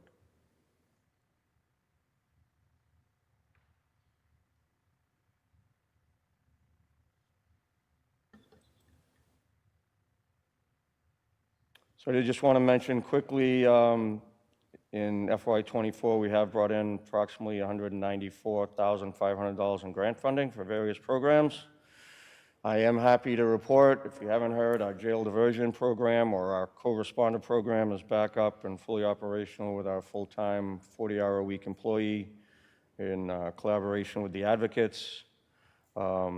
We have used money from a previous body-worn camera grant. The bulletproof vest grant is a reimbursement grant. We get half from the federal government and half from the state. We've been using that for years. And the municipal road safety grant that does our multiple mobilizations throughout the year to target distracted driving, impaired driving, those types of things, and our justice assistance grant that we just got awarded close to $50,000 for some equipment we'll be putting in our cruisers. Our short-term goals, again, is to increase supervision at the patrol level. That's been one of the department's long-term goals for quite a while. It is a goal of ours, as we stated earlier, to have some station coverage in the lobby during non-business hours. I began conversations with some of my staff. We're beginning to roll out some video training and forming an elder abuse unit. I think it's a part of our population that's really underserved, especially when it comes to financial abuse and some other issues. I look forward to getting that up and running. We're continuing to try to recruit and retain the very best personnel. We're maintaining our state accreditation, working through our post-certifications, and we're continuing to always look at ways to improve our officer wellness. Long-term goals continue to be to evaluate our staffing levels, the proper coverage for our community, keeping in mind we have to have proper coverage for our officer safety as well, make sure that there's enough people working the road. Traffic's always an issue. We haven't had the traffic officer position filled in a couple of years. I'd like to revisit that at some point. As you've seen, the number of traffic accidents sharply increasing. I also want to evaluate the need for maybe a task force officer position for, as I've spoken about before, human trafficking with the 8 hotels in town, a number of other issues. Human trafficking isn't just sexual exploitation, it's also labor exploitation. There's a lot of labor trafficking that goes on, so it's another issue that I think doesn't get enough attention. Continue to maintain positive public opinion. Again, our community engagement team does a lot throughout the year, and we always work to promote trust and legitimacy through procedural justice, transparency, and accountability. And with that, I wanted to preview what we have designed as potentially our new patch. We've gone through numerous design phases for this. I give Officer Tom Tepper 100% of the credit. He is an artist. He's done a ton of work on developing this. We've worked with Emblem Authority, who we get our patches from, so unless there's some big, uproar against it, I think this is what we're going to be looking to go with. Okay. Just a question. Yeah. What's the significance of the blue and the yellow on the outside? I don't know that there is. Okay. I think it was just a color scheme that Tom put together. I can say that, they're using the blue for the sky, and when you start adding multiple more layers of color, the price goes up. Yeah. So I'm not even sure if we put those colors in there or if Emblem Authority did. Chief, I think it's beautiful, but I'm just curious, we just went through the town seal change a year or two ago, and there was a lot of conversation about the impact on cost. How do you anticipate that rolling out? I'm imagining the cruisers would be updated probably as new ones come online, or how do you anticipate? We stopped putting the patch on the cruisers. We started putting the badge on there a couple of years ago when the town seal changed, so that's not much of an impact. The biggest impact is going to be these. Okay. Every shirt, every jacket, dress uniforms, detail shirts, long sleeves, short sleeves, letterhead and stuff like that doesn't really exist. It's, all electronic, so cheapest price is to buy them in the bulk at least 500. We probably need at least twice that just to get up and running. So you're looking at $2,000 to $3,000 just to purchase patches. What it costs to have them all sewn on? Probably a lot more than that. Well, I was just going to say, is it the type of thing where you'd roll it out over time, like as officers get their new uniforms each year, however often they replace them? Yeah, well, I wouldn't be completely receptive to that, but my first thought is to do, we're in winter uniforms now, so if we did the changeover for summer uniforms while we're still wearing long sleeves, so then when we switch over to summer uniforms, we'll all have the same patch. And then while we're wearing the summer uniform, we can switch over all the winter uniforms and jackets. And where would that be covered in your budget? It's not. Okay. This literally, I got this 2 days ago. Okay. This has been a work in progress for quite some time. I was hoping to have a design much sooner to try to get a price.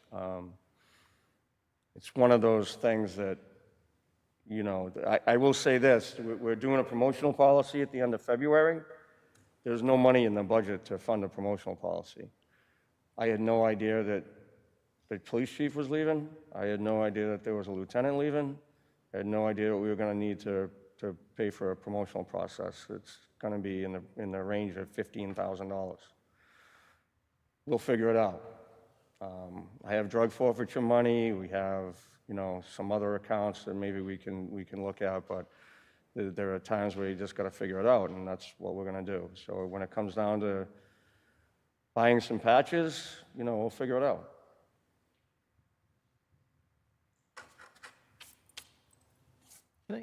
Any other questions?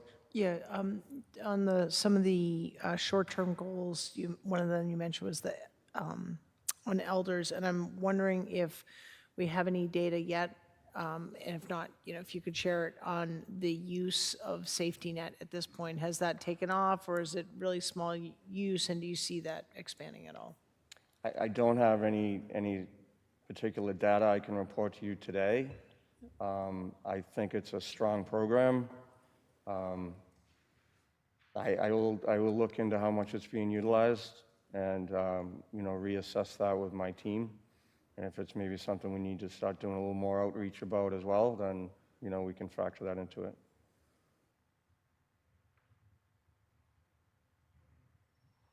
Chief, one more question for you. On one of your earlier slides, you had the FY22, FY23 data, I think it was, on arrests and whatnot. And I'm just curious if you have access to the data that goes out maybe 10 years, and if that's something that you'd be able to share with the committees. I'd love to understand how we are within our curves in regards to arrests over like the last 10 years. It's certainly data that I can pull together. I don't have it today. No worries.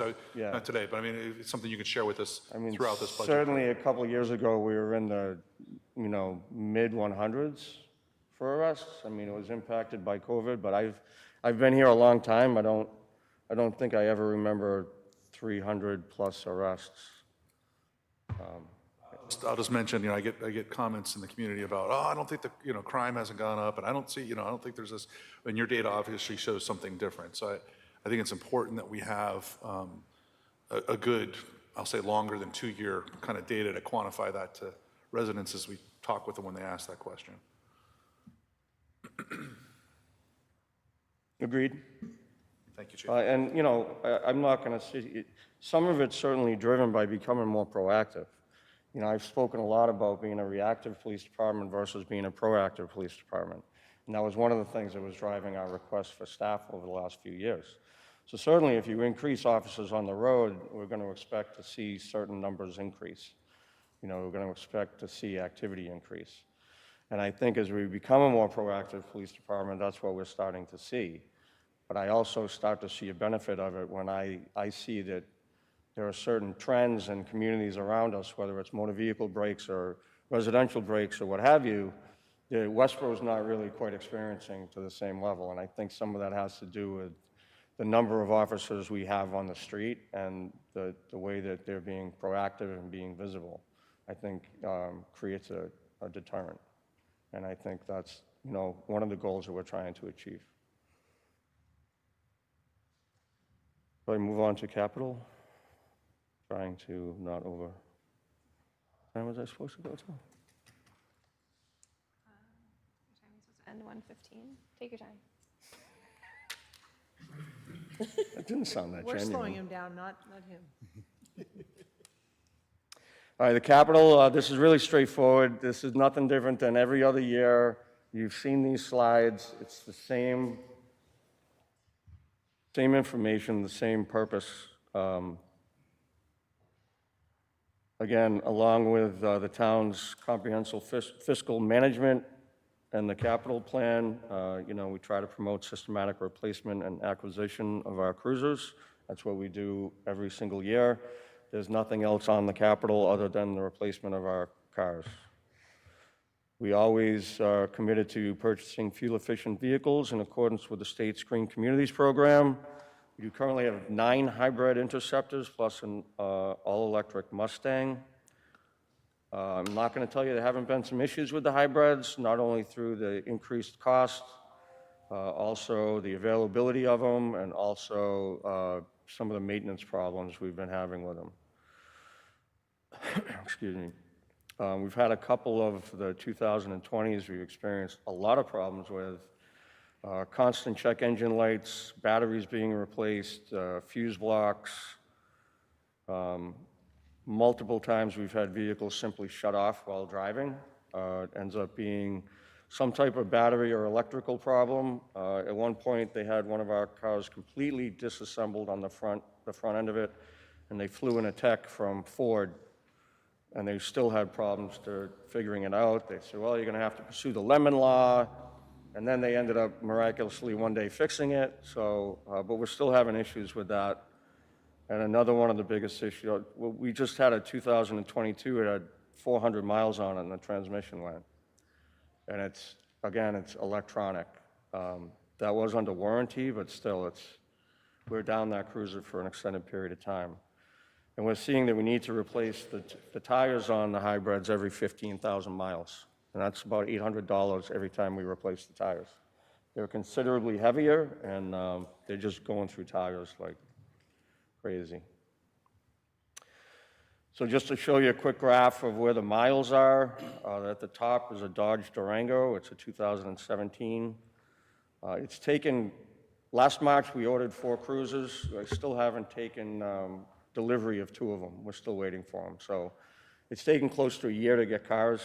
So when you look at this mileage, and this was updated this month, you're looking at 9, 10, 11 months before some of these cars are actually going to be replaced. So, some of those top-level cars with the mileage, and then you factor in the idle hours, which is another, 100, 200,000 miles worth of driving on just the amount of time they idle.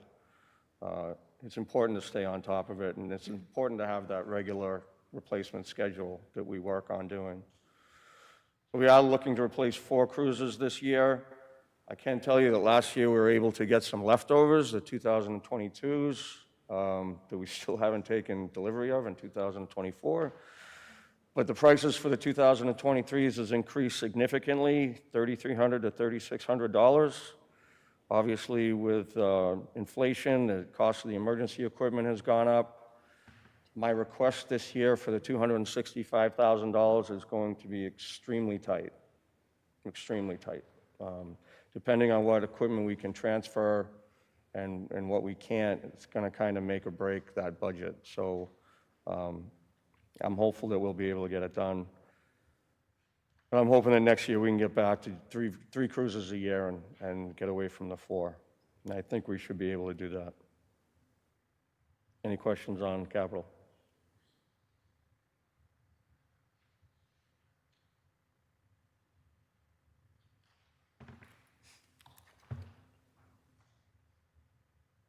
Animal control, Really simple.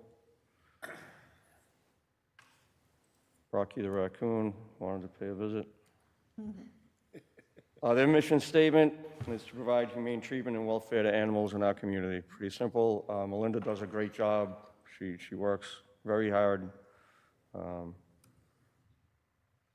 Not only covers Westborough, but she covers Grafton and provides coverage to Shrewsbury as well.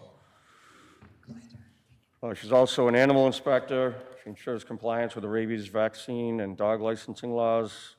I think she licensed 2,000 dogs this year. She starts investigations into animal cruelty complaints that she might receive, and as we've seen, she responds to wildlife emergencies.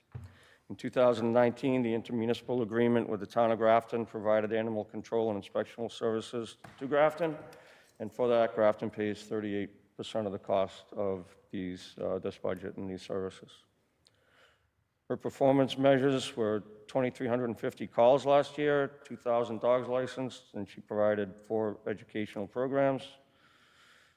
He's estimating the calls to go up a little bit next year, license a few more dogs, and provide the same amount of educational training. I know she does some work with the schools. The increases related to her budget are strictly contractual obligations based on her pay rate, her COLA raises. The only reduction was a reduction of $1,000 in her training line item, simply because historically, it's not getting used. If it starts to get used, I might come back and try to revisit that and add that back into her budget, but at this point, year after year, it's just not getting utilized, and I don't think it's appropriate to just keep funding it because that's what it's been. And I think you've seen that over the past couple of years.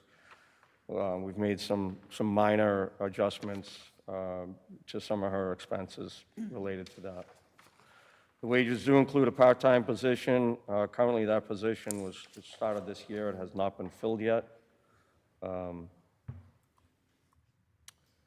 goals: conduct clinics to provide rabies vaccinations and microchips when it's feasible, continue presenting educational programs,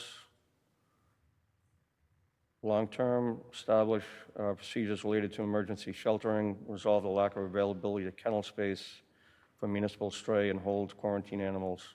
I can tell you that's an issue.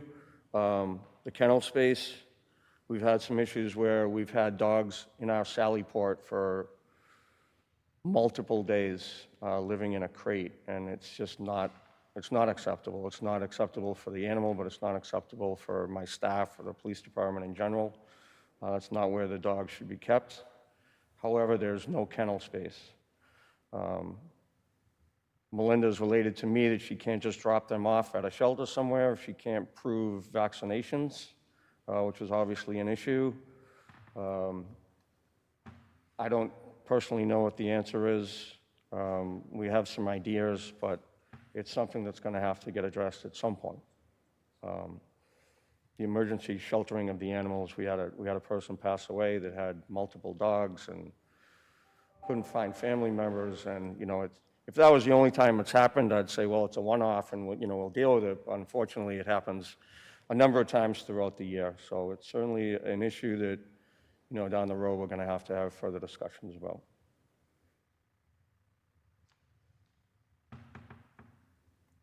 Can I ask a question about the rabies goals? I think rabies vaccine is short term. So this is, forgive my ignorance. So why is the town providing those vaccinations and microchips versus individuals going to, a veterinary clinic? Is it need-based? Great question. I'm not aware of us paying for any rabies vaccinations. I don't know if she's working in coordination with... I know the Women's Club used to help with some of that. I don't know if they still do. I'd have to get back to you on it, to be honest with you. Okay. I mean, it's certainly not something I've seen her request in the budget Yeah. to fund a clinic. I think she's probably working with maybe a vet or something. Yeah, I don't know the specific groups, but there are many out there that we're effectively, they're paying the costs, and we're providing access to animals in need. Okay, I understand. So it's really, yeah, the coordination and promotion of that. Okay, thanks.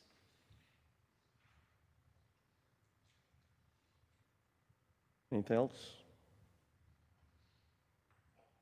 Thank you. Thank you. Thanks, Chief. Sorry to run over, Chief. Stay in your lane, Todd. Stay in your lane. Wouldn't have gone with it.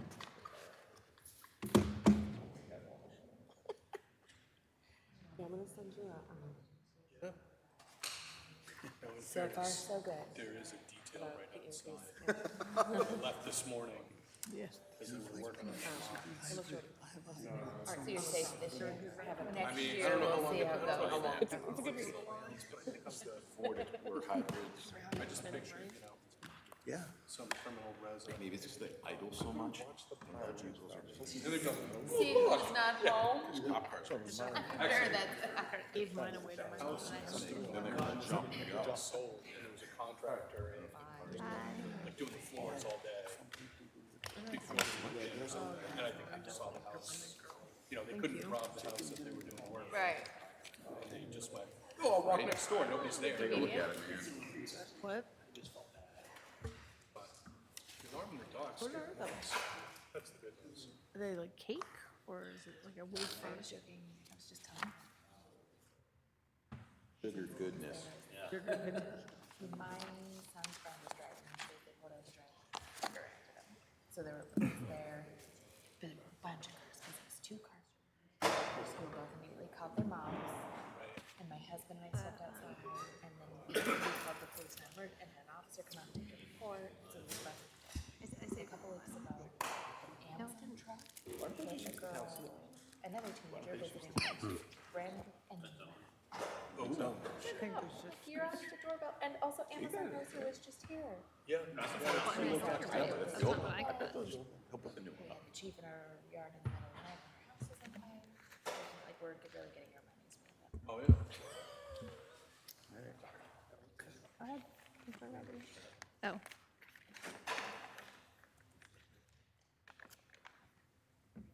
No, I think you can just get started. Thanks. Good afternoon. Is this thing on? Just kidding. I am Patrick Purcell, serving as your fire chief, and I'll bring you the budget for the Westborough Fire Department, as well as an update of activity over the last year, and a couple of proposals of things that we're looking to do in the next year. So similar to Chief Minardi, I open with a mission statement all the time. And our mission statement for the Westborough Fire Department is to preserve life, property, and the environment within our community due to fire, medical emergency, and other hazardous conditions. And we do that through public education, code management, and emergency response. Within the department, I try to do a good job getting our message out there and to be as transparent as possible. And a lot of that involves organizational responsibilities that we have. I think that some people that don't get involved, we hear some comments made to us like time and time and again, think we like sit around, play cards all day and wait for a building fire downtown or something. But there's a lot more that goes into the organization of that, than that. So we're responsible for fire suppression, technical rescue, emergency medical services, hazardous materials. We manage the Public Safety Communications Center, which is the 911 center for the community. I and the deputy are the emergency management director and the deputy emergency management director, and we have a lot of our staff that help support us in those roles. And we manage a very robust community risk reduction or fire prevention division. I always like to open up these with like a financial report from the year before of how our department performed relative to revenue. So in calendar year 2023, our EMS receipts for ambulance calls that were performed was 2.087 million. Deputy Doucette has, for over a decade, managed a capital expenditure reimbursement program through Mass Health, and he's done exceptionally well with that. For this year, we're expecting $277,220, and I would say since the deputy's been doing that, he's recovered probably $2 million for the community since he does it, and a lot of work goes into that. Just over 4.8 million in grants, 26,000-ish in permitting, 14,230 in collections. And by collections, what I mean is we have a collection agency that we contract with for EMS billing that we use. We issue non-criminal fire code violations or fines. We try never to do that. I think I've only written about 10 in my career, but there are times when that is necessary. So for the monies that we had brought back to the community for the calendar year was $7.265 million. A division that's often not really heard about, it's like they're the silent first responders of the public safety communication or your dispatchers. During calendar year 23, they processed 33,932 incidents or calls. The shifts are broken up by percentages in front of you, 43% by the day shift, 30 by evening, and 25 by night.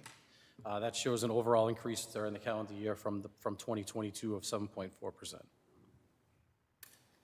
So a lot of how these calls come in are a lot are generated by 911. So you can see in Westborough, they average around 7,400 911 calls annually. A high amount of those 911 calls are for the ambulance. They take calls by business phone, whether it's for a burglar alarm or a central station fire alarm or a medical alarm company calling in. Maybe somebody fell and has like a life alert button. We take some calls by radio.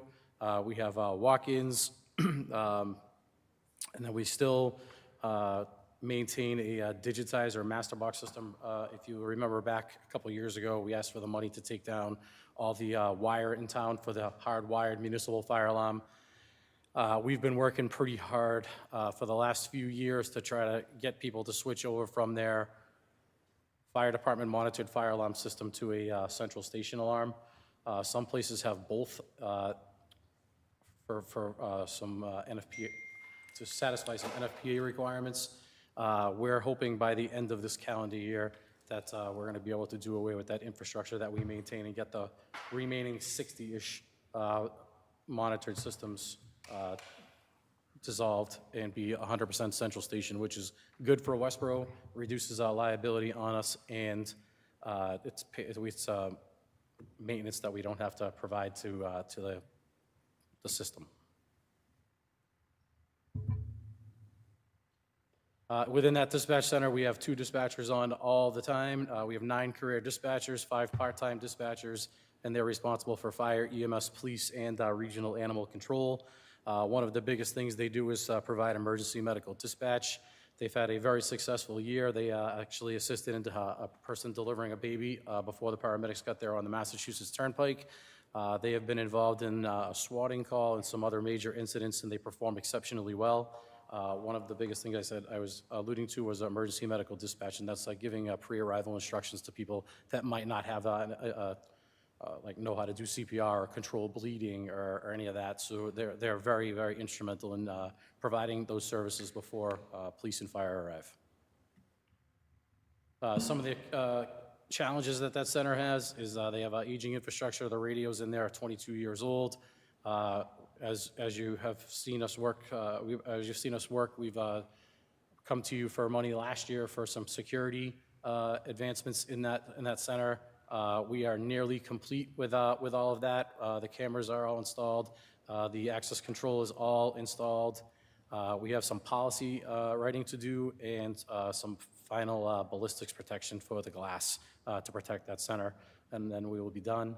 Another challenge is they have some surge protection issues, and what I mean by that is when we have a major call in town, and I'll allude to Chief Mediati's presentation about the lights going out at 9 in Lyman.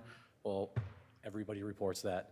So if you have a crash there, you can imagine the amount of calls in secondary to that, and the phones just go crazy. So anytime we have a major incident, particularly on a public thoroughfare, they get overtaxed pretty quickly, particularly during peak times, which is really from, if you looked at the stats on the last page, really like 10 in the morning until like 7 o'clock at night.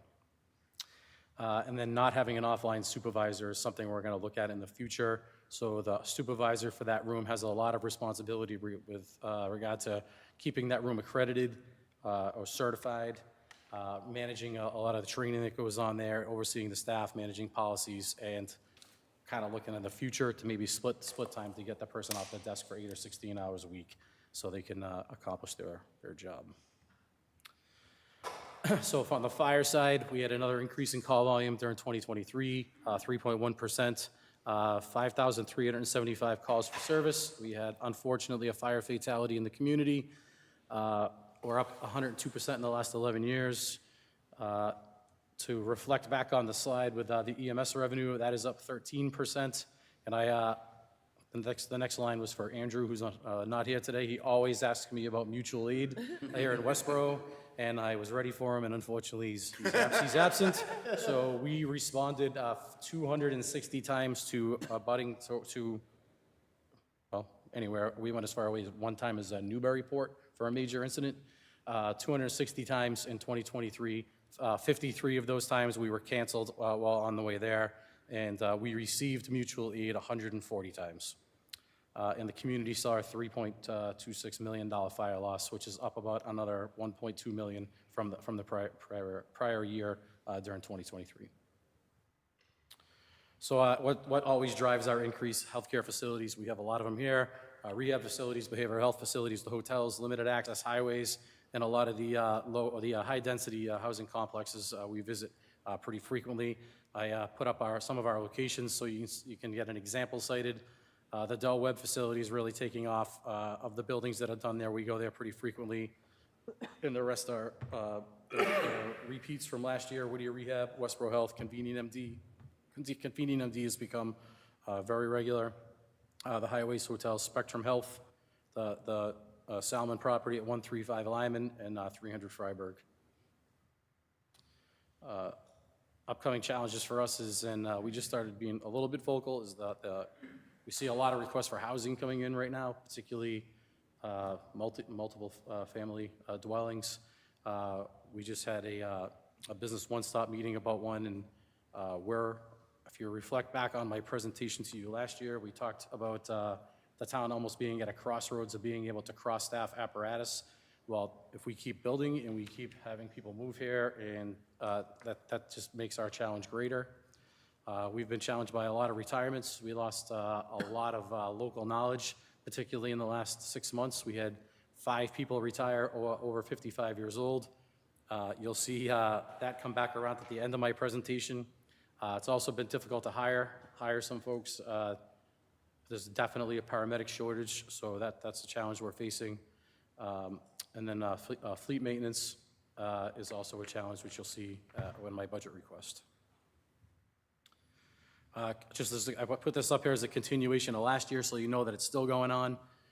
When we staff with 9 people, but we're tasked to hold a wall at the hospital a lot. Over the last couple weeks, I didn't dig back deep. St. Vincent's, a lot of boarders in the ER. UMass trying to open another facility for their ER. A lot of boarders in the ER. There was just an article about Mass General almost requesting a state of emergency due to it, but it is not uncommon for us your staff here that cross-staffs your engines and ladders to be standing in a hospital for a couple hours at a whack when they transport there with a patient on our stretcher. And then I'm bringing this next part up, Collier's Mansion, and I know you probably don't know the term. It's a hoarder condition, so we are seeing an uptick of those in our community. That is becoming a challenge for us. We can cite 40 to 50 homes right now where there are Collier's Mansion type conditions in those houses. We are putting a program together right now to start rating those houses and develop site files and cautions for us because they're exceptionally dangerous if we go there for a fire.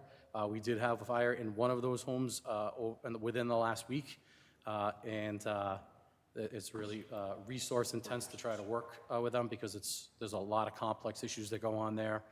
So that's a program we're just starting to look at now to see what we can do. Sorry, Chief, Collier's Mansion, sorry, what was that again? It's called Collier's Mansion. So it's a term back to the 1940s when there were the Collier brothers in the Bronx, New York, who were collectors of a lot of things, and cluttered their homes, and that is a term in the fire service that is stuck, and hoarding is discouraged as a discouraged term from being used for liability purposes. Got it. Thank you. So this is our org chart in front of you. That is an example of the Public Safety Communication Center on your left. We have 4 working groups of 11 firefighters per group. Of those 11 firefighters, we have 1 captain, 1 lieutenant, and 9 firefighters. We dropped to a minimum of 9, so if you factor in the entire staff's benefit time, vacation, personal, sick, et cetera, then it's rare that we're at 11. We typically operate at 9. We have a fire prevention division that is overseen by the deputy fire chief, and there's 2 full-time inspectors in there. And I will tell you, one of the people that retired in 2023 was firefighter Chris Knight, who worked for the department for 35 years, and he was in prevention for 26. He was a difficult replacement because of the amount of institutional knowledge that he had. However, we kind of persevered through that, and we were able to hire a fire protection engineer, which leveled our playing field for a lot of these projects that go in town. So now we have an engineer sitting across from an engineer. He came from a consulting firm. He is in the fire academy as we speak. He is also an EMT, and he's looking to make a career here in prevention and be our new Chris Knight. Excellent. So the picture here is also a repeat. This is what we try to staff on a typical day, as well as our shift commander vehicle. So we jump around to try to staff 2 to 3 ambulances, plus the ladder, plus the engine. What we can do with the 9 is we can staff the engine, 2 ambulances in the command car. And what happens is if the ladder truck needs to go out and the second ambulance is there, they'll staff the ladder truck. And if they're not in quarters, then we have to run without the ladder truck. That's kind of how that works today. So onto my budget. Overall, our budget is relatively flat for salaries and wages, and that's because the firefighters' contract has expired, and we are in negotiations right now. That seems to be moving along. So the majority of the things are flat. The things that are in green and up on the board are things that have gone up, and red are the ones that have gone down. What has gone up contractually is my salary, the deputy chief's salary. What's gone down is my executive assistant because she's new, and my last one retired, so we went from differing pay scales from top to bottom.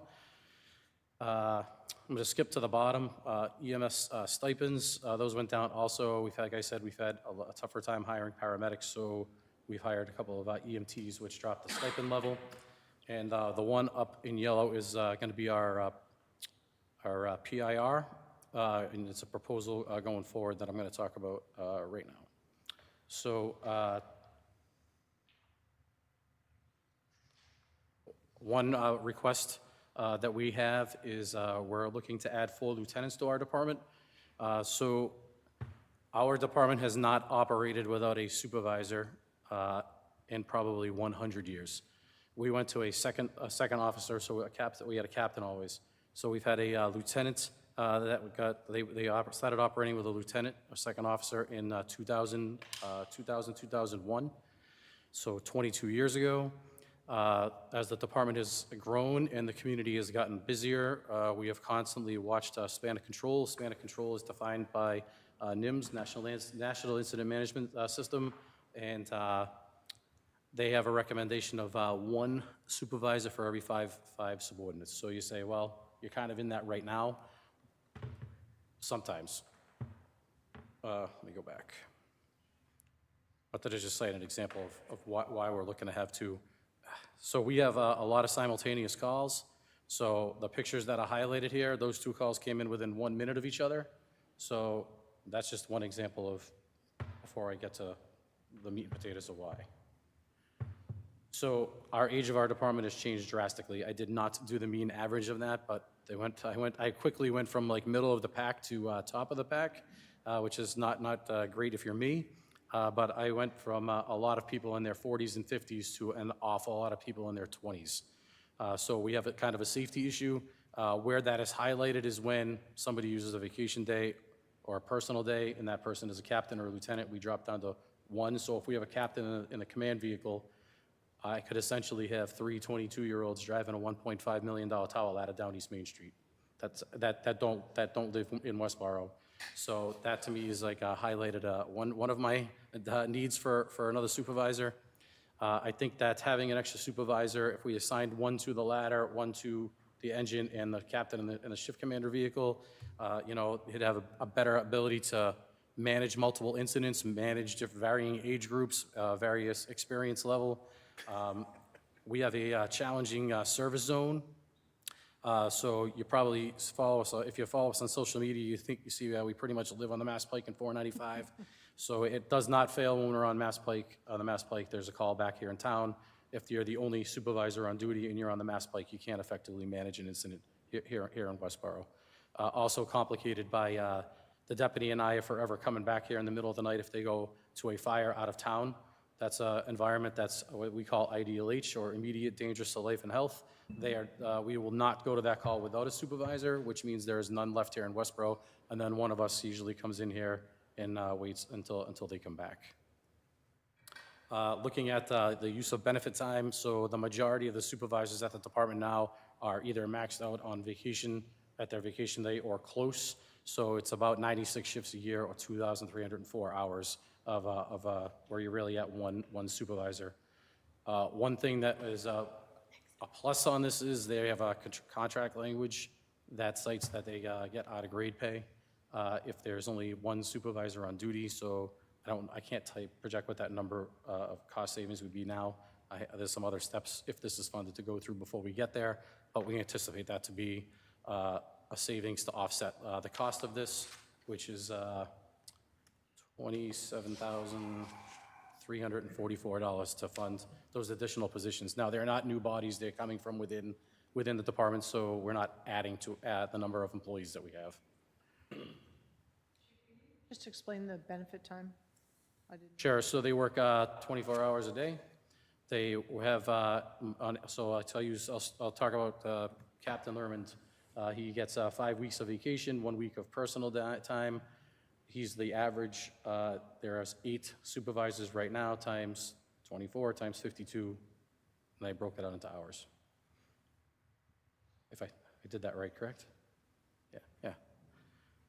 Oh, and Chief, Yes. I think, so people are maybe thinking, oh, 5 weeks, but I mean, you don't get holidays, you don't get it, right? They're working those days. No, that's 300. We're there 365 days, 24/7. We don't get holidays off. Really, the biggest reason why I never run without a supervisor is, so we are the only department that you are guaranteed to have a supervisor on duty 24/7, 365. Most of our employees go home at nighttime. Somebody has to be responsible for the town of Westborough, and really the fire department. No disrespect to anybody else, but we're the only ones that we haven't run without without one supervisor since 2000, ever. So, and it's Thank you. a big town, so that's a lot of liability. Question? Yes. While you're still on wages, so because we haven't negotiated the contract, the current budget is level plus the amount you're talking about for PIR, but nothing for... Only for the dispatchers. So the dispatchers' COLAs are included in there, and that was nine of them. Okay, but for the firefighters, we No. haven't, so we don't put anything in there yet. There's steps. Oh, we put the There's step steps. raise, yes, I'm sorry. Yeah, I'm there are sorry. steps. There's But no not the- COLA. Whatever the COLA would be is not in today's Correct. number. Correct. Right. And apologize. part of that goes to this fiscal year too? Or when does that contract end? Can you say that again? When did that contract already end, or when will it end? Their contract expired June 30th, 2023. So we'll also deal at some point with paying fiscal '24, right? Yes, I mean, it's all negotiation. to negotiations. But that will require additional funding in fiscal '24. Subject to the outcome of the agreement. Yeah, Oh, right, exactly. I guess. Yes. We don't know the number, but we know there is a number, probably, possible. Or when it starts. Yeah, when it starts. Got it. So our big jump in our expense line for 2025 is going to be on 5203D, which is the repair of our and maintenance of our fleet. We budget about $33,000 on average a year, and that's not just for when things break. That is also for things that are required every year, like pump testing, aerial testing, et cetera, but also to fix our fleet. And we have been monitoring the cost of replacement parts and labor when we have to send something out, and we have come up short on this line every year for the last 3 years. And we have an aging fleet, probably because of, and it's also used more because of our call volume. We ran out of this money already this year in October for maintaining our fleet. Looking back, we figured the average we came up short every year is what we asked for an increase from $33,080 to $59,631. And our second increase was in medical billing, and we are taking into account the increase in revenue, and we pay a percentage on that every year. So we need to increase what we pay people to do our billing so we can recover more. But this has a direct correlation to the revenue, right? That's what you're saying, okay. So we pay them $63,000 a year to collect $2.1 million. That seems reasonable. Just to be fair, I'll ask you the same question I asked the police chief. The out-of-state travel, do you intend to use that this year? Yes, we are headed to Ohio to do our our final inspection on our new engine. I'm sorry? We have several pieces of apparatus that have been on order for years. Yeah. And we are heading to Ohio. I am hoping in March to do our final inspection on our new truck. Yes. Can the vendor pay for it? Sometimes they do. Yeah. Especially since they're late? I'm sure they're not doing anything for free. And then also, for full transparency, that's also my conference fees, money that I use for part of my contract, so I can get recertified for my, what's it called? My credentialing, thank you. For my credentialing. Yes. So I go to the international conference every year. I come back with a transcript with all of my credits to redo my own credentialing. I don't know if it's appropriate time. Could I just back up into the labor? And I think you guys do a great job. So, but in terms, is there a way to manage the overtime differently? Because it looks like it's about 8% of your overall wages.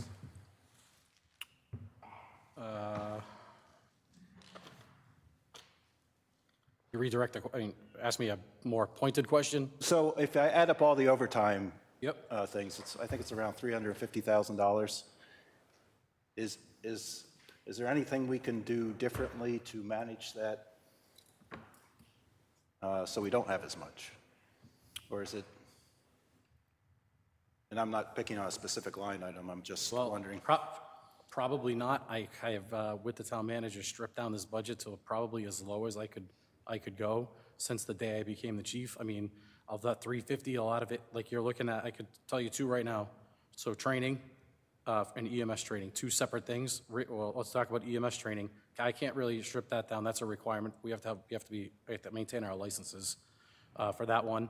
The training part, I would never. So I guess the question for me is not that you don't need to do those things. It's why does it have to be overtime? Right, could we hire two more employees and pay them straight time rather than everybody a little bit of overtime, I think is sort of Rod's question, right? Like, is there another solution rather than just utilizing overtime to cover those? Honestly, in fairness, so I'm not trying to just shoot from the hip here. I think I would need more time to drill down on that. Yeah, no, it's. And get back to you. That's fair enough. Like the overtime for training, we can't, if I hired two people, they train as a group. So like we take an entire group of 11 right today, and we send them to the regional burn building in Worcester. So we get facility training, so we get the applicable credits for ISO and also satisfy the requirements of the NFPA. It's a lot more than just sending them off to training. We write a curriculum and have instructors, and then we have to have safety people and igniters, and it's a lot of work, and it takes a lot of people to put a training together that's necessary to A, keep them safe, B, keep you safe, and then satisfy everybody else's requirements that have their fingers in and our standard level. Chief? But yes, I'm happy to look at it. Like, Yeah, Chief, question for you. You mentioned earlier in past years, you've shared it a lot about the holding the wall at the hospitals. I can only imagine, I don't even, if you know how much data you have around how many hours are spent there. But if it's, let's just say it's a couple hours, 2-3 hours every time there's an event, ambulance has to go up there. And I see Westborough ambulances going down Route 9 multiple times a day. What, where does that requirement come from that they have to stay at the hospital? What requires that? So the Department of Public Health, if we don't effectively transfer a patient, it becomes abandonment. The hospital also has a responsibility for, like, we are equally probably responsible. They have a EMTALA requirement where technically they're supposed to assume responsibility for a patient if they're 250 feet from their property line. But if we don't have somewhere to put someone physically, I mean, in essence, we would be taking them off of our stretcher and putting them on the floor. So as far as us just leaving, we couldn't do that. Yeah, no, I get that. So my question is more headed towards this, creative billing here. Is it possible to bill the hospital for that? If there's a requirement from the hospital and they're making our employees stay there until that individual is transferred from your gurney to a hospital bed or whatever the trade-off point is, and they're costing, thousands, tens of thousands, if not hundreds of thousands of dollars a year on our budget, requiring our employees to be there. So I think that's being field tested in Florida right now. I'm watching for the outcome. Okay. They just started billing the ER, but I don't know what the outcome's going to be. Yeah, have no I idea. just think if the requirements coming from outside of our town, then there should be some sort of accountability financially on that. I don't like it. I don't like that we have to stay there, but also at the end of the day, the amount of shortages in healthcare, they flow right downhill. Yeah, no, I get it. I get it. The It's problem a lot I don't think that the hospitals understand is like they have a waiting room, we do not. There's no waiting room for EMS. Having spent a lot of time at the ER room lately, I've seen exactly what you're talking about. Departments from all over Central Mass there for hours upon hours, and quite often I was just questioning why. The hospital staff's there, and there are the nurses already attending those people, yet the EMTs are still having to stand there until there's some sort of trade-off that happens. Maybe that's a conversation with our legislators. Possibly. I was just curious if there was any creative ability to counter bill them for it. We had Kate Donahue's number? Not a bad idea, yes we do. Yeah. So my budget wasn't that exciting. That was really all I had for my budget for the year. Capital projects, I have 3 capital projects, and 2 of them are for the fire department, and 1 is completely separate with the emergency management role that I have.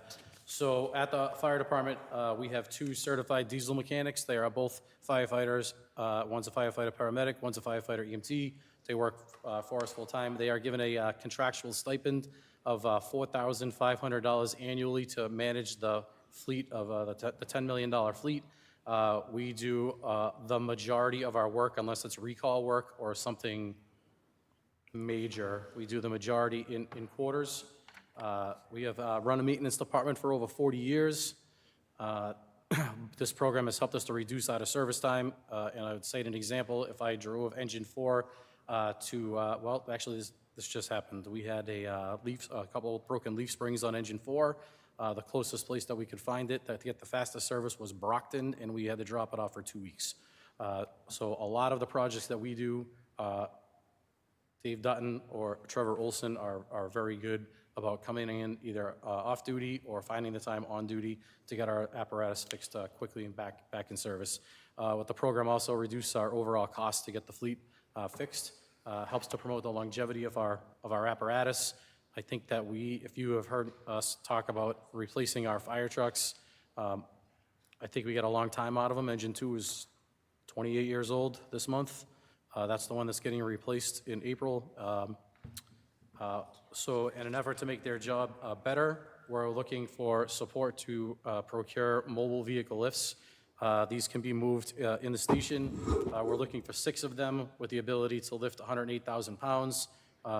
Truck 1 is 80,000 pounds, so we would need the 6. The station, when it was built in 2014, or we moved it, This had been something we had talked about for a while. We have one bay that has all the infrastructure up high, so we can use that to lift, and it would certainly make their jobs more efficient and easier. So Chief, are those each individually a lift, or is it like a pair is a lift? Yeah, see, there's a wheel at the back, so you would be able to wheel those around, line them up with the wheels on the apparatus. Truck one is a tandem axle, so we could lift from every, and it's mobile, so if we had to do it outside, we could do it outside, or do it inside if the weather's inclement. Gotcha. Thank you. Chief, I can't help myself. As the engineer in me, do we know if that slab will support this equipment with the truck on it? The slab? Yeah, absolutely. I'll send it to you. Okay. And here's the quote.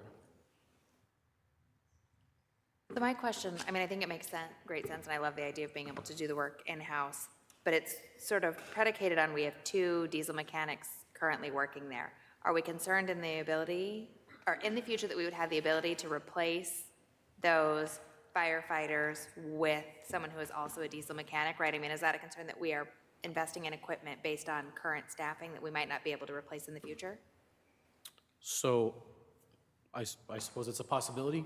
I will tell you that our 2 previous mechanics retired, and we were able to hire 2 right away. So Trevor's only been with us for a year. Dave Dutton's been with us.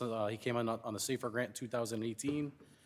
Kyle Roach was before that. He retired last month, and Dave Romano was before that, and we were able to find. So we don't feel that this is a rarity in having that skill set. We've obviously been able to hire a similar skill set in the past. Okay. But I also mean, that's have, through the Emergency Vehicle Operators Program through iChiefs, we also have the ability to send our people to school for this if necessary. So if they had, Okay. So like I have another mechanic, but he's not an emergency vehicle mechanic.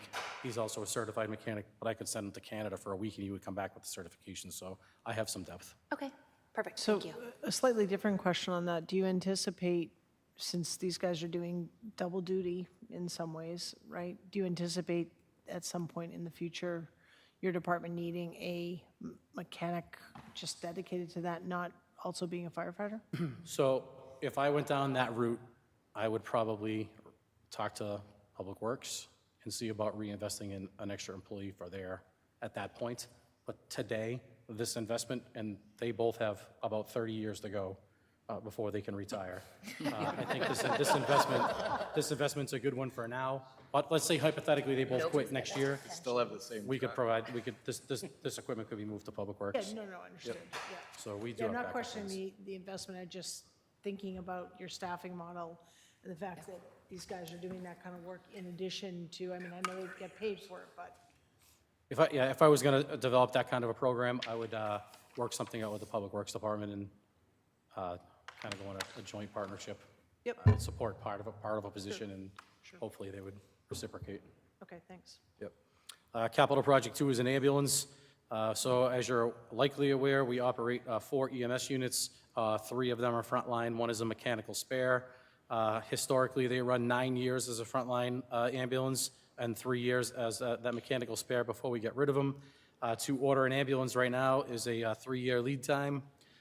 We typically fund these through EMS billing into a reserve for appropriation account.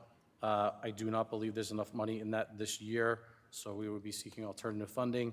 Cost of ambulances have certainly gone up. If we are approved to order this in March, we would see that ambulance in 2027, which puts us 27, 28-ish before it's in service. It would put us in line with being able to move Medic 2 along at that point. Again, here's a quote for you to see. Questions on the ambulance? Chief, is that all inclusive of all the, I'll say, decal work, that's a Westborough vehicle when that's done then? Yes, so the quote's $421, I'm asking for $431. The difference in the $10,000 is it buys us a radio. We haven't replaced one in this vehicle. We usually hold on to them for a couple of cycles before we replace the radio. We're due to replace the radio and some storage equipment to meet the configuration of the way the box is built. It's like when you buy a new car, it's always updated a little bit. It's mostly for storage of our existing equipment that we would move over. And Chief, sorry, That's just okay. one follow-up question, I apologize, because I think we went over this in cap expenditures, and I just don't remember, but the 3-year window, is that your expectation that that is long-term now going forward? I know we had supply chain issues, whatever. So that's the first part of the question. Second, if for some miraculous reason we order this and it comes in 2 years, would the plan still be that Medic 2 gets retired, or what? So the answer to your first question is, it's right. I didn't put out I didn't put in the 6-page quote, but it's right in the quote, the length of time it's going to take, and it's because everybody that did what I did and hurried up and pre-ordered stuff, everybody pre-ordered stuff. So there was an article in I think the Wall Street Journal last week that finally hit the press with emergency vehicles being so backlogged. They're like $36 billion backlogged and years away. So yes, I think it's going to take that long. What was the second part of the question? The question is, if for some miraculous reason we got it in sooner, would you retire? Would the plan still just be to retire Medic 2 or trade in or do whatever? I would probably trade it in. Okay, thank you. Unless there was some, again, significant growth in the town and the board wanted to approve holding on to that. I don't know where we're going. What likely today's plan is move it on. The third project is under emergency management. This is not for the fire department. It's involving town hall security. So I've been before you a couple of years in a row now with a security security project. Last year we did the fire station and we bought enough server capacity to install not only access control and a better camera system for that location, but also to help with the storage for all the future projects going ahead. We had an evaluation done of the fire station, which is also the dispatch center, the town hall, a lot of our sewer and water infrastructure, public works, senior center, et cetera. And this project is going to probably keep going for a few years. Some of the existing equipment that we have in town, we're going to be able to reuse at the various sewer and water pumping, sewer pumping stations and water sites. So for this year's project, we looked at the town hall. We had a vendor, the same vendor that's done the schools, this building, and the fire station. Is kind of building a system to all work together, evaluate that building. There is no access control there. There is no camera system there at all, and we're looking to move forward with that project. The request right now is $107,313. The total cost of the project is $129,812.58. Westborough was able to secure an earmark. Was originally for $45,000 to help us with this project. Secondary to budget cuts at the state level last week, we lost 50% of that funding. So our original request was for $89,000, but now it's $107,000. That's all I have. So Chief, I had a question here on this. Is this triggered by the grants that we are getting, or are there any incidents which have triggered this town hall security? The town hall security is going to be some grant money and some free cash, right? Free cash, yeah. Free cash, Free cash. yes. But have you seen any incidents which is causing us to have this these security systems installed as well? Yes, sir. So we had the police station lobby started on fire, and we had the doors to the fire station that protect the dispatchers smashed down with a hammer when somebody tried to get inside at 3 o'clock in the morning. Yeah, thank you. Yes. I would also just add, I think just sort of the general environment for our employees, as well as a lot of volunteers working in all the buildings, but in particular Town Hall, that there's a concern that prompted this. Sure. So there's occasional police responses to the town hall, public health department, sometimes John's office. No, seriously, public health has had a couple of issues. No. Just kidding. A couple issues at the public health department, and we're just trying to make the building more secure, protect our infrastructure, protect our employees, and also make people feel a little safer at work. Yeah, I think the volunteers is a key thing. I think you guys experience like we do. I mean, we, unfortunately now for select board meetings, there's a lot of times we're leaving 10, 10:30, 11 o'clock at night. It's open meetings, the doors have to be unlocked, and, having these here, I think the safety of staff and volunteers is important. Good. Thank you. Thanks, Chief.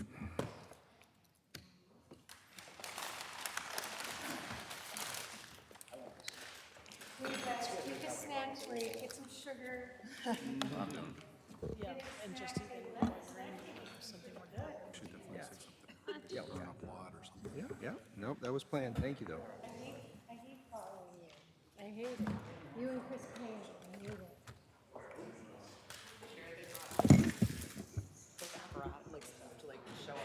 I know. I know. Oh, that's good. She's actually welcome.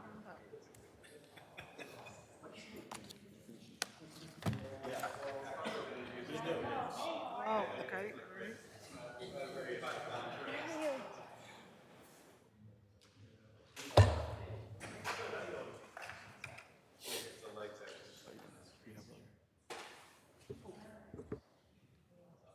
Awesome.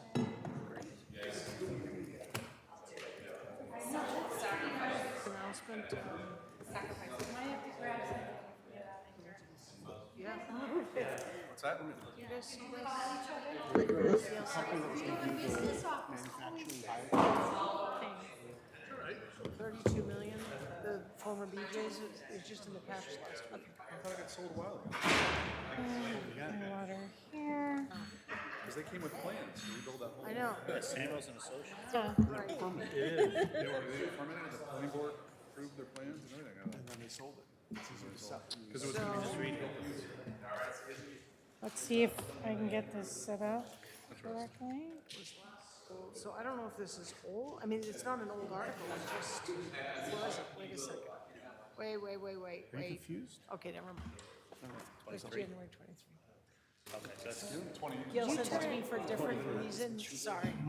She sent it to me for a different reason. For point of reference. Merry Christmas. And I read it and I was like, what? I didn't bring my school Like, budget and book. then- Silly me. Sorry about that. Well, it looks like, big one. Oh, yeah, Assuming the leases, yeah, assuming multiple leases. right? Yeah. Yeah. All right. 3 Amazon Fresh locations have rolled, including the stop, including the Stop and Shop. Athens. It's going to be a big lot. Yeah. So it's going to be like a little. We're gonna have some good competition. Well, food prices. what we needed was these. Price chart. Yeah, there's also one over. I don't ever go there. Oh, yeah. It was 60 degrees on Christmas, When I have and now it's my 19 degrees today, so. Right. That day. We left. Don't- We went over to BJ's. We said, the hell with it. Yeah, no, you can't go on the weekend. You gotta I go go on on the the all the night. time. I got a system. There is pushing and shoving about. I really hope it Mr. Engineer, Yes, sir. do you think that? Yeah, my neighbor was helping, she goes down. Well, Well, the only thing I can say is that it sits on it. The market, Everything is. yeah, they don't, 20, not the one that was bags. No, that's all. Well, it's, they're figuring. Oh, you just go. Oh, I was wondering if people do that.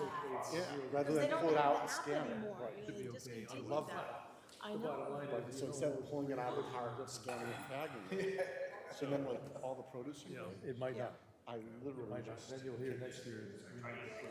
Stick them on the back or and something. stick it on the back, and then it's got a bag full of produce and Yeah. put it away, and ding, ding, ding, ding, ding, ding, ding. Oh, my Daniel, or I our like your Daniel, style. her Daniel. He's doing okay. That's smart. I wondered what people would do. So I was like, Well, he's a serious guy. I just got Kids probably know. And it's great, if you can get it here for free. Except some So in the middle of the night, oh, yeah. poorly done by. drum set. because. Oh, he lives inside. It's in I didn't know he just it's a walked full, through that. I was curious, because I thought it was odd. but he's generally pretty good. It's not just whoever's the supervisor on. They found out on the weekend that he also plays a guitar, which was a big surprise. Nobody knew he even had any interest. That's so cool. Obviously, he's just starting, so It's looking like it's been a full it's interesting to see the concentration, Well, so which I was he reading a has on. story that they referenced. How about you and your kids? How'd your leg do? And I include some of those clauses. Still, my foot was still completely broken. I went. So I was just reading the story of like the house that It's getting better. Like at least the TBS held together. so his two brothers lived together. Well, at least they didn't go There around. was no, so 1947 or something, Brooklyn. Well, yeah, I mean, that was pretty horrendous,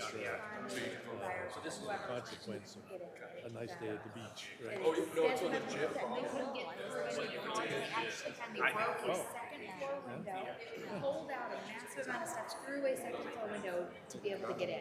So you have to think that was the easiest option. Just to let you know, Clearing a door would have been more work than taking stuff out of the second floor. Where they finally found the guy inside dead. Okay, the dead got sent out. So their hypothesis is yeah, the to approve the other brother who front lived in invoices, which I think you probably was already. the one that actually pulled it in and not, and then he said he like snuck out a window or something Today that had like the to report his brother, right, because it wasn't long enough that they never saw the second brother again. once a week. And And of course, once that's all rolling through, then, the application will be made to get And on heart the failure. project, Not which second isn't brother. eminent, unfortunately. It takes Yeah. forever. But I mean, it's sort of, or, well, so I was thinking though, if all the, because that's my first time reading the stories, if all the Right. stuff about them couldn't get in. I think How it were was they getting through? How were they- approximately 3 years when we finally closed out, The other brother started at Maine. excuse me, closed out business.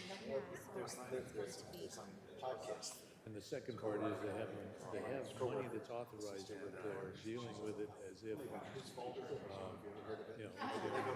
in the world, and they try to distribute it Who's to blame? to all the Right. players that speak loud. So, The brothers. you know, That was easy. block out, we won't see it for a while. Yeah, but I mean, the one brother then managed to get out. So should you have gone for help before brother The way the died? deal works. I mean, obviously you were both still, right. We shouldn't let our house get that way. Are there parents? So we send them a bill. I actually have a friend who's been It's actually hard to So the true borrower is a lot It's a less. mental. to mental disorder. So I have a friend The who's town does better. I mean, The first time around we did it, we had to fund it all for months and months and months. Hey, how are you? don't worry, you can see my baby. I think good. Don't just show up But you never know. house uninvited. It's kind of like, I don't really know if I just got invited or not. She's, but she, like, he will go over to him and keep the house in order, right? You can't make her get rid of it. You just can't, you are the master, right? the shuffle is a reshuffle. And they're tired. Yeah, You can't have anybody come. well, I got So to he's doing his work. Do you want a cookie? I'm gonna go over. But he's doing his best to I was gonna like say, manage. because maybe you should. Yeah, it's not as. It's a real problem. So I give him a lot of credit for like trying to manage, like, how do you hold your mom in a way. My goal is to teach them values You know, if you have a house fire, you find it very easy to throw stuff away. I have no trouble throwing stuff away. And just load it all in We the throw away so much stuff. pick up and bring it to And the. then we had the fire, which helped with like the last sort There's a local guy. Yeah, but we've got the transfer station now. There's no reason why people bring a truckload of but it's big, it's full of what? Stuff. So, you know. But I will tell you, so that was my idea. I could possibly get rid of it. And then after, suddenly your mindset changes. So like, I really, actually, I wouldn't have been. I don't even. Right, even this other time, I suddenly had to brought it back.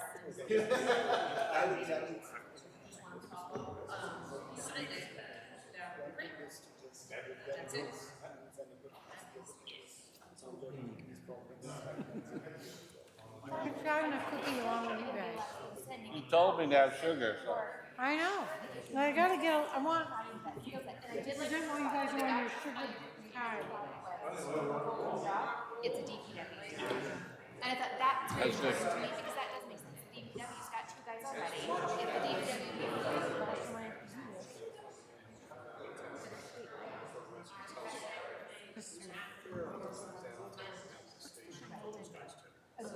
which is why I think this is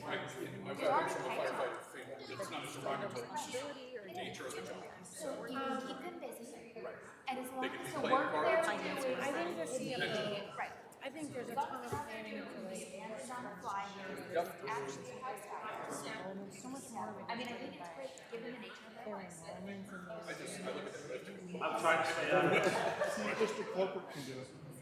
They have a $20 million And the fact that it's mobile, size of the school. Okay, so it's a decent size because it's a smaller school. Right. What grades are there? Pre-K to, it's pre-K to 7 to the last 2 years they haven't had grades. So I think they're kind of potentially like going to make a decision to be moved to be pre-K to 8. They're gonna let us borrow them? They're gonna let us, like the library, where you have the lending program?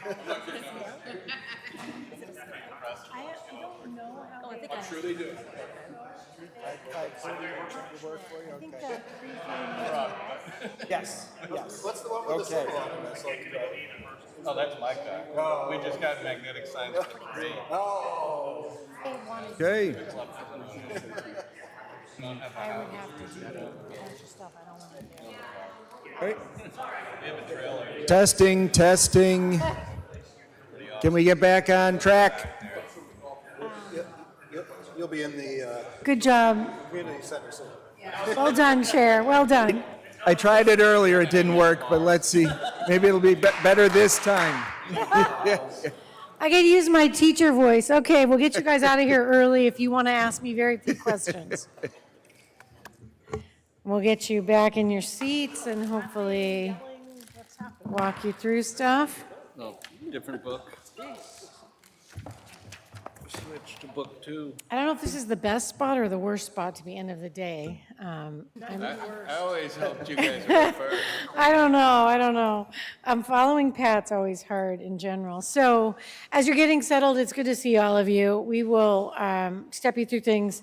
First opportunity for you to have Anita Patel, the Director of Finance, here to present with me. And I just want to give a shout out to the fact that she built this budget after basically breaking her leg in half and has been working from home and then is now back. But I just want to say that for my last Westborough budget and her first, it was Yes, a very unique experience. Hey, Superintendent, yeah, I think, and pardon my interruption, I think we all do want to acknowledge that this is your last one, and we want to thank you for your decade of work. Nothing needs to be said, I guess.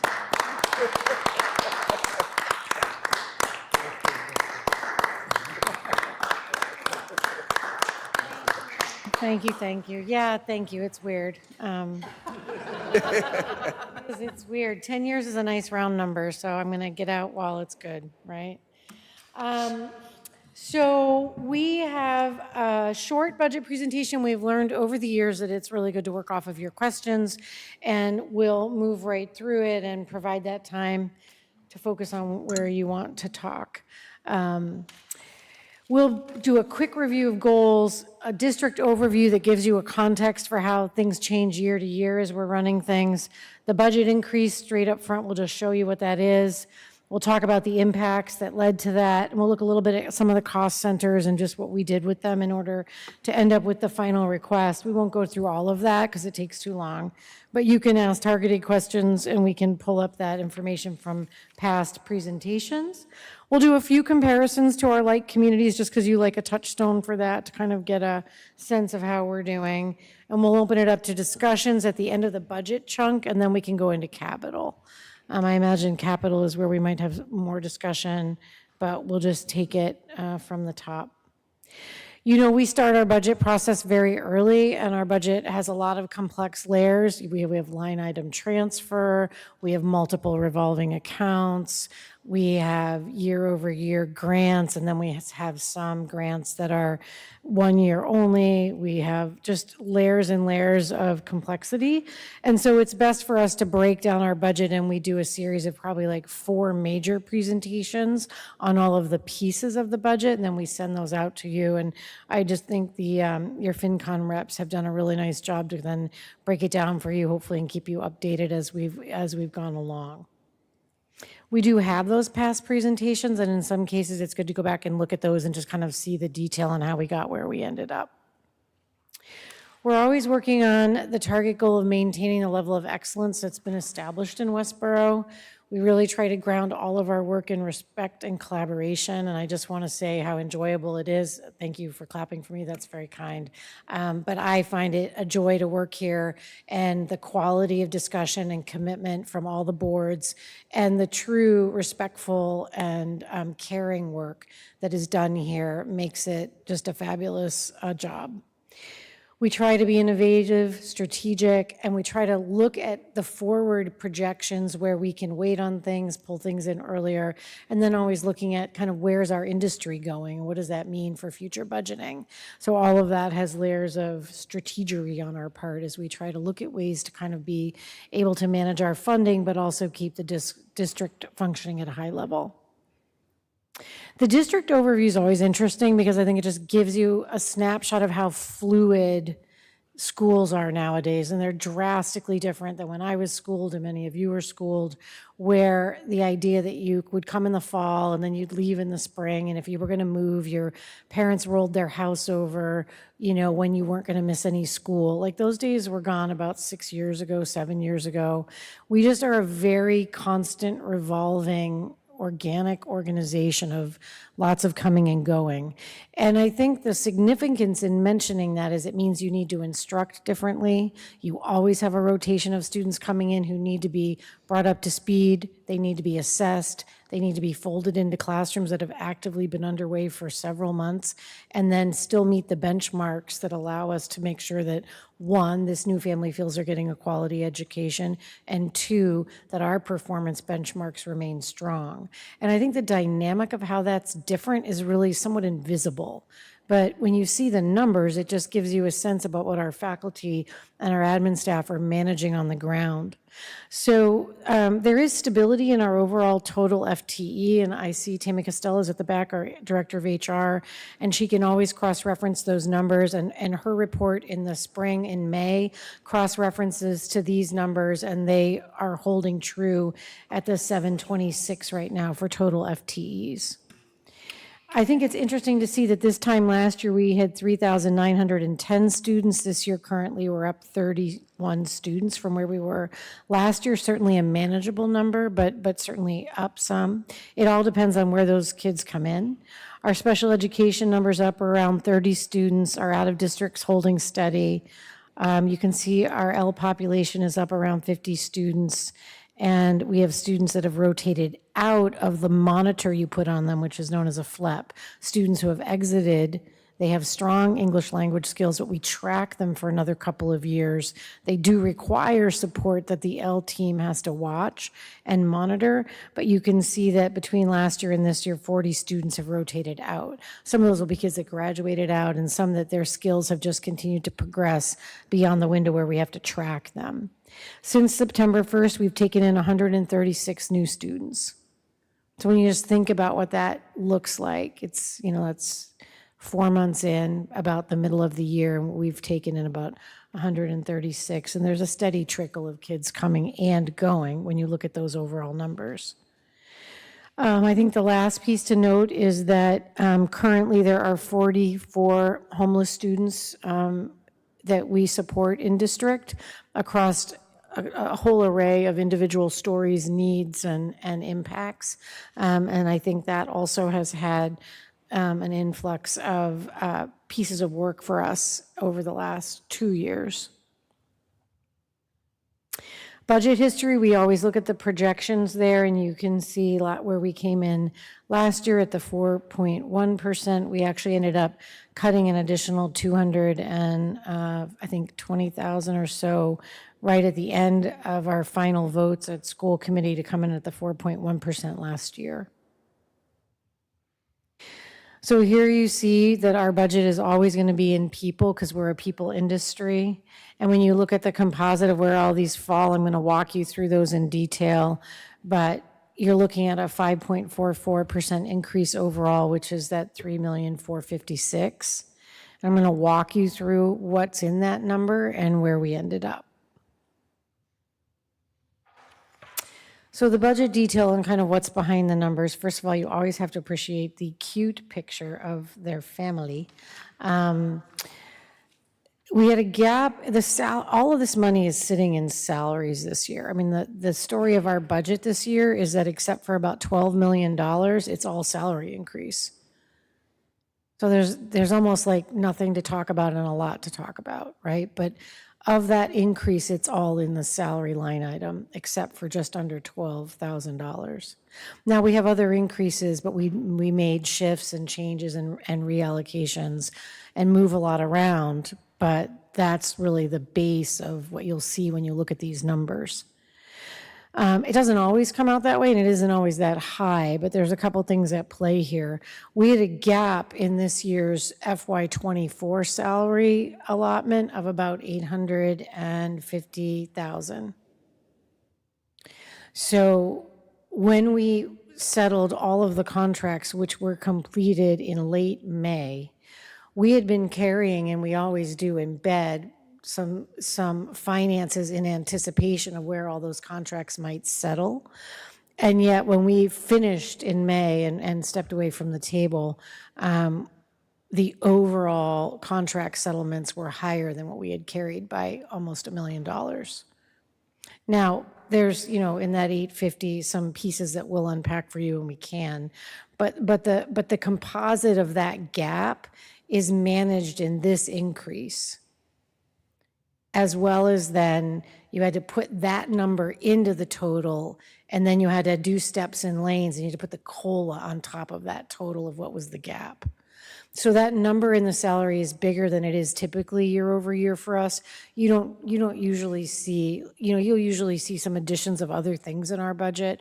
We'll pick up a piece of capital work for technology or different things because the funding would allow for that. But this year, given the size of the increase, it's basically all sitting in salaries. But you're looking at about almost $1 million that next year shouldn't be carrying forward at that same volume. So we settled all those contracts. That's 6 full units. That's everybody, except for one unit, which we'll talk about a little bit if you have questions. So I think it's important to note, I know Christy and I have talked about it. I think it's just important for us to all recognize the strain in municipal hiring, and it's not going to get any better. You're seeing, Newton's on its day five of a contract strike. You're seeing teacher contracts come in at 5%, 6%, 7% increases, and still people not being able to settle. We're not able to hire the volume of teachers, and we can't find them at the same rate, as well as administrative rollover. You're looking at a shallow pool on replacements, and you're paying people more to get them because you're taking them from other places if you want quality people. So I just think it's an industry standard that is going to continue to be pressed for at least, even if we got an immediate alleviation of more people flowing into the hiring pool, you're looking at a rollover there about 5 years before you see any increase in the number of people going into the field. I think with that, of course, it's a supply and demand around finances. You're going to see a press. Unions and contract settlements right now are pressing that advantage, and they're pushing for high settlements as they look at the fact that they know they're in demand. So I think it's just something you need to be aware of in the industry. We will probably open up our contract. I really didn't want to do any contract negotiations before I left, but I do think we just settled. You only get like 1 year where you don't have to think about it. So, we're in year 2 last year. So, we will start negotiation discussions probably when they send us a letter. We come to the table very early and we do a lot of relationship work. But, I think you're going to have to plan ahead for that as you anticipate next year's budget. In order to manage what was going on with the salary impacts and the gap that we had, we did a lot of level funding in this current budget. We did some reallocations and we did reductions across multiple departments, and you'll see some of that. Some of that was advantageous to the fact that like the sped tuitions came in better. We continue to leverage grants and revolving, and I have some slides on that, and we'll walk that through. You've seen this in past slides, but this gives you a sampling. Like the teachers as a package, a good percentage of the teachers stepping through the table are coming in at 6.8% because they're getting a step and a COLA. Everybody at the top of the table, which for us is about a third of our unit, I think, a little over a third, they're only getting the step, only the COLA. So again, like they're going to get, the top of the table is getting that 3.5 because they had an additional, I think they had an additional 0.5 in there. But the rest of the table was moving through at about 6.8. So that has a lot of impact when you're looking at the most expensive part of your union tables are your teachers. So highlights of other budget drivers, transportation complexities continue. We came in under what we anticipate the CPI will be, but we think we can manage that as we were trying to keep our numbers tighter. Overages in van transportation is very problematic, and right now, Aspen Valley Collaborative, who we contract the vast majority of our van service delivery through, I have a meeting in the morning where they rebid the project, trying to get better numbers to rebid the contract, and I doubt they're going to come in better. So we carried 10% increase on out-of-district transportation to hopefully cover that. We do try to find savings we don't pay routes that don't run. We run very tight numbers. We check bills with the bus very tightly, and we don't pay for any services not rendered, and we push them hard. Technology, we're really trying to recover from past cuts, and there's a series of projects that John needs to do that you can see a little bit of detail on if you're interested in. Curriculum and instruction, we're seeing a ton of contract and service increases just as the industry expenses have continued to go up. And we have a lot of web-based services that, kind of are of the circulatory system of the district and really need to be maintained. Facilities and grounds, you'll see some information on electricity costs, but I do think it's a real nice celebration that the offset of Fails being able to zero out their electricity costs and their fuel saved us about $99,000 and basically neutralized the other increases that came through for facilities. So in technology, there's a $90,000 increase, and then I said the overall increases in my overall budget are $12,000 outside of salaries. So we made other cuts and moved things around in order to facilitate the increase that John requires to get a bunch done and to maintain hardware vendor services, software license, and the things that he needs to do. You can see here that everything in general fund, we funded in that $90,000, and everything in the yellow we didn't do. So he has a series of capital projects that are important, as well as some large projects where we might try to seek grant funding or donor funding for, like, we need a new CAD lab of computers. We can't get the next software upgrade on those. That's about a $27,000 to $30,000 cost, but we can't run the design engineering work that we need to do in those CAD labs unless we get those upgrades. So we need to find a way to do that. So we'll look for alternative funding, see if we can maybe go to, company and get some support for that type of thing. You can see there that as of this year, we have grant funding that we're able to get the Mill Pond cameras put in.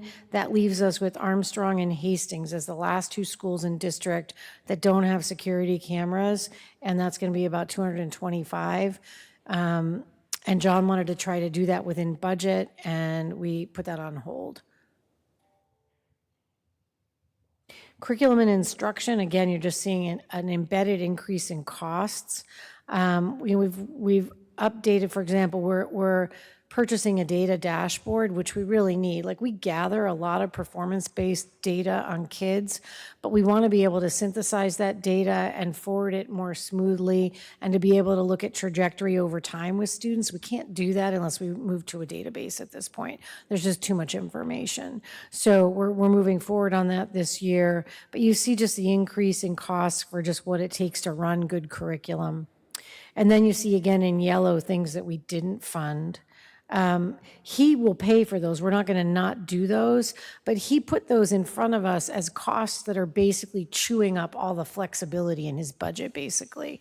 So because we moved to a phonological program as a base for our K-3 as part of our overall literacy block, that's $83,000 a year to do that, and it's essential if you're tracking everything people are talking about in literacy. If you read the Globe and you look at what's going on, I'm glad we're not in the headlines. Like, we've been able to stay in front of that because we made really strategic changes around the design of our literacy program about 3 years ago. So, that's what good curriculum review looks like, and we did that, but it's also costly. So we run about $83,000 a year just on that tiny slice of our curriculum work across the district. But that now displaces funding he had in his budget to do more innovative other curriculum work. So Daniel was seeking more money. We basically said, sorry, that's going to have to keep chewing up your budget. And we did give him a modest increase, which you'll see. Transportation we've talked about, that's just there for you to see. It's basically running as it's a $143,000 increase basically, and we calculated the CPI as an average of the last couple of years, and kind of it's lower than they anticipate, but we think we can hopefully make that work. So what does that look like when it starts to drop into all the cost categories across the district? You can see that all the schools were level funded. You can see that student services, which is special education and the umbrella of all the student services, homeless service, everything, was actually lower of about $440,000 because the tuition, we got more circuit breaker money, and you'll see that in the other slide. We got an increase in the state circuit breaker, which gave us cost offsets, which allow us to then do some reallocation and fund shifting, and that's covering some of the salary needs. So again, every time we build the budget, it's new. We had circuit breaker come in higher, so we just reallocate other budget funds that had been sitting there and move them to salary. You can see there the $60,000 that we gave Daniel for some of the curriculum work, and you can see the $90,000 that I talked about for technology, and you can see then the transportation increase I outlined. Facilities reduction was part of the savings that we got from fails, and you can see that their increase went down. They got a large increase last year, though, because we really needed to re-level fund them because they had been underfunded for a while. And that's where the overall increases and decreases came in.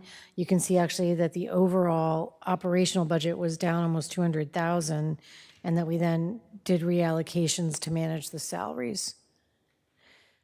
So when you look at this year's budget, then you can see that that falls out, and this is all in your budget book, and I know you guys are diligent to look at that, and you can track that everything fell in place and those numbers line up for you to look at, and you can see the total increase there and then last year's increase. The salary detail, I think it's important to realize it's not all in salary that's just annual bi-monthly paychecks.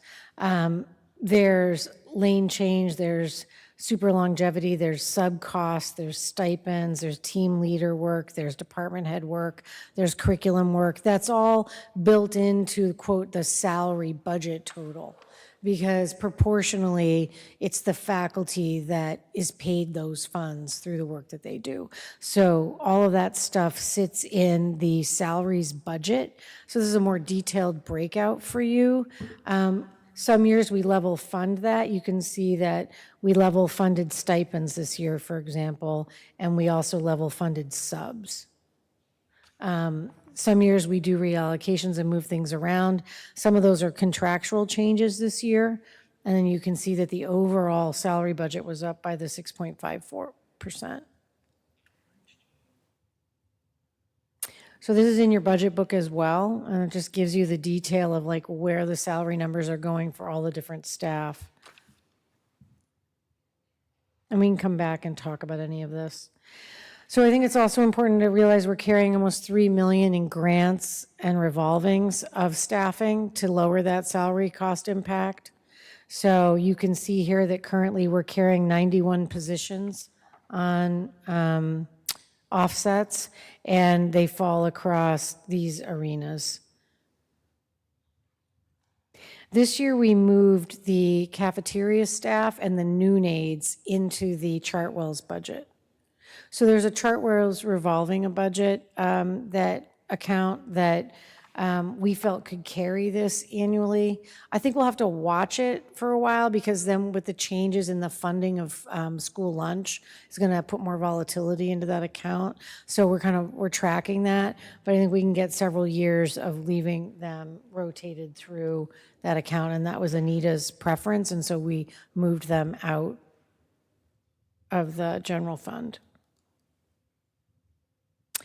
Here's your favorite slide annually of the circuit breaker. It shows you that we had an increase in circuit breaker this year, and that when you plug all the numbers in, what we were carrying in tuition last year, what we got for circuit breaker, what we got for circuit breaker this year, that we ended up with funding allocations that we could move to other parts of the budget. I want to make one comment regarding the stabilization funding that we try to build into the tuition account. So you remember we had 2 years ago an issue where we had an increase in out district and we ended up being short in the sped budget. So we built in to this year's current year 400,000 of unassigned tuition, so we'd be able to pick up gaps in that. If we track that through the close of the year, I anticipate that we would use that to do prepayment of tuitions, which is allowable, and we would hopefully then have a $400,000 stabilization carrying us forward into FY25. So we didn't build it in to Sherry's budget. We didn't do that again. We didn't put another 400 in there. The goal is that hopefully we'll rotate through the year and have somewhere between 200 and 400, depending on what happens with tuitions, to move forward into stabilization of a prepay of tuitions. So they allow you by state law to do 3 months for any contracted tuitions. You can utilize end of year budget funds to prepay up to 3 months. And it basically is a stabilization formula for you to have funding available should you then have other outplacements. I think it leaves us in a place where it's certainly not heavily, funded, but certainly I feel confident that it's the amount of money that we don't need additional funds. And again, just to kind of push you back through it, you see the operational budget as it was then finalized. And that brings us to the end of the actual budget that was in your budget book. So I think I would do a little bit for you quickly on a couple highlights so you can see that we're continuing to use our money well. I think if you just look at these pictures, you get a sampling of the dynamic of instruction that's happening across our district. You have preschoolers, you have kindergartners there with Nancy Stanton, you have second graders there that are writing and laying out their stories for publication. You have middle schoolers doing robotics. You have, I think, a fourth grader there working in their classes doing mathematical work and then also tracking on individual Zern contracts. And you see a targeted fractions lesson there in fourth grade, actually sixth grade. So, you often see high school. Everyone holds up high school, but you don't realize the work it takes to get them there. Like you do realize that in just a very short amount of time, we turn them into competent adults working with you. But I think when you really look at the trajectory of, I would hold up our graduates at an incredibly high level for how articulate they are, how well spoken, how competent their base skills are. Their writing is incredibly strong. But, when they come in, they're still drawing little bubblehead people with no legs. So, as you think about the complexity of that instructional journey, like year over year, kids have to make tremendous amounts of gains in order to get to that when they turn that corner in sixth grade where they really start to take off in the complexity of their skill sets and their individual passions. But it takes a tremendous amount of work to get there. And I think people take it for granted, the amount of complexity that goes into teaching and what these guys do for you on a daily basis. So I just think it's important to celebrate them. They're pretty amazing. And we continue to remain amazingly high performing. You know, we're sitting in that top 15% year over year.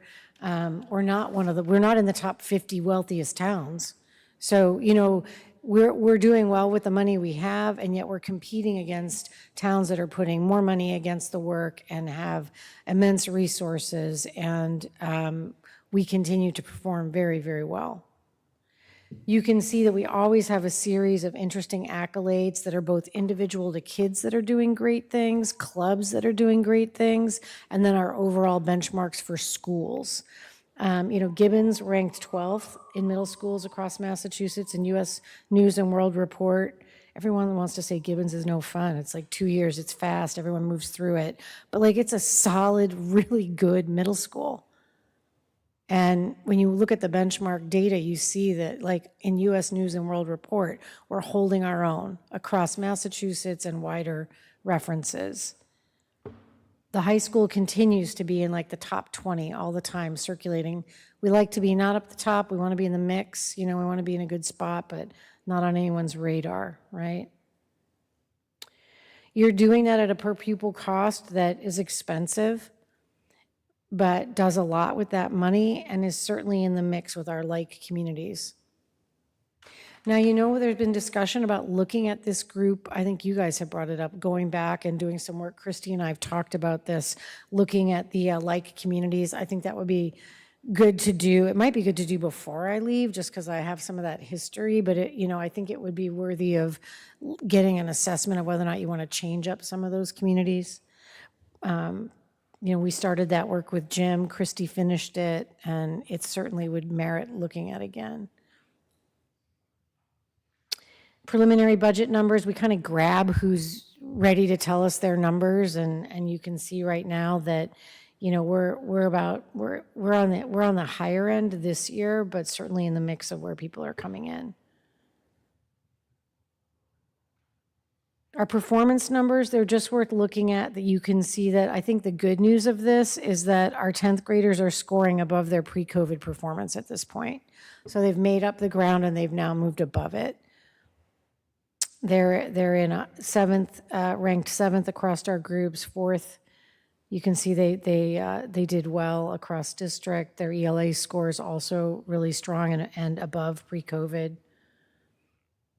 Our science scores are more flat, but certainly highly competitive still. It's interesting, I think one of the changes you would note here is that we do have a higher percentage of students who choose other paths, and that's just because of the diversity of our community. And I think you see that a little bit in terms of the Aspet Valley High School and the tech costs that I know you guys have discussed. We certainly are always, we want kids to go where they need to go to be successful. We're always trying to make sure the high school has the competitive layers of what tech can offer as well, so that our robotics, our builds, all the pieces that they want to explore there, they can get at Westborough High if they stay with us. So we try to, you know, do what's best for them. Kids are going to great schools still, and I think the better news about that is that they perform well. If you talk with our kids when they come back, they feel like they've got the skill sets to manage their work, and many of them will tell you they're working less hard in college than they did in high school, and they're getting more sleep, which is, you know, typical, actually. This is a nice list. You know, we always pop a few really high ends like Yale and Harvard to throw them in there, but these are all incredibly good schools, and it's a good school if it's the right school for the kid. That's what's most important, is did they go to the right school? And I think we've also added a lot of small high-end schools over the years. In the last 6 years, we've really diversified where kids are going, which I think tells you they're kind of looking for the school that's right for them, which means our guidance department's getting better, right? So those are the things I look for that I think are good news. So that would bring you through the budget, and I guess I would open it up for any questions you have on that part, and then I'll look at capital with you. You can say it's just great and we can move on, but if you have a question, I'll take it. Amber, back to the, I think I ask this every year, but the staffing and the dollars from grants and revolving accounts. So yeah, roughly 3 million, 91 FTEs. That is above and beyond what's in your budget in terms of salaries, correct? Yes. And so the question, that really wasn't my question, but the question is always with, especially with grants, if they roll off or they don't get renewed, then, you know, we have FTEs and then we need to roll them into the budget, and $3 million would be a significant increase. How comfortable or confident are we in these positions that these are Stable. longstanding and stable grants? Sure. Most of them are the vast majority of those are entitlement grants. So they come annually and they won't come in lower. They might come in the same, but they're usually a little bit higher. So your entitlement grants in education are your base grants, like your IDEA grant. I mean, she can rattle them all off. You know, they're fairly standard.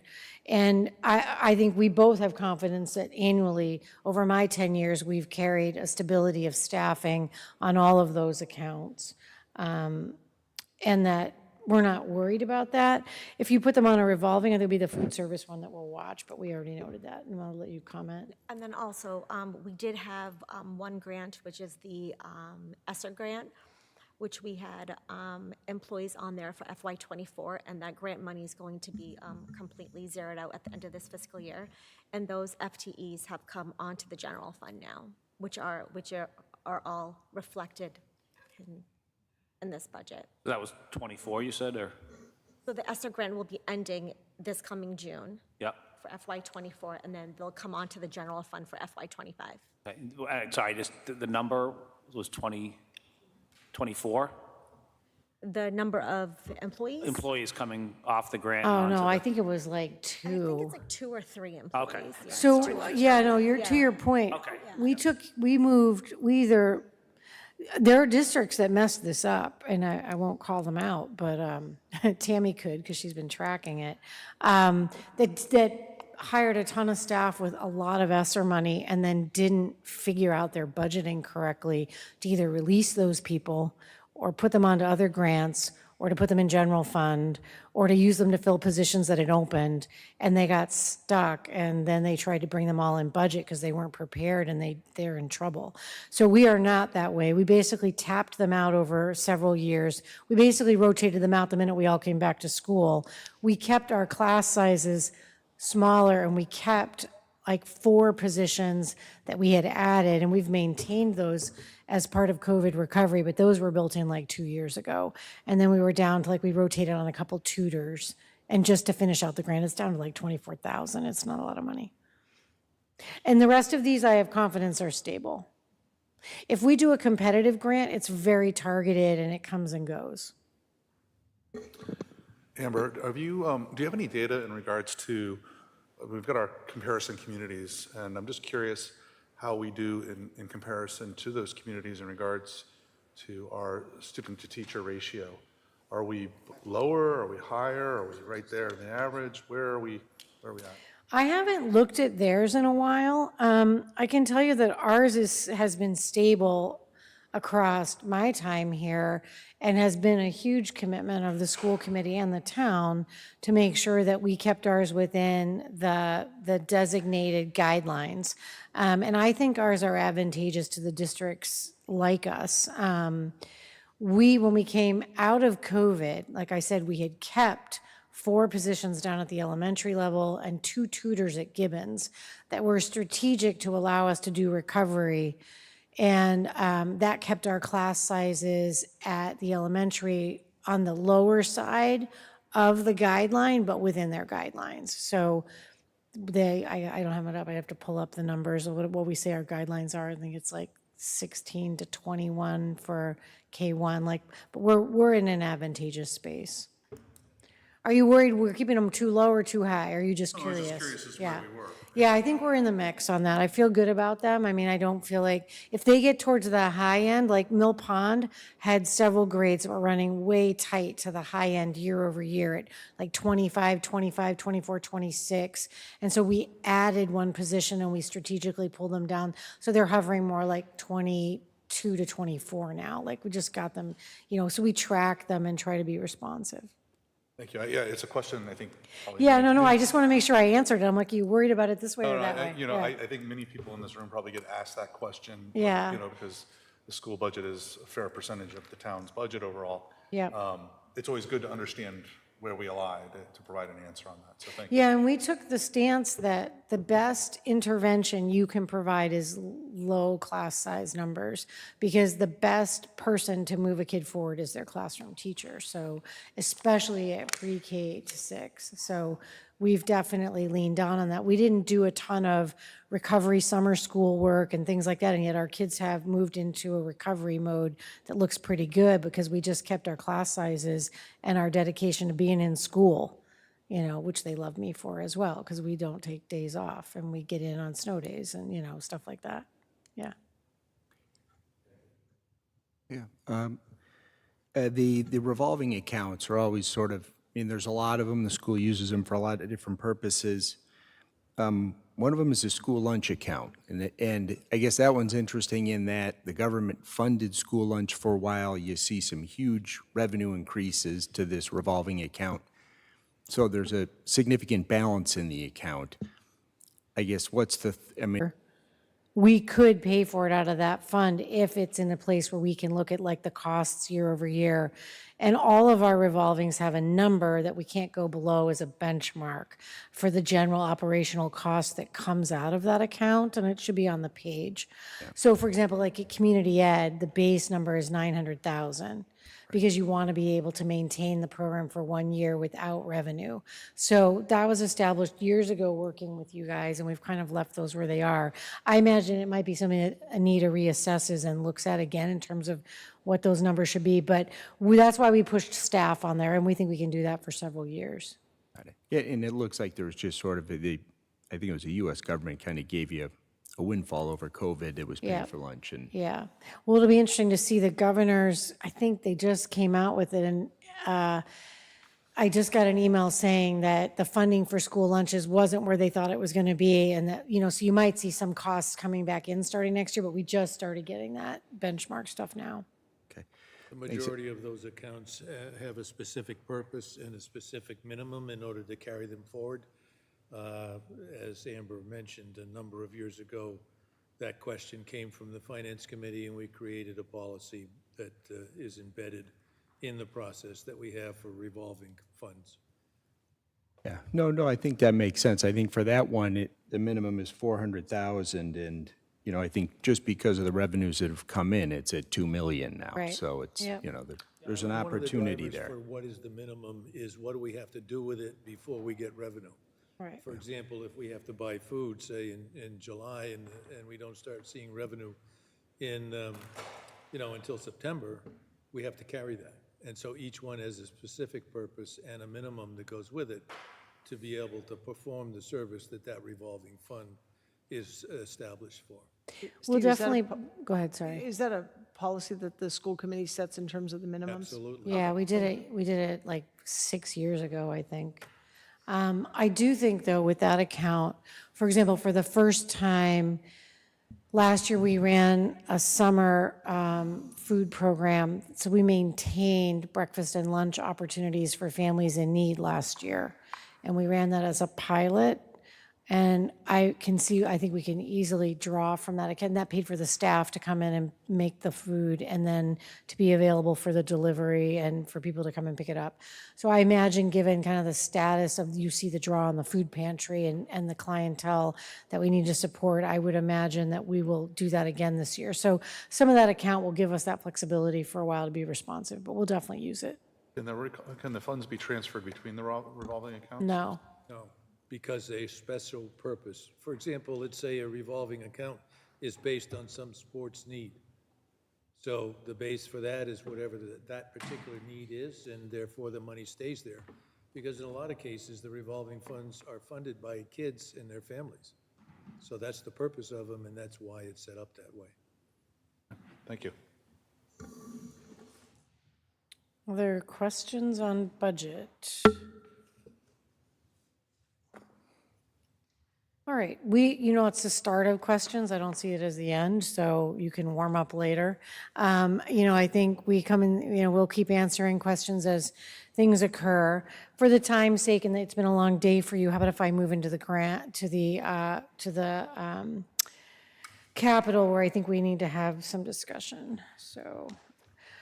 All right, so capital projects, again, shout out to the process where Kim has to work on that arena with a really nice committee of people who can really drill down and pay attention to the complexity of projects over time. We have 5 projects that are coming forward through capital that are rotating in based upon the timeline for capital and the work with that committee, and I'm going to walk you through those projects. There are 3 high school design roof pieces, and there is the ADA at Hastings and the Mill Pond roof restoration. I'm going to show those to you in a minute. That's the 5. The one that I've added here that I want to be able to talk with you about is the additional article that's going to need to come forward to replace the Hastings roof. And I'm going to walk you through that. And again, I know it's a start of a conversation, and I'm happy to tell you what I understand about where we are.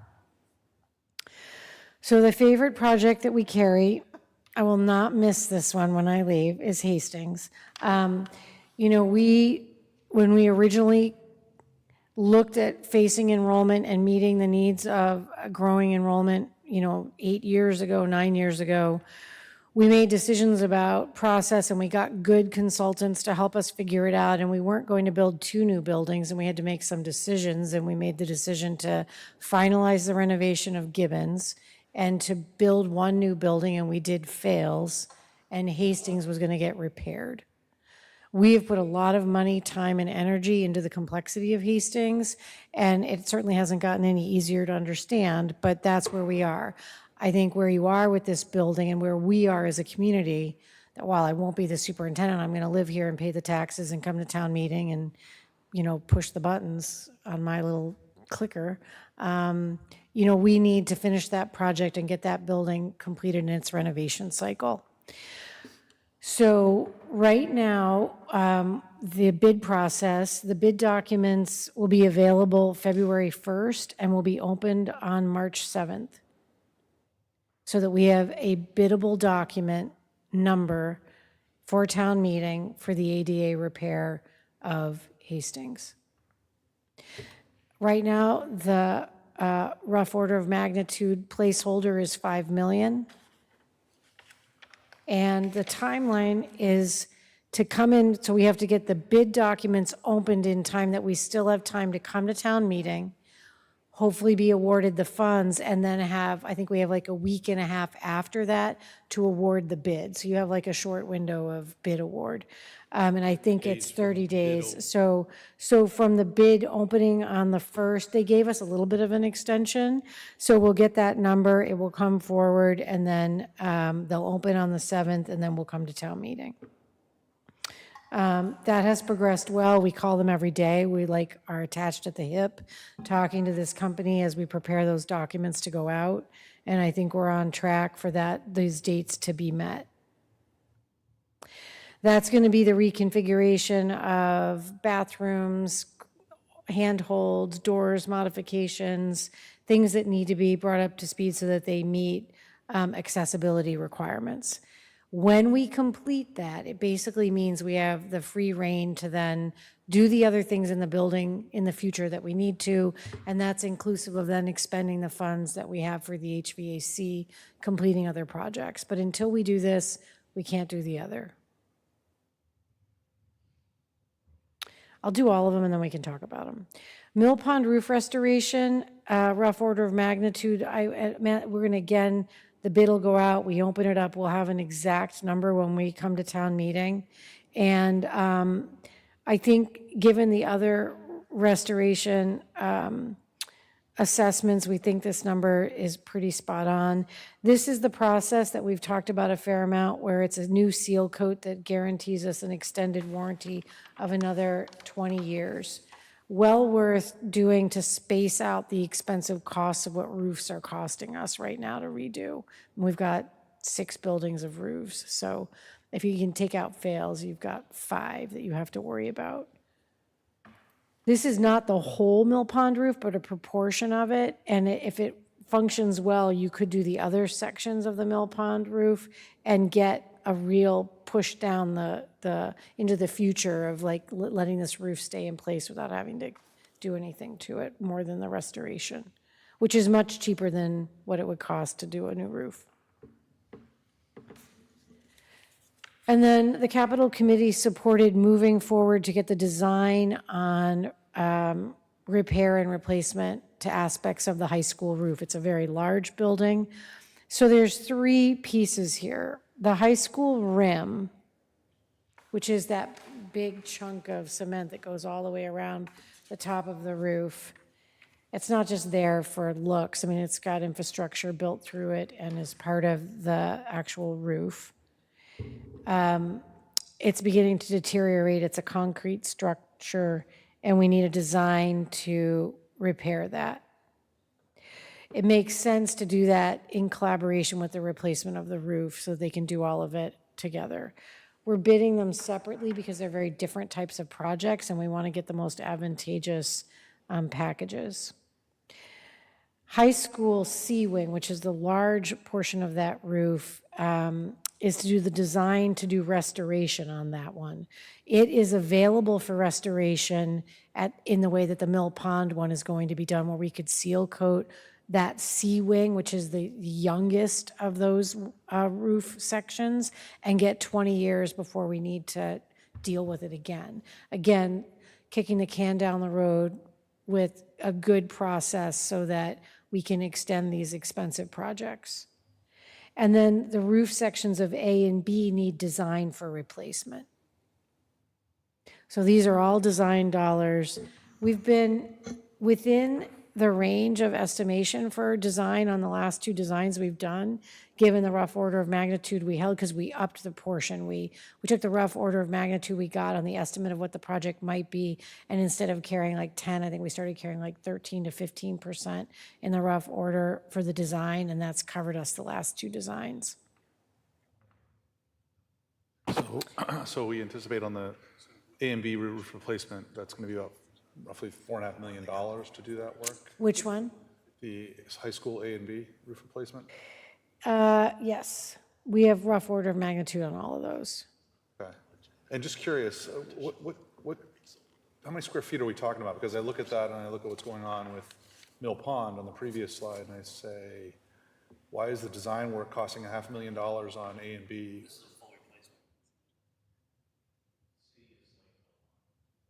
C is a restoration design, just so is to Mill do the Pond seal also just coating, right? Versus this, which is all of the design, which will have much more extensive design for replacement of A and B.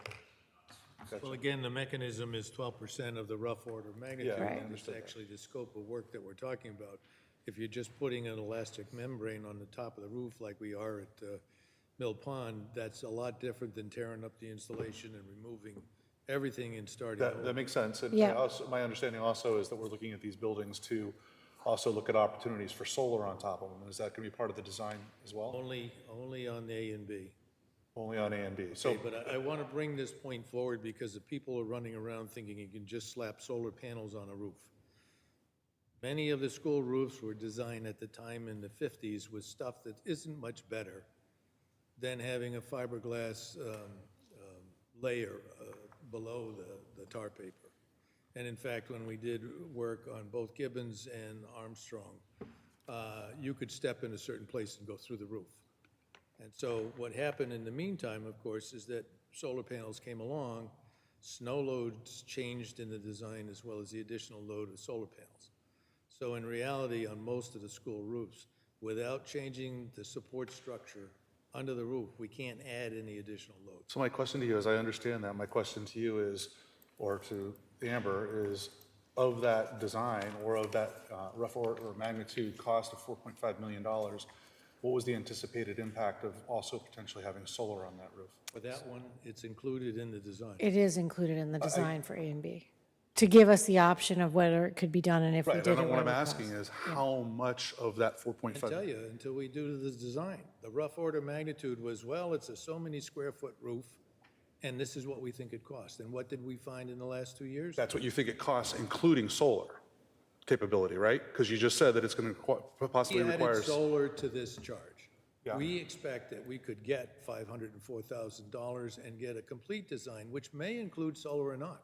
Right. Because if it cost another $500,000 in order to make it structurally sound, I think we probably wouldn't go there. So- We have other options. Yeah, so I just want to make sure I understand exactly how you're saying that. Yeah. The design work that we're going to pay for here for $504,000, the expectation of that design work would be that it would include the option, potential option of having solar on top of that. The assessment of the cost if you did it. So they would look, so as part of the design, they will look at it and determine if you wanted to do solar, you would need to do this to it. You need to add steel infrastructure, blah, blah, blah, and it would cost you this. Okay. So that you, as a town and the school committee, can make reasonable decisions about whether or not that should be part of any packages moving forward. Right. But we did commit in part of the whole infrastructure of we being the school committee in discussions to the fact that we would include in roof assessments a look at solar as potential and cost so that it could be part of discussion like this isn't going to work or this could. And if it did, it would cost this much. So that's where it stands. So my The question, other piece of that is that when you get the answer to the question that you're asking, and we want to know, is what's the cost benefit of spending that additional money to add solar to the roof? Oh, absolutely. Because there are alternatives in each one of these school properties rather than putting it on the roof. yeah, so here, again, what I want to do is make sure I'm crystal clear on this. The $504,000, that design is inclusive of the potential that we could have solar. Does the 4.5 million that is of that 12% for the 504, does that include No. the possibility of solar? You're saying no? No, it does not. So if they come back and say, yes, for $504,000, yes, you could get solar, but it could cost another, $1 million to do that work. They'll would tell come you back if the- again above right. and beyond the 4.5 Yes. million, or that rough order of magnitude's just off by that amount. To be honest, the ROM, the rough order of magnitude, is based on what we asked when we asked the question, Okay, which at the time did not include any changes to the structure of the building. okay, It was only a new roof. yeah. And so the reason why we're doing it this way is to be able to answer that question so you can do the cost-benefit analysis. The second piece of it was simply that when we come to town meeting, we will have a bid price that's fixed for the scope of work that we're presenting.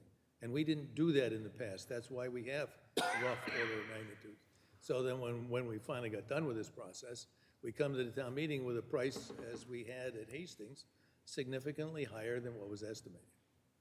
And you'll make a decision at some point, if it was included of the solar, that says, hey, what was the cost-benefit analysis of putting it on the roof or putting it out in the parking lot, as an example? Exactly. Thank you. Yeah, and the obvious thing is that is the way we should be doing everything, right? So we're going to try to do it that way this time. Yeah, I think it's also part of a larger conversation around the solar and the solar contracts. And I always kind of look over at Christie because we're intertwined on all of that, so. Yep.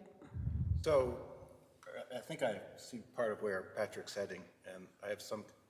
So when we spend the design, call it the $504,000, we have a rough order of magnitude now. We're not going to wait till we get to the bid documents to decide if that's a reasonable assumption or not. There's got to be an interim estimate somewhere in between where we're at a schematic level and we say, okay, this is the cost for solar, and we make decisions about some of this stuff. So Yeah, I mean, the obvious discussion is for the school committee and our members to review the component pieces of what the engineer's doing.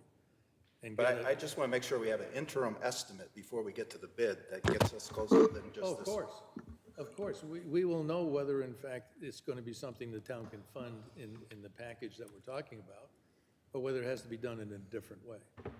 And this was all a change we made through capital expenditures, which Steve was on, and myself, to really follow this process so we don't get in, because the big thing, we didn't want to get into situations like we had with Hastings, where we go to town meeting, we get approval, and we have borrower authority, and then the number, we can't afford it.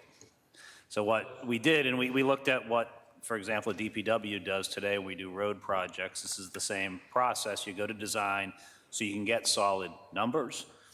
To get to the design costs here, though, you have to have that rough order of magnitude to kind of get you what we're going to pay here. But I would hesitate, the 4.2 that's a holding,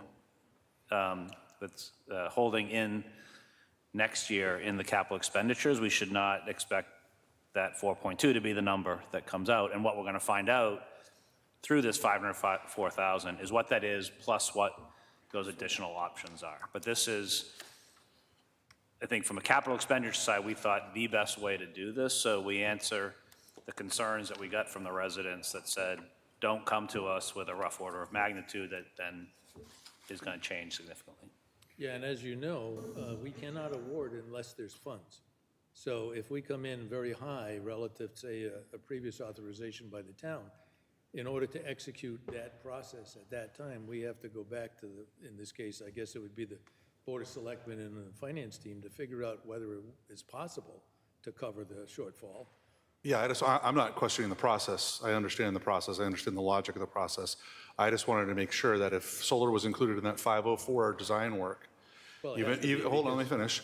If it's included in that 504 design work, that's good, because even if you find out that it is more expensive than the $4.5 million, my hope is that you're not going to come back to the town and request another, let's say $100,000 a year or two from now to go ask to go do solar on that roof. It's already included in that design work. We already know what the cost would be. And in the future, the school could say, yeah, we want that solar 5 years from now instead of as part of the 4.5 that's on there now.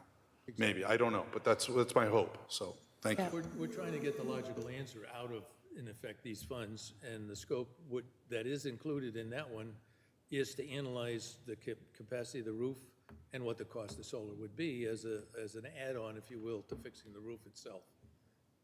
But Patrick, the design is not in, the design of the solar is not in that number. The design to support the solar is not in that. That's what I want to make sure. Exactly. Right? I didn't hear it. The design of the solar is not, the feasibility of the solar is in that number, but the actual design for what the solar would take isn't in that design cost because we don't know what we need to do. Right. Yeah, the important thing, though, is in the process of figuring out what we're doing to the roof, whether or not there's margin to carry the solar. Right. Because solar against these other numbers is small. Could be small, I'll say that. Okay, unrelated to solar, but the point of this, say, 500,000 is to come back with biddable documents and a bid at a Yes. future town meeting for the actual construction cost. Yes, and we have it rotated into the capital plan over the multiple years working with them. I mean, just to speak to Rod's point, the point is, as we go through this process and we find out that there's something we don't like in terms of where it's going to deliver the final price, is to figure out some other way to get there at a price we think we can afford. And you know, so he's right on in terms of that point. We'll know what it is and where we're going before we get so far down the road we can't change. Correct. Can I ask you a question, Steve? In terms of the design dollars, is there any reason we can't have design proposals going into town meeting as opposed to just using a 12% number? What's the question, Rob? I'm sorry. So, I mean, the other way to do this would be to have already solicited design proposals from 3, 4, 5 design professionals, and you'd have that number. We're just guessing at what the design fee is right now based on an order of magnitude. Well, as you know, based on the scope of the project, under DCAM, the state bidding process requires us to have a certain team available. And so you really go into, in effect, follow Ron's point, to bid the team, you have to put together the scope of work, you have to figure out more or less rough order of magnitude of what's the magnitude of the constructed project. And then DCAM tells us how we have to bid it and what's our structure, which is an engineer, and if it's a lot of money, it's not only the engineer, it's also the owner's project manager and a construction project manager if you want to go that way. So then if you bid it, that's the guy you got to collect. You have to put the contract, you know, whereas you don't have to. If you have trust in the engineer that you hire because they do good work for you, maybe the delta between the bid process and the good engineer is worth the difference going forward. So I can't really answer that. There is a way to do what you're suggesting, but clearly it would take us another 6 months. We also have to have a funding source. Well, yeah, but what he's saying is to go bid it and then ask town meeting for a funding source Right, but you have to pay to get the design done. You're saying, No. before that, okay. just to pick the guy that's You going to do could take that. the information you have Just- now and solicit an Right, it RFP just for- slows down the process that much more. I mean, most of this work is already tapped out in terms of timeline. I mean, it just slows, I mean, this is such a slow process anyway by no one's error, but just even, let alone then we have to worry about finding people to do the work, and we can only do the work in the summer, and we can only do it after we come to town meeting. And so it just, you know, the extension of those windows is, you'd be adding a whole other town meeting in the cycle if you had to come and get design and then go do it and then come back. And you could do that, it's just that it's at the cost of, here we are at a failed roof, and I can pop to Hastings and tell you now we're back in a real mess. So we've made decisions to extend, and it's costing us. So those are choices that the town has to make, but, you know, a lot of these, I mean, the roof issues are, some things you can do that for and some things you shouldn't. Right now, these roof issues are obviously stacked on top of each other in a way that's concerning. Just so that you're not here all day, can I move to Hastings? Because I want to put this on the table so you understand that between now and town meeting, we have an emergency warrant request that we got to get into the queue. So I want to talk about it, and then you can think about it, and we're going to have more opportunities to talk about it before town meeting. So for those of you who know and keep track of this stuff, and that's pretty much everybody here, we had ARPA funds that we were going to target to get some design on some work on the Hastings roof that we actually moved to cover doing roof work at Armstrong when the Armstrong roof failed. So we shifted the ARPA allocation, it was like 1.3 million, I think it was 1.2, Christy, I can't remember. Do you remember what it was? Hold on. It was assigned originally through the ARPA process to Hastings. We were going to try to fix a portion of the Hastings roof, and instead we ended up moving that money allocation to Armstrong because Armstrong roof started to demonstrate more of this, which you see here at Hastings. Actually, the Hastings failure is worse, much worse than even Armstrong had been. And now we came for design dollars at the last town meeting on FY24. You approved design dollars for the Hastings roof. It's being designed. It's at about 98% right now. It's ready to bid. We kicked the can a little far down the road, made sense, because we couldn't do the roof until we did the ADA. So we're in this little circle again. So we decided we would get the design done for the roof and then be able to consider doing the projects consecutively potentially, or at least be ready to go with the roof once we had the ADA compliance and the money. Obviously, we're not going to make it. So this is where we are. This is not even the best pictures.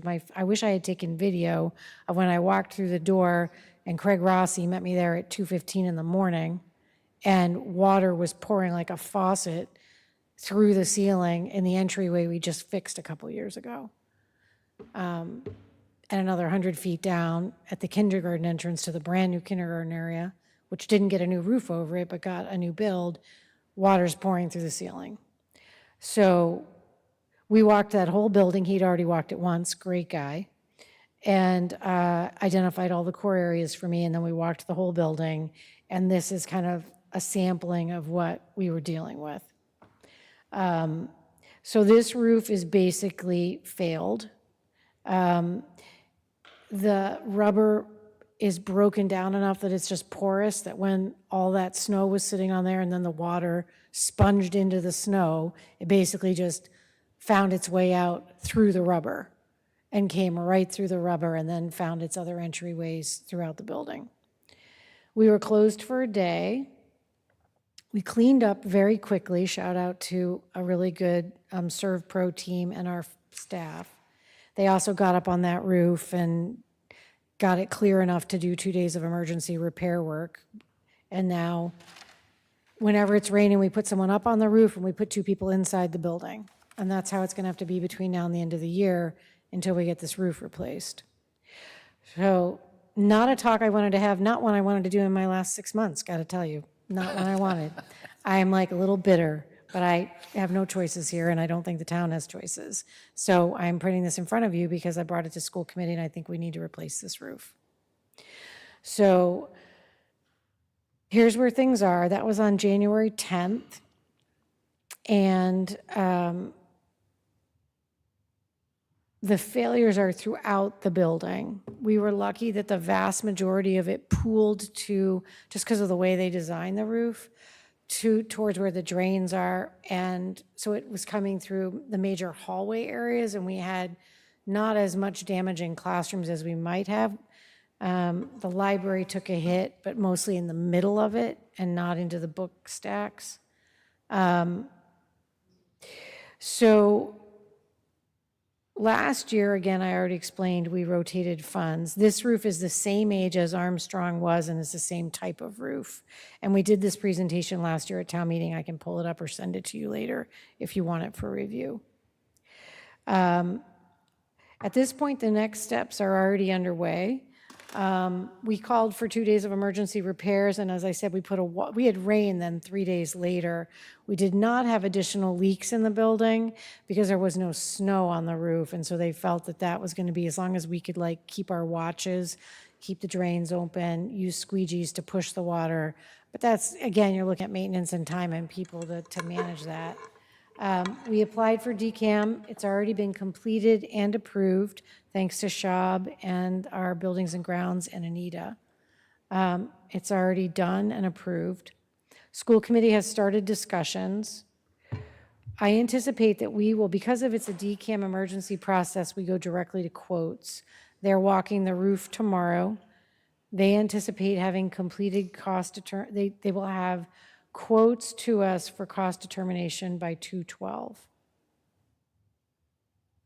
We have time to look at this, discuss options, see what the costs are, and work towards submitting an article for funding before the warrant closes.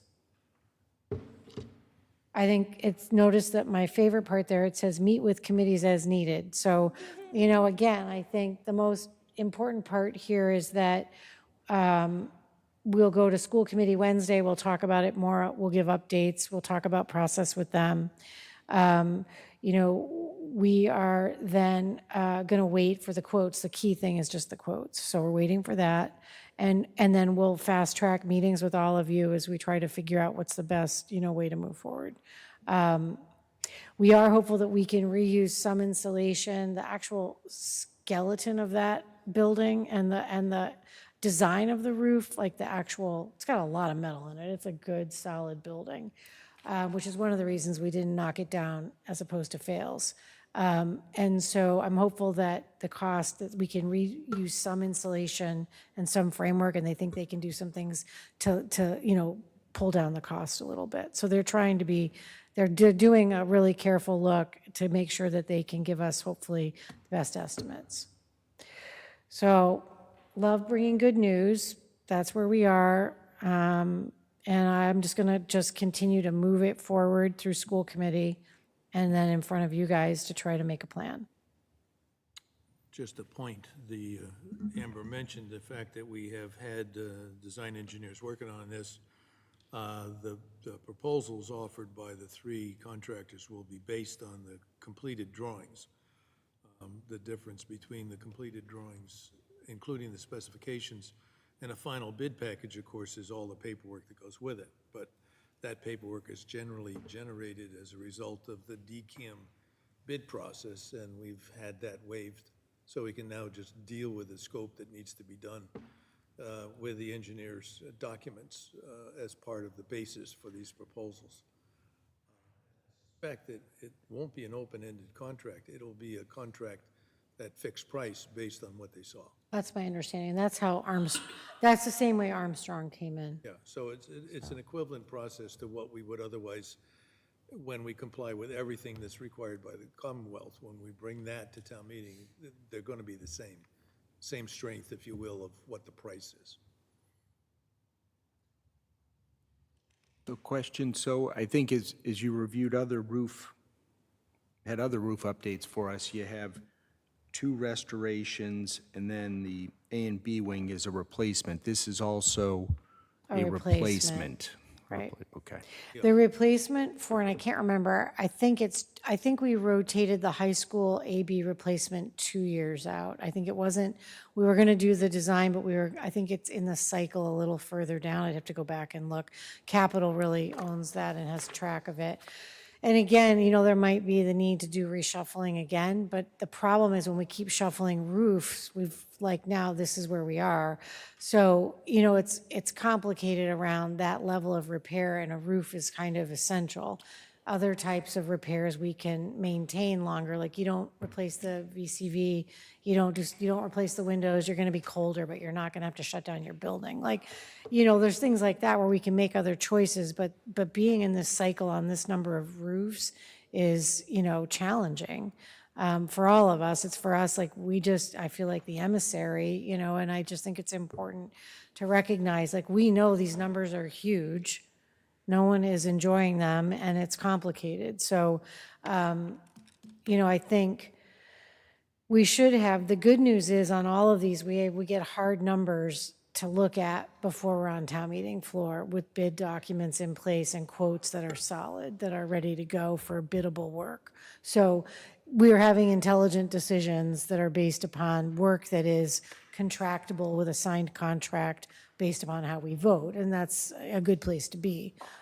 So, we will just keep you updated, and I know that we have attendees that come, they'll keep us, but other questions? Yep. Yeah, good question. So just looking ahead to town meeting, then the 3 design articles, those costs are what will be in?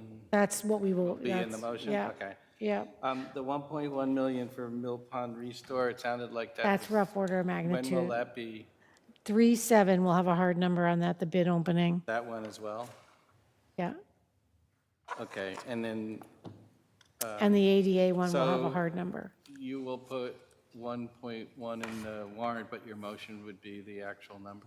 Yeah. So hopefully it's close. I mean, again, better that, yes, but we're not coming in and trying to vote an amount that isn't exact, which will be a better way to do it. So the motion will have to clean up the actual number. Okay, Right. and then the Hastings one, though, you would know before the warrant closes, so that one could be. Sorry, go ahead. Yes. The Hastings, in theory, you know before the warrant Yeah, closes, so. yeah.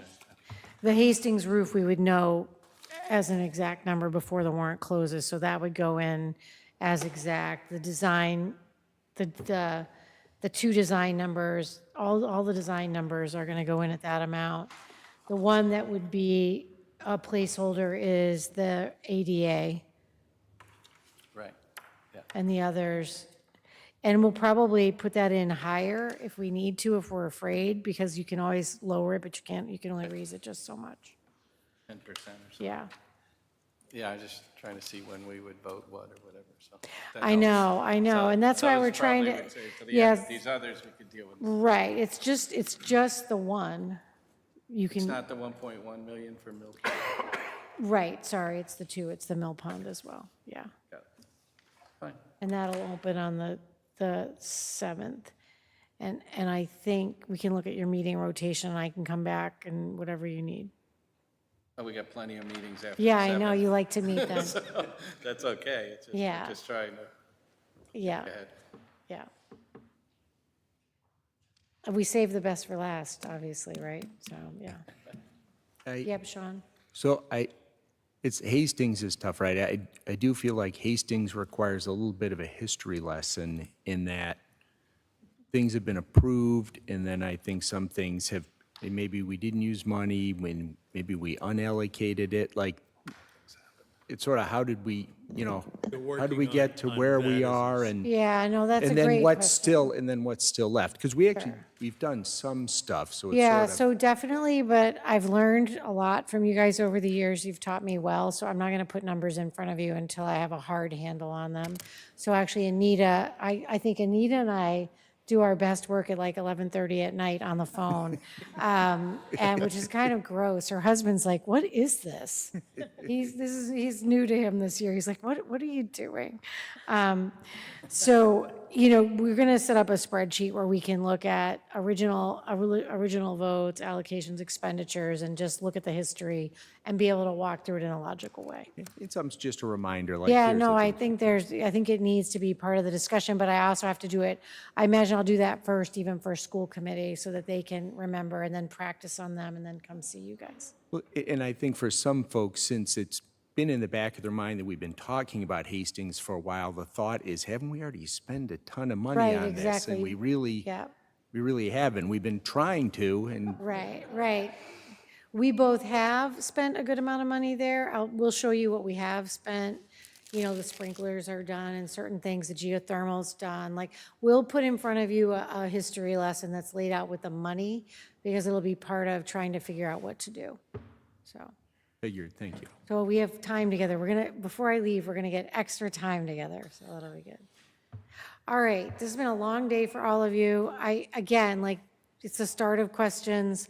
Thank you for paying attention, because I feel like you actually get this, and it's, lots of moving parts. So thank you, everybody, and we'll see you at more meetings, so, all right? Yep. You're done. You made it to the end of your day. Yay. Who's coming next? Just me. Christy, let's go. You did save the best for last. First. To wrap it up? All right, you're in. Next one. I would have rushed them. Monday, yeah. Our next AFC Monday. The last agenda item is to talk about articles on the warrant, but I don't think that we have, I'm assuming that you're ready to be done for the day. So I did want to let you know that we did get the preliminary cherry sheets, and going back to the question about, don't we budget too conservatively? No, we don't, because the governor's numbers came in lower than we had estimated. So despite having an average increase of about 3% net over the last 5 years, it came in at 1.08% increase. So I'll give you those numbers, but I just want you to know that when we budget conservatively, it's for a reason. And so, we'll bring that back. And obviously, it's just the beginning of the process for that budget, but it's disappointing. So. Well, I don't know what other communities got, so, but, all right. I don't know if you want to adjourn. Motion to adjourn the AFC meeting.